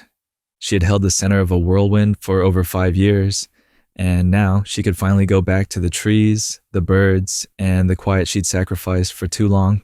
She returned to Texas, built the LBJ Ranch into a retreat, oversaw the Lady Bird Johnson Wildflower Center, one of the most important ecological institutions in the country. She outlived her husband by 34 years. She lived long enough to see environmentalism mainstreamed, civil rights legislated, and her legacy rewritten with flowers. She died in 2007 at the age of 94, and still, most Americans remember her only vaguely, which is a shame. Because Lady Bird didn't just beautify the country. She bandaged it with native blooms, with unglamorous, necessary work, and with a voice that never shouted, but somehow still made the world listen. But the next First Lady didn't whisper. She smoked. She drank. She rolled her eyes, and when she walked into the White House, she brought Watergate with her. Pat Nixon, Richard Nixon. If Bess Truman was the invisible First Lady, and Jacqueline Kennedy the idolized one, Pat Nixon was the expendable one. She was loyal, efficient, camera ready, and absolutely not allowed to have an opinion. She married one of the most paranoid men in American history, stood by him through 2 failed campaigns, 4 elections, a presidency, a war, and a resignation, and somehow still managed to be called cold. Because Pat Nixon didn't cry on cue. She didn't flinch when people booed. She just did the job. And when the country came undone, not with a bang, but with microphones taped under desks, she did what she always did. She smiled anyway. The woman born Thelma Catherine Ryan in 1912 was called Pat by her father, a nod to her St. Patrick's Day birthday. But her childhood was less luck, more grit. She grew up on a dirt farm in California, working in the fields before and after school. Her mother died when she was 12. Her father died when she was 17. By the time she entered college, she was an orphan supporting herself as a typist, teacher, and movie extra. She majored in merchandising and drama, graduated cum laude, and turned down safer futures to live life on her own terms. And then, in 1938, she met a law student named Richard Nixon, who told her on their first date, "You're going to marry me." She laughed. Then she did. And from that moment on, Pat Nixon stopped getting to choose what her life looked like. She campaigned for Nixon in every race he ever ran. Congress, Senate, Vice President, President. She gave speeches, rode trains, shook hands, smiled through jet lag and stomach bugs, and once a rock thrown at her head in South America. She went on solo goodwill tours of Asia, Africa, and South America as Second Lady, making her the most traveled First Lady in waiting in history. She took notes, studied cultural protocols, spoke to women, not just dignitaries. She was charming in a way that made diplomats forget she was married to the most strategically rigid man in the building. But she never tried to eclipse him. She knew better. When Nixon lost the California governor's race in 1962 and told the press, "You won't have Nixon to kick around anymore," Pat just stood behind him, tight-lipped. She had already packed the car. When Nixon finally won the presidency in 1968, Pat Nixon was 56, older than most first ladies and significantly more experienced. She entered the White House already tired, but she hit the ground running anyway. She became the first lady to publicly support women working outside the home, the first to wear pants in public, the first to visit all 50 states while her husband was in office. She oversaw the restoration of hundreds of White House artifacts, opened more public rooms to tourists, and fought to make the White House accessible to people with disabilities. She refused to hire a press secretary and avoided talking about herself unless absolutely cornered. But when she spoke, it was sharp and careful and unmistakably her. She once said, "I don't know how a woman can work full-time and be a good mother." The press crucified her. They wanted a stance. She gave them a sigh. Because Pat Nixon didn't want to be a symbol. She wanted to be useful. And she was.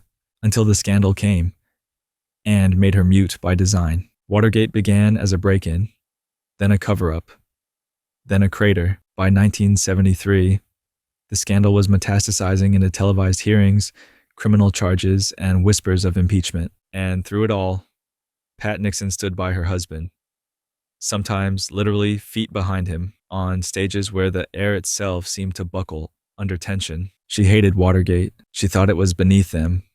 She believed he had done nothing criminal, only too loyal to bad people.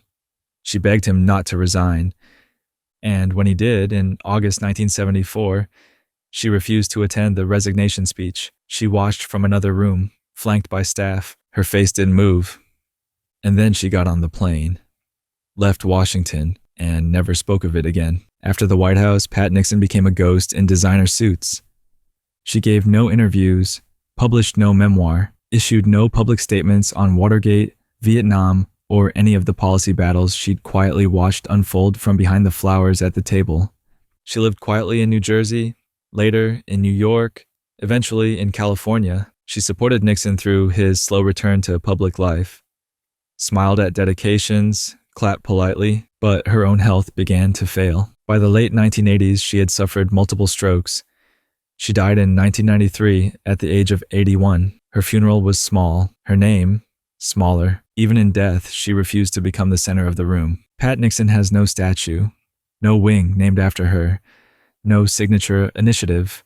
What she left behind is harder to frame. She was the first lady who did everything asked of her and was still called cold, the one who stood silently beside the worst presidential collapse in U.S. history and never once tried to rewrite her part. She was the background, on purpose, but in that background, she still traveled farther than any first lady before her, advocated for disabled access in public buildings, promoted volunteerism across the nation, fought to make the White House feel public, survived being married to Richard Nixon. And maybe that last one is the real legacy, because surviving a presidency that burned to the ground in real time and doing it with dignity, restraint, and without setting the house on fire yourself is more than most could manage. She didn't want to be remembered. She just wanted to leave intact. And maybe that's the most first lady thing of all. Betty Ford, Gerald Ford, before Michelle spoke openly about anxiety, before Hillary ran for president, before Rosalind championed mental health, there was Betty Ford. And she said the words no one else would say. She said cancer. She said sex. She said abortion. She said addiction. She said things that first ladies were absolutely not supposed to say. And America didn't quite know what to do with her because she was funny and open and messy and kind. And most of all, she was human in a White House that had spent the past decade trying to pretend it wasn't bleeding. Elizabeth Ann Bloomer Ford was never supposed to be First Lady. Hell, she wasn't even supposed to be in Washington. She was a Midwestern dancer trained under Martha Graham with a sharp wit, a practical streak, and a serious thing for jazz piano. She married a man named Gerald Ford in 1948 after her first marriage collapsed. He was tall, clean-cut, loyal, and ambitious in the dependable, kind of boring way. He told her he wanted to be in politics. She didn't know that meant 25 years in Congress, followed by a presidency dropped into his lap after a national constitutional crisis. When Nixon resigned in August 1974, Gerald Ford became president, and Betty, she became First Lady overnight. There was no campaign, no public vetting, no vision rollout, just a woman who'd been planning her retirement, suddenly standing in the White House, smiling like she hadn't just been hit by history. And then she did the most unthinkable thing of all. She told the truth. Just 1 month into her time as First Lady, Betty Ford was diagnosed with breast cancer. And instead of hiding it, she went public. She detailed the diagnosis, the surgery, the mastectomy. She said the words breast and cancer on national television at a time when most women wouldn't even say them at church. And the effect was immediate and seismic. Screening rates for breast cancer skyrocketed. Thousands of women scheduled exams. Letters poured in by the truckload. Because Betty Ford had just done something radical, she made the First Lady's body real. And once the door was open, she never shut up again. After cancer, she talked about equal rights. She publicly supported the ERA, premarital sex. I think young people today are going to do it anyway, so why not be honest? Marijuana. I've smoked it. Didn't inhale. Didn't exhale. Not sure. Abortion. I'm pro-choice. I think every woman should have that right. She said these things in the 1970s, from the East Wing, in full view of America. And the reaction, some loved her, some hated her, but no one ignored her. The Christian right called her dangerous. Feminists called her a hero. Gerald Ford called her his better half and most trusted advisor. She wasn't trying to be divisive. She just couldn't lie.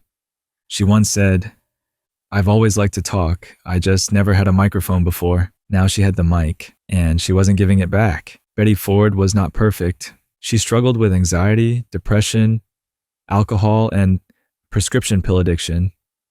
Years before the public ever knew, she lived in constant pain from arthritis, used pills to sleep, wine to cope, and silence to get through the darkest nights. When her husband lost re-election to Jimmy Carter in 1976, she felt relieved and empty. For the first time in decades, there were no cameras, no protocol, no staff to hide the cracks.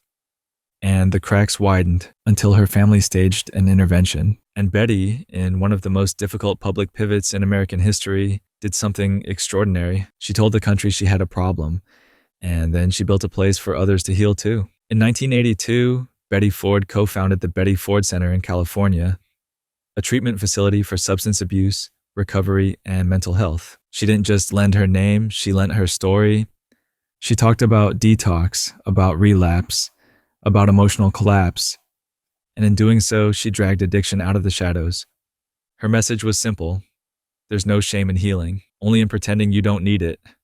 Celebrities came, politicians came, veterans came, and so did thousands of regular people who finally had a first lady who looked like them, hurt like them, and fought to come back like them. It became her real legacy, not the White House dinners, not the fashion, not the speeches, but the courage to say, "This nearly broke me. Let's help each other not break." Betty Ford is now remembered correctly as one of the most candid, courageous first ladies of all time. But her legacy also includes making women's health a national conversation, destigmatizing mental illness, supporting LGBTQ rights when few others would, advocating for equal pay and protections under the law, creating a space where honesty wasn't optional, it was sacred. She passed away in 2011 at the age of 93, with her hand still wrapped around the work she'd started decades earlier. At her funeral, tributes didn't call her graceful. They called her gutsy, and that's the truth.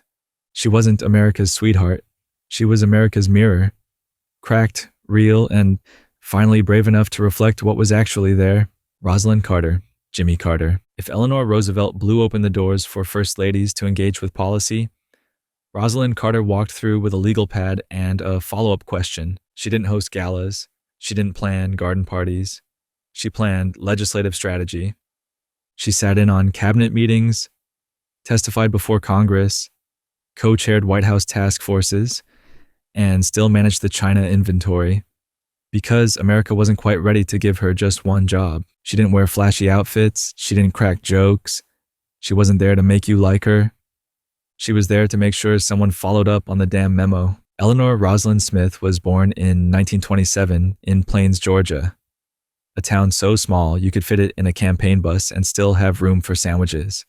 She lost her father to leukemia when she was 13. Her mother became a dressmaker.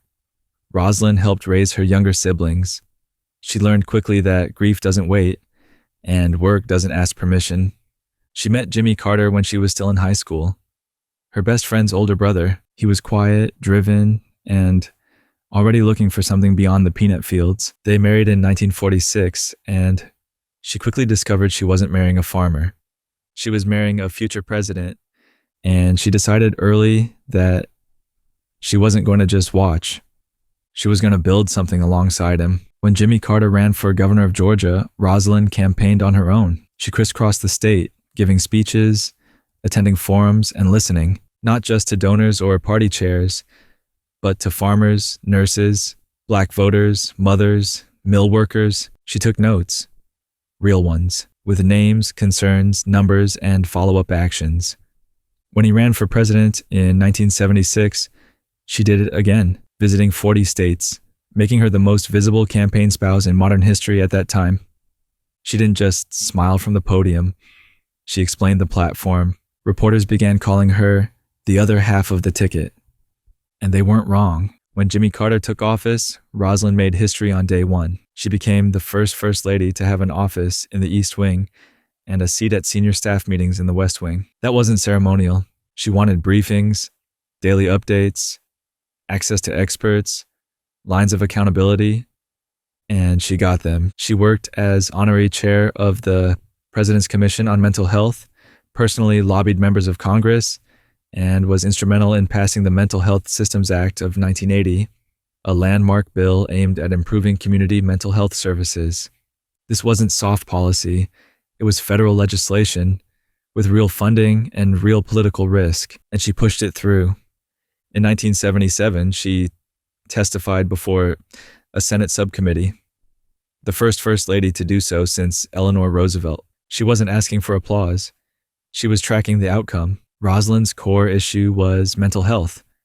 Years before it was politically safe, socially digestible, or headline-friendly, she talked about depression, addiction, PTSD, and the failure of state hospitals. She visited facilities across the country, asked hard questions, and refused to let care be a slogan. She understood that mental illness wasn't a private failing. It was a public health crisis and a moral obligation. And yet, for all her advocacy, she never made it about herself. because Rosalind didn't think being open required being performative. She didn't cry on cue. She didn't broadcast vulnerability. She just showed up over and over until someone handed her the next report. Rosalind Carter was deeply political, not in the party sense, but in the governance sense. She monitored cabinet morale, managed congressional relationships, acted as Jimmy Carter's closest advisor, especially during the Iran hostage crisis, when the country's nerves were fraying and public confidence was crumbling. She urged him not to run for re-election in 1980. He didn't listen. She campaigned hard anyway. And when he lost to Ronald Reagan, she took it personally. But not because she craved power, because she believed work had been left unfinished. And it haunted her. After 1981, the Carters returned to Plains, Georgia. And instead of cashing in with book deals and cocktail circuits, Rosalind got back to work. She co-founded the Carter Center in 1982, a nonprofit that would go on to monitor elections, combat global disease, promote peace negotiations, train journalists in responsible mental health reporting. She continued writing books, giving speeches, and advocating for caregiver support, mental health parity, and anti-stigma campaigns. She served on committees, councils, and boards well into her 80s, but she never called herself an activist. She just believed in doing the work.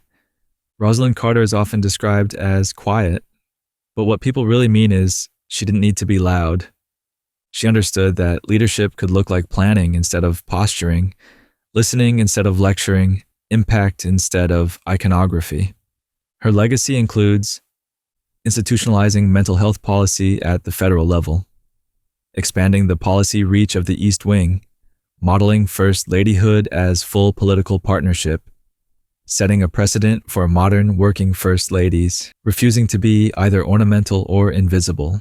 She died in November 2023 at age 96, surrounded by family and survived by decades of quiet revolutions. At her funeral, there were no gilded myths, just truth and wildflowers and people whose lives had gotten measurably better because Rosalind Carter didn't care whether the camera was rolling.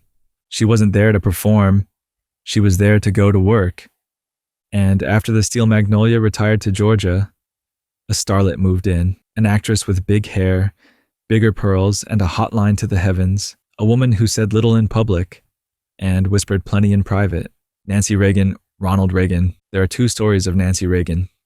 The first is soft focus, the loyal wife, the loving partner, the wide-eyed former actress who called her husband Ronnie and held his hand in front of cameras like it was a wedding day on loop. The second is hard lit, the gatekeeper, the image czar, the woman who screened staff, whispered strategies, and ran interference between the leader of the free world and the people paid to run it. Both stories are true, because Nancy Reagan understood something most first ladies before her did not. The presidency is theater, and she was the producer. Born Anne Frances Robbins in 1921, Nancy's childhood was fractured from the start. Her father left when she was young. Her mother, a stage actress, was often on the road. Nancy was raised by an aunt until her mother remarried a neurosurgeon, Dr. Loyal Davis, who eventually adopted her. She took his last name, took his name into Hollywood, and never looked back. She wasn't a star, but she had presence, appearing in more than a dozen films throughout the 1940s and 50s, including Donovan's Brain and Night into Morning. She met Ronald Reagan in 1949 when she asked him, then president of the Screen Actors Guild, to help her get her name cleared from a Hollywood blacklist confusion. He did. Then he called. Then they married in 1952. They had one daughter, Patty, and later adopted a son, Ron. From the beginning, Nancy wasn't just a wife. She was his publicist, his mirror, and his most ruthless protector, and that never changed. As Ronald Reagan moved from acting into politics, first as governor of California, then as a two-time candidate for president, Nancy was there with a notepad and a veto pen, mostly used on people. She had final say on staff, speechwriters, and friends. She knew which suits looked too frumpy, which jokes fell flat, which allies were snakes in smiley ties. By the time Reagan won the presidency in 1980, Nancy had already designed the White House in her mind like a movie set. She wasn't going to redecorate. She was going to reshoot the entire franchise. Out with the Carters' frugality. In with crystal, gold, and shoulder pads. If Jackie was elegance and Betty was honesty, Nancy was image, fully weaponized. One of Nancy's first scandals came with a price tag. Roughly $200,000 in new White House china, funded by private donors but perceived as tone-deaf during a recession. The press pounced, the public bristled. Nancy responded not with apology, but with glamour counter-programming. She leaned harder into designer gowns, Hollywood parties, and photo ops with royalty. She brought back state dinners like they were red carpet premieres, choreographed down to seating charts and flower arrangements. She famously said, "I always dress for the paparazzi. They have the best angles." And she wasn't wrong. Nancy understood that perception was currency, and she made sure the White House looked imperial, polished, and powerful. Even when the economy wobbled, she wasn't trying to be relatable. She was trying to make you believe in the movie. In 1982, Nancy launched what became her signature initiative, the Just Say No anti-drug campaign. It started as a classroom visit. A child asked what to do if offered drugs. Nancy replied, "Just say no." The line stuck, and soon so did the merchandise, posters, PSAs, and televised school visits. It was catchy, ubiquitous, and heavily criticized for being simplistic, moralizing, and ineffective, especially as the administration ramped up punitive drug laws that disproportionately impacted Black communities. But Nancy believed in it. She believed addiction was personal, not political, and that teaching kids to resist temptation was better than building rehab centers after the fact. She didn't win the war on drugs, but she defined its PR strategy for a generation, and she did it in Valentino. The weirdest and most infamous chapter of Nancy Reagan's first ladyship was also her most revealing. In 1981, after Reagan survived an assassination attempt, Nancy grew paranoid about his safety, so she turned to astrology. Seriously, she began consulting astrologer Joan Quigley, who provided advice on when to schedule press events, sign bills, travel, or meet with foreign leaders based on planetary alignments. White House staff didn't know at first. Then they noticed meetings shifting, events rescheduling, security plans restructured, not due to threats, but Mercury retrograde. Eventually, Nancy admitted it, calling astrology a comfort, not a control system. But the headlines didn't care, and neither did her critics. Still, she never apologized for protecting Ronnie in any way she could, even if it meant letting the stars rewrite the schedule. Behind the scenes, Nancy Reagan was brutally effective at White House personnel management. She pushed out Chief of Staff Donald Regan, who she felt was undermining the president. She helped shape his messaging on Cold War diplomacy, nudging him toward softer language with Gorbachev. She wasn't always right, but she was always heard, and when Reagan began showing early signs of Alzheimer's disease, it was Nancy who managed his public exposure, curated his schedule, and shielded him from embarrassment long before the diagnosis was public. She didn't want power for herself. She wanted to protect the character of her life's script. Ronald Reagan was the star. Nancy was the studio executive, and she was damned good at her job. When Reagan left office in 1989, Nancy retreated quietly. At first, but after his diagnosis in 1994, she emerged as a fierce advocate for Alzheimer's research, raising awareness, funding, and political will for a disease still largely whispered about. She also reconciled with people she'd once warred with, including staff she'd frozen out and children she'd drifted from. Her later years were softer, more human, less Hollywood. She died in 2016 at the age of 94, buried beside her husband at the Reagan Library, in a garden she helped design. Nancy Reagan's legacy is a Rorschach test. To some, she was a controlling elitist obsessed with surface. To others, she was a devoted partner, a style icon, and the power behind the most camera-savvy presidency in American history. She left behind the Just Say No campaign, the modern First Lady media apparatus, a fiercely protective political marriage, a blueprint for image management as policy control. She didn't cook, she didn't sew, she didn't apologize, but she turned First Ladyhood into something closer to a production role in a national performance, and she played her part flawlessly, even when the script got weird. Barbara Bush, George H.W. Bush. If America spent the 80s with its eyes on Hollywood, It entered the 90s with a grandmother who did not care about your approval rating. Barbara Bush was not elegant in the Jackie sense. She wasn't diplomatic like Rosalind. She didn't radiate charm like Nancy. She radiated something else, authority in house slippers, and she brought that to the White House like she was cleaning out a cluttered attic. With love, with sarcasm, and with zero time for nonsense. Born Barbara Pierce in 1925, she grew up in Rye, New York, the daughter of a publisher and a fiercely traditional family. She met George H.W. Bush at 16 at a Christmas dance. He was a prep school golden boy, already en route to the U.S. Navy. They were engaged before he went to war, married in 1945, had 6 children, moved more than 24 times as George rose through the ranks of business, politics, and eventually diplomacy. She packed and unpacked their life like it was a second job. And in between, she raised sons who would become governors, presidents, and headlines. She survived the death of their 3-year-old daughter, Robin, to leukemia. She held it all together with a spine like rebar wrapped in cotton. Barbara Bush didn't need attention. She needed everyone to eat their breakfast, shut up, and vote. By the time George H.W. Bush became vice president under Reagan, Barbara had already figured out the game. She wasn't trying to impress pundits. She was talking to moms. She gave speeches about literacy, parenting, children's health, and public service. She called herself a housewife who raised a president. And if that sounded smug, it wasn't. It was fact. Reporters who underestimated her got the look.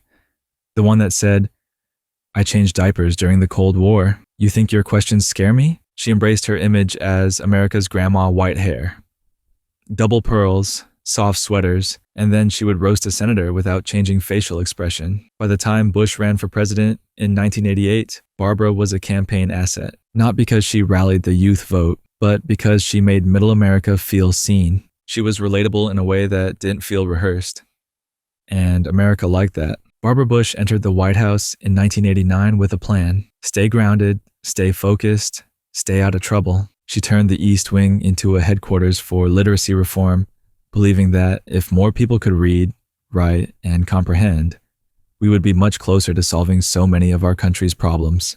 She gave speeches, published children's books, established the Barbara Bush Foundation for Family Literacy, and visited schools, shelters, and prisons without fanfare. She did not try to reinvent the First Ladyship.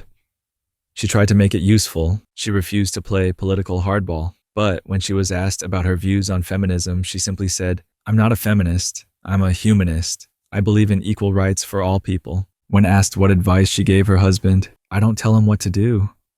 I just tell him what I think." And when she hosted the Reagans, the Carters, and the Fords at a state dinner, she smiled and said, "4 first ladies at one table, and not one pair of gloves in sight." Barbara Bush made the First Lady funny again, but she also made her credible. In 1989, Barbara Bush did something quietly radical. She visited a Washington, D.C. home for babies and children with HIV/AIDS, and she picked up a baby on camera, held him, kissed him, talked to the staff, cradled a child that many Americans still believed could transmit the virus through touch. It was a simple, unscripted moment, and it hit the front page. Because in that gesture, Barbara Bush did more to fight HIV stigma than most politicians had done in a decade. She didn't make a speech. She just acted like a decent person on camera. And America noticed. Sometimes the boldest political statement is basic human decency. She understood that better than most. Barbara Bush was the anchor of a political dynasty, one that often threatened to pull itself apart in public. Her son, George W. Bush, struggled with drinking. Her daughter-in-law, Laura, didn't fit the expected mold. Her other son, Jeb, was being quietly groomed for the future. And Barbara, she loved them all. Loudly, but not unconditionally. She once said, "I love my sons, but I don't always like their behavior." She didn't meddle, but she made it clear the name Bush wasn't just a brand.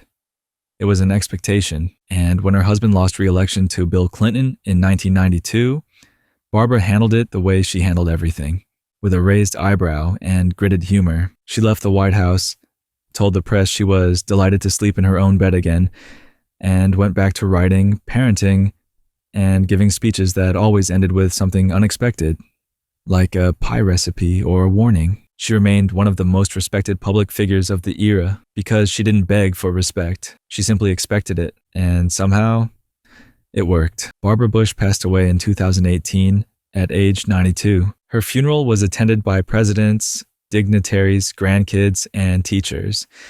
Everyone had a story. Some remembered her as a loving grandma, others as a fierce advocate for literacy, still others as the woman who once told a drunk senator to sit down and shut up at a dinner party. She was all of those things, and her legacy includes the elevation of literacy as a national issue, the normalization of AIDS compassion and care, the humanization of the First Lady's public role, the creation of a dynasty rooted in duty over glitz.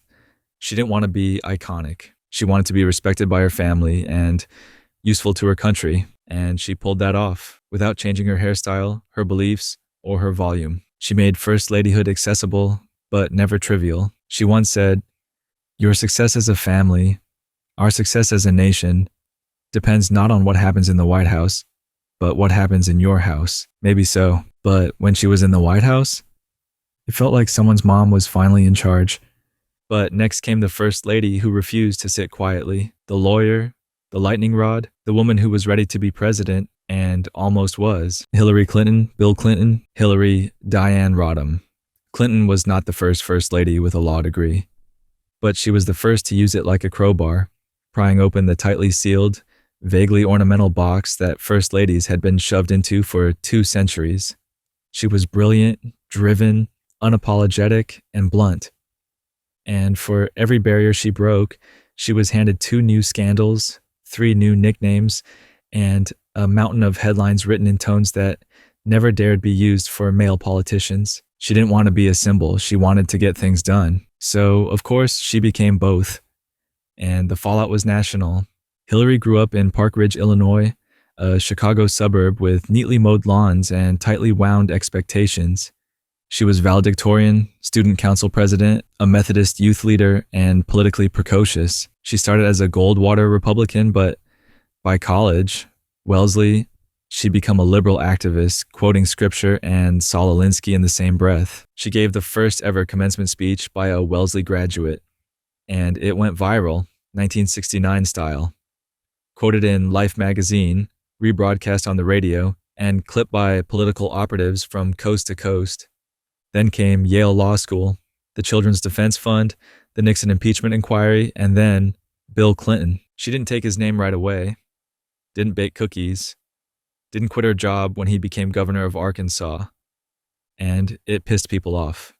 Hillary's been controversial longer than most of her critics have been alive, and she never once pretended to be surprised.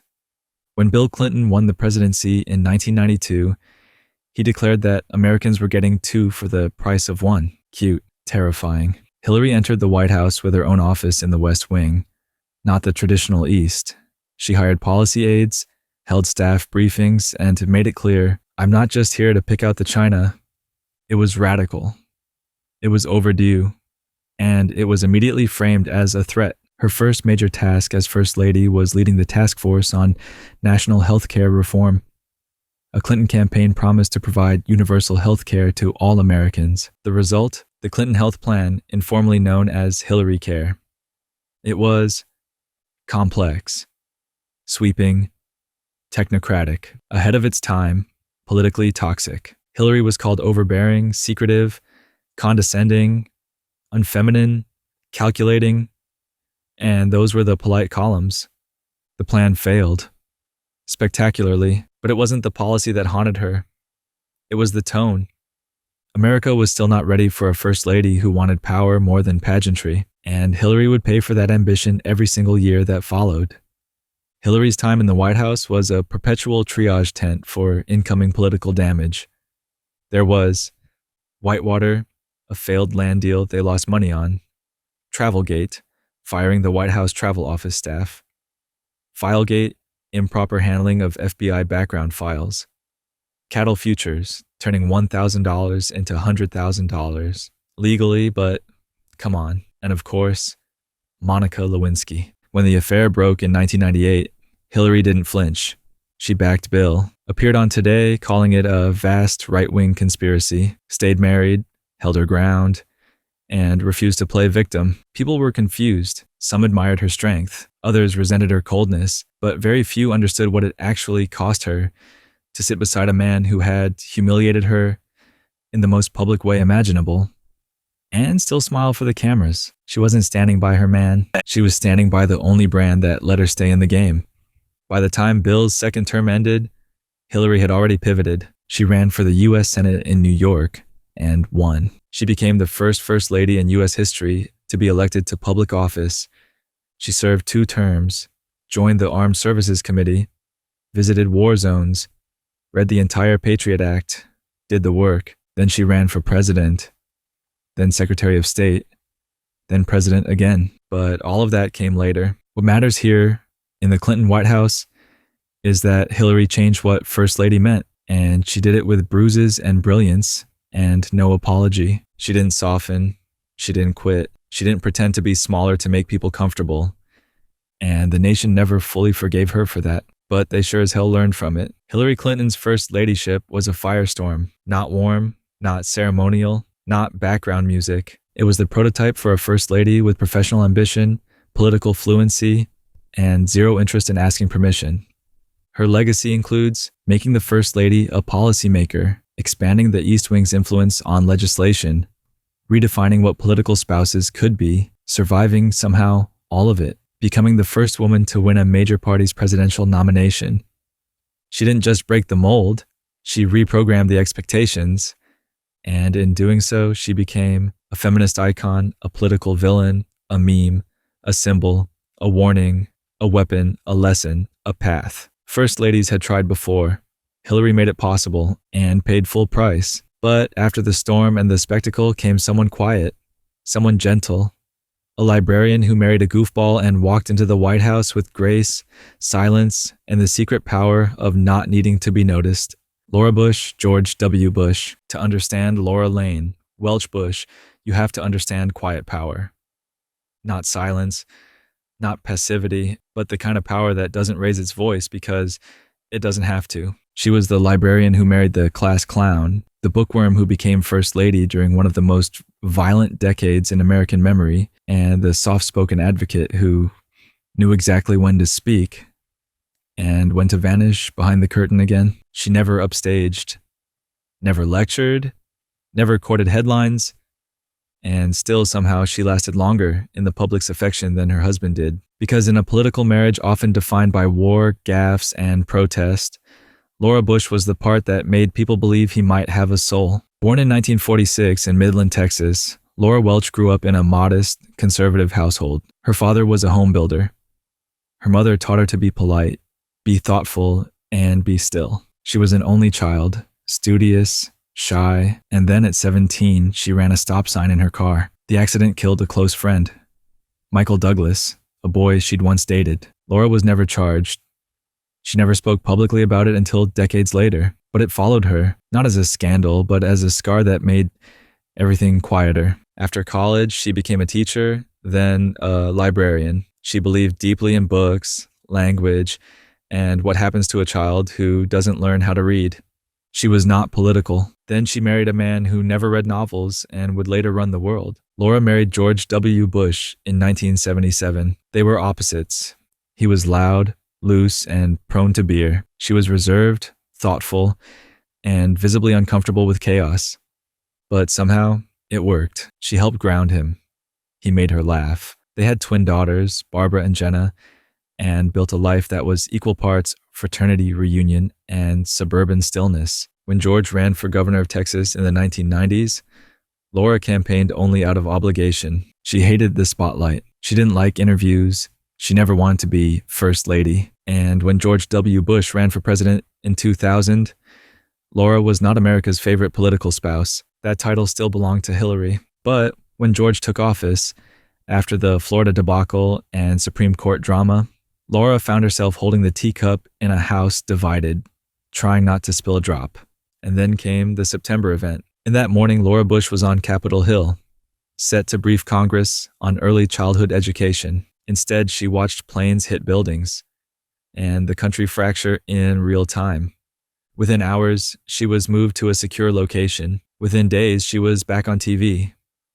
not as a political figure, but as the calm center of a national panic. She spoke softly, urged people to talk to their children, told parents it was okay to cry in front of them, promoted books that explained grief and violence in age-appropriate language. She didn't yell. She didn't demand unity. She simply gave people something to hold on to, and from that moment on, her role changed. She became the emotional surrogate of a wounded country, and she carried that quietly all the way through 2 wars. In the aftermath of the September event, Laura took a surprising turn. She went global. In 2001, she used her radio address, normally reserved for the president, to address the plight of women under the Taliban. It was the first time in history a first lady had used the weekly presidential radio platform. She didn't posture. She didn't campaign. She talked about girls who couldn't go to school, women beaten for reading, families destroyed by extremism, and suddenly, Americans who didn't know Kabul from Kansas City were listening to a librarian from Texas explain foreign policy through literacy. She traveled to the Middle East, visited Afghan girls' schools, met with refugees, and became one of the Bush administration's most effective diplomatic faces, precisely because she didn't come with a threat or a press team. She came with questions, curiosity, and respect, and the world noticed. Back home, Laura focused her first ladyship on education reform, libraries and literacy, women's health, the National Book Festival, her personal passion project, postpartum depression awareness, teacher support and salary awareness. She launched the Ready to Read, Ready to Learn initiative, visited Title I schools across the country, hosted events for early childhood development researchers. But she didn't give grand speeches. She gave interviews that felt like bedtime stories, soft, deliberate, and aimed at people who'd been shouting for too long. She was, above all else, a stabilizer, and in an administration defined by war, terror alerts, and WMD controversies, Laura Bush was the pause button no one else knew they needed. Laura Bush's strength was in her restraint, but that didn't mean she was passive. She reportedly clashed with Dick Cheney, questioned Karl Rove's tactics, and disagreed privately with her husband on everything from same-sex marriage to stem cell research. But she never aired it publicly. She didn't believe in performative rebellion. She believed in influence over theater. Even when her twin daughters made headlines for underage drinking and rebellious college antics, Laura handled it with a mix of grit and grace, reminding reporters that they're 19 and they're mine. She was the one in the family who understood consequences, and she knew how to survive them. Laura Bush left the White House in 2009 with approval ratings higher than nearly everyone else in the administration, including her husband, and she didn't cash in. She continued to promote global women's education through the George W. Bush Institute. She championed conservation, literacy, and maternal health.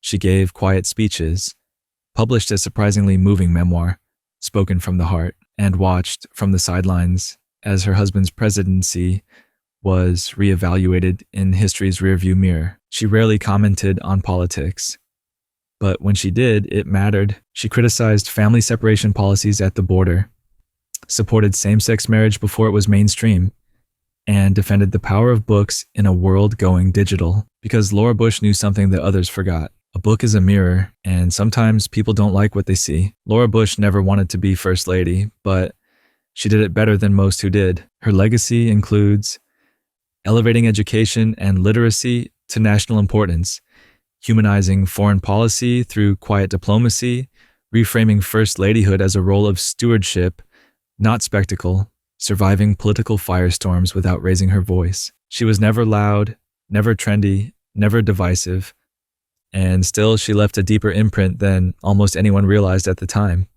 She didn't need the last word, she just needed the right one. And then, after the librarian left, the spotlight swung back to a woman who had already been there before, but this time she wasn't trying to balance power, she was trying to win it. Michelle Obama, Barack Obama. She was the first Black First Lady, but before that she was Michelle LaVaughn Robinson, Southside Chicago, working class grit, Princeton educated, Harvard law tough, and completely uninterested in anyone's idea of how she should shrink. She married a man who wanted to change the country. She never thought that meant she would have to help hold it together. Michelle Obama didn't just enter the White House. She stormed into the cultural bloodstream. She was icon and target, role model and Rorschach, champion of health food, dignity, decency, and don't you dare touch my daughters. And in 8 years, she redefined what it meant to be both visible and vulnerable, and what it cost. Michelle was born in 1964 in a one-bedroom apartment on the second floor of a bungalow in the South Shore neighborhood of Chicago. Her father, Fraser Robinson, worked for the city, never missed a day, even while battling multiple sclerosis. Her mother, Marion, raised Michelle and her brother with precision, patience, and an encyclopedic memory for side-eye. Michelle shared a room with her brother, studied like a machine, and spent her weekends at libraries, not malls. She skipped second grade, went to Whitney Young, a magnet high school, then Princeton University, where she was one of the few black students, then Harvard Law, where she learned to code switch while arguing constitutional law. She was a black woman at the pinnacle of white institutions, and she made it look easy, even when it was quietly killing her self-confidence. Then came Barack, the intern, the overconfident, underpaid community organizer who talked in loops and walked like he had nowhere to be but owned the street anyway. She didn't fall for him immediately, but eventually she mentored him, dated him, and, against all internal warnings, married him. She wasn't looking to become first lady. She just wanted student loans paid off, kids raised strong, and one uninterrupted night of sleep. Spoiler, she didn't get any of that. Michelle hated politics.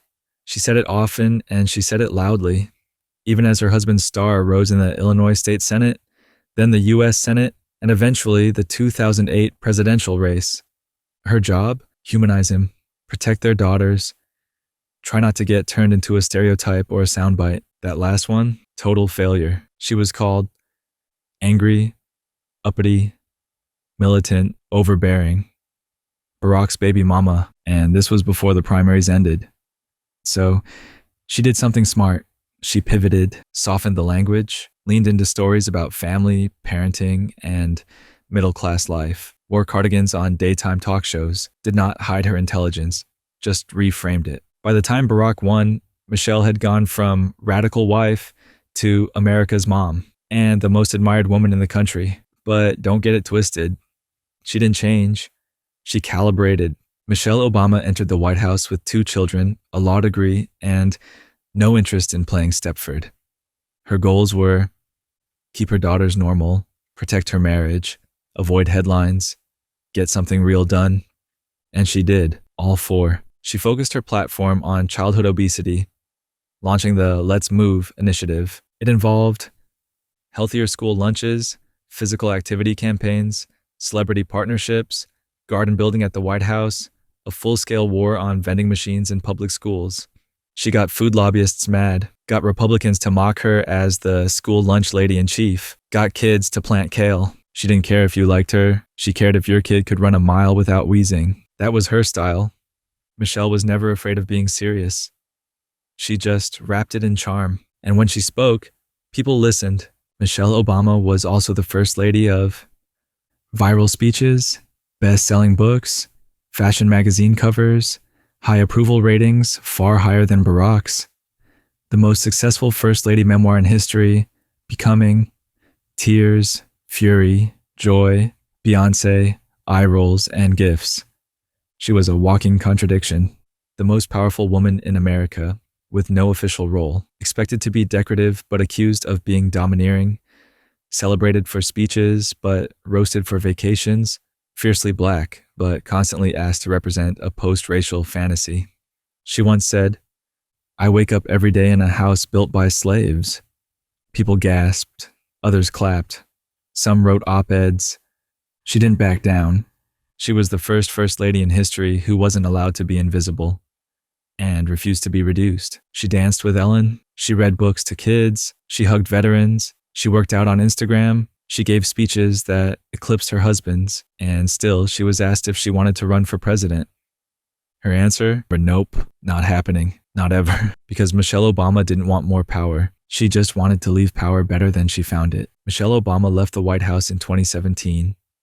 Shoulders squared, voice steady, and popularity intact. Her legacy includes normalizing working motherhood at the highest level, defining first ladyhood as culture shaping, not just ceremonial, owning a platform without pretending it wasn't exhausting to hold, showing young girls, especially black girls, that they could be loud, soft, brilliant, stylish, and unshakable all at once. She didn't smile through everything, but she smiled on her terms.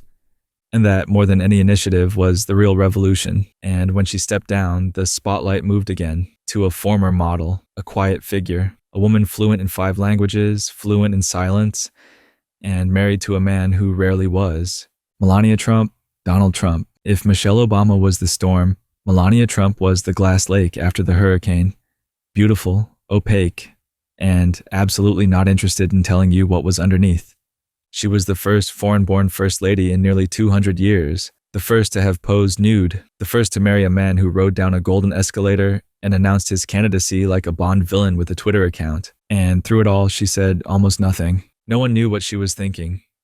And that made her both fascinating and infuriating, because Melania didn't try to be the next Michelle, or Laura, or Hillary, or anyone. She was a silent spectacle, a symbol no one could agree on, standing beside a man the country couldn't stop watching. Born Melania Knobs in 1970 in what was then communist Yugoslavia, she grew up in a modest apartment in Sevnica, the daughter of a car dealer and a pattern maker. She was raised in a system that prized discipline, quiet, and national loyalty. By the time she was a teenager, she'd already begun modeling in Ljubljana, eventually adapting her name to Melania Knaus for international appeal. She studied architecture and design briefly, but the runway won out.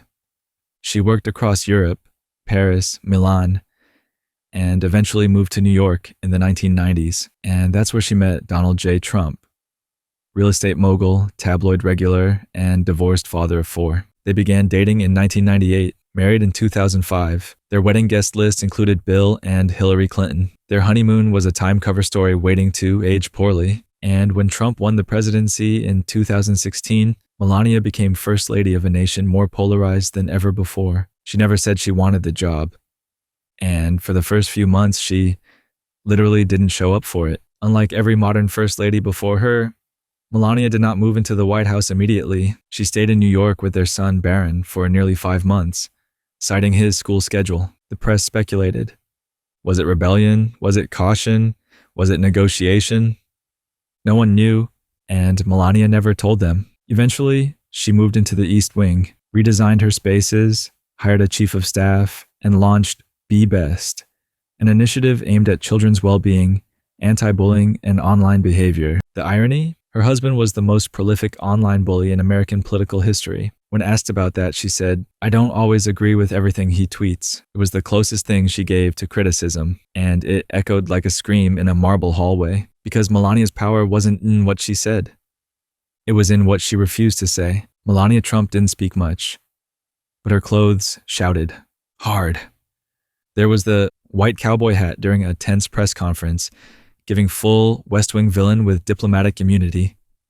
Zara jacket that said, "I really don't care, do you?" worn en route to a migrant child detention center. Pussy bow blouse worn just after the excess Hollywood tape leaked. Colonial safari outfit during an Africa trip that sparked international backlash. And the constant strategic use of neutral tones and heavy sunglasses, perfect for disappearing in plain sight. Was it a protest? A strategy? An accident? She never explained. And that was the magic, or the menace, of her entire tenure. She created a vacuum and let the country argue inside of it. There were glimpses, just glimpses, that Melania wasn't entirely on board. She swatted Trump's hand away on camera, twice, maybe 3 times. She refused to do joint interviews, stuck to solo appearances, insisted on protecting Barron's privacy, a rare unified success even among critics. When January 6th happened, she didn't speak out immediately. When she did, she condemned the violence and the media coverage of her flower arrangements in the same breath. Her staff leaked stories of being ignored. Emails showed her trying to plan nonpartisan campaigns, then being sidelined. She wasn't a revolutionary, but maybe she was something more haunting, a decorative conscience trapped in a theater she didn't script, refusing to clap. Be Best was mocked mercilessly. The name, the grammar, the vagueness. But Melania stuck with it, quietly visiting schools, hospitals, and shelters. She advocated for opioid awareness, met with kids on military bases, read stories in libraries. No big speeches, no sweeping legislation, just quiet gestures that barely made the news. And maybe that's what she wanted. She once told an interviewer, "I'm the most bullied person in the world." Was it self-pity? Projection? An unspoken burn? No one knew, because with Melania, the story was always written in invisible ink. Melania Trump left the White House in 2021 the way she entered it, dressed impeccably, smiling slightly, not answering questions. She didn't attend Dr. Jill Biden's tea ceremony, the traditional transition between first ladies. She didn't give speeches, didn't write a memoir, didn't rebrand. She simply disappeared. Her legacy is strange, hard to summarize, and deeply divisive. She is remembered for her immigrant story, which she never politicized, her marriage to the most chaotic president in modern history, her fashion diplomacy and PR disasters, her emotional opacity, and her commitment to not caring what people thought or pretending she did. Melania Trump was not a transformational first lady, but she was an era's perfect symbol. Beautiful, controlled, withheld, watched, projected upon, and ultimately still unknown. She didn't reshape the East Wing. She just refused to speak its language. And maybe that, in the end, was her statement. But when she left, something old came back. Soft warmth, open laughter, a teacher's voice, and a first lady who never wanted the spotlight, but never blinked when it landed. And that lady, she will come back as the first lady once again. Jill Biden, Joe Biden. There's something disarmingly radical about a first lady who still shows up to her day job. Dr. Jill Biden isn't pretending to be above the chaos. She just refuses to let it eat her life. She's not glamorizing the East Wing. She's grading community college essays in it. She isn't throwing policy grenades.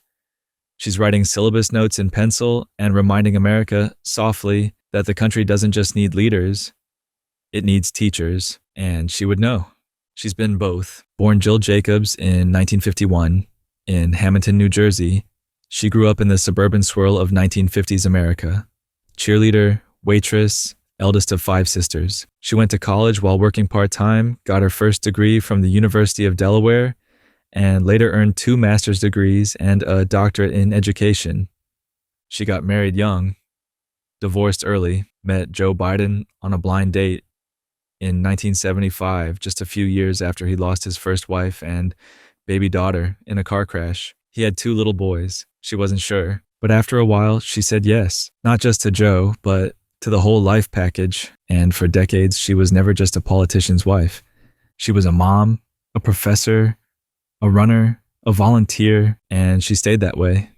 Even when the cameras showed up, Jill Biden has never craved the spotlight. Not in the 80s Senate campaigns, not when Joe ran for president in 1988, flame out, 2008, me, or 2020, chaos. She hates the stage, prefers small rooms, speaks like a teacher even when she's giving stump speeches.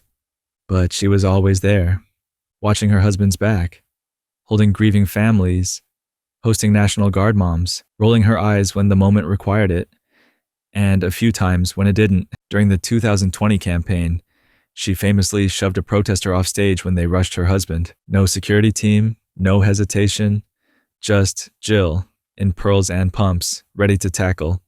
Because when she believes in something, she shows up. And when the country voted Joe into office, Jill Biden became First Lady and didn't quit her job. Jill Biden is the first lady in American history to hold a full-time job while in the White House. Let that land. She teaches English at Northern Virginia Community College, just outside D.C. Her students call her Dr. B. She grades papers on Air Force One, writes lesson plans in hotel rooms, leaves sticky notes on drafts between diplomatic dinners. She says teaching isn't what I do, it's who I am. And she meant it. Even when critics called her title pretentious, even when op-eds mocked her doctorate, even when no one understood why someone with Secret Service protection wanted to teach freshman comp at 8 a.m., she kept going because she believes in community colleges the way some people believe in scripture. And she believes dignity starts with education. That's the thread of her entire public life. Jill Biden doesn't do culture wars. She does classrooms, military families, and cancer research. She focuses on community college funding, military spouses and caregivers, joining forces, childhood mental health, cancer research, and patient support in honor of Beau Biden. Public service encouragement, teachers not being treated like floor mats. She travels constantly, solo and with Joe, to schools, bases, small towns, and clinics. No entourages, no headlines, just work and hugs, and probably a handout with MLA formatting tips. She once said, "Teaching isn't just a job to me, it's a calling.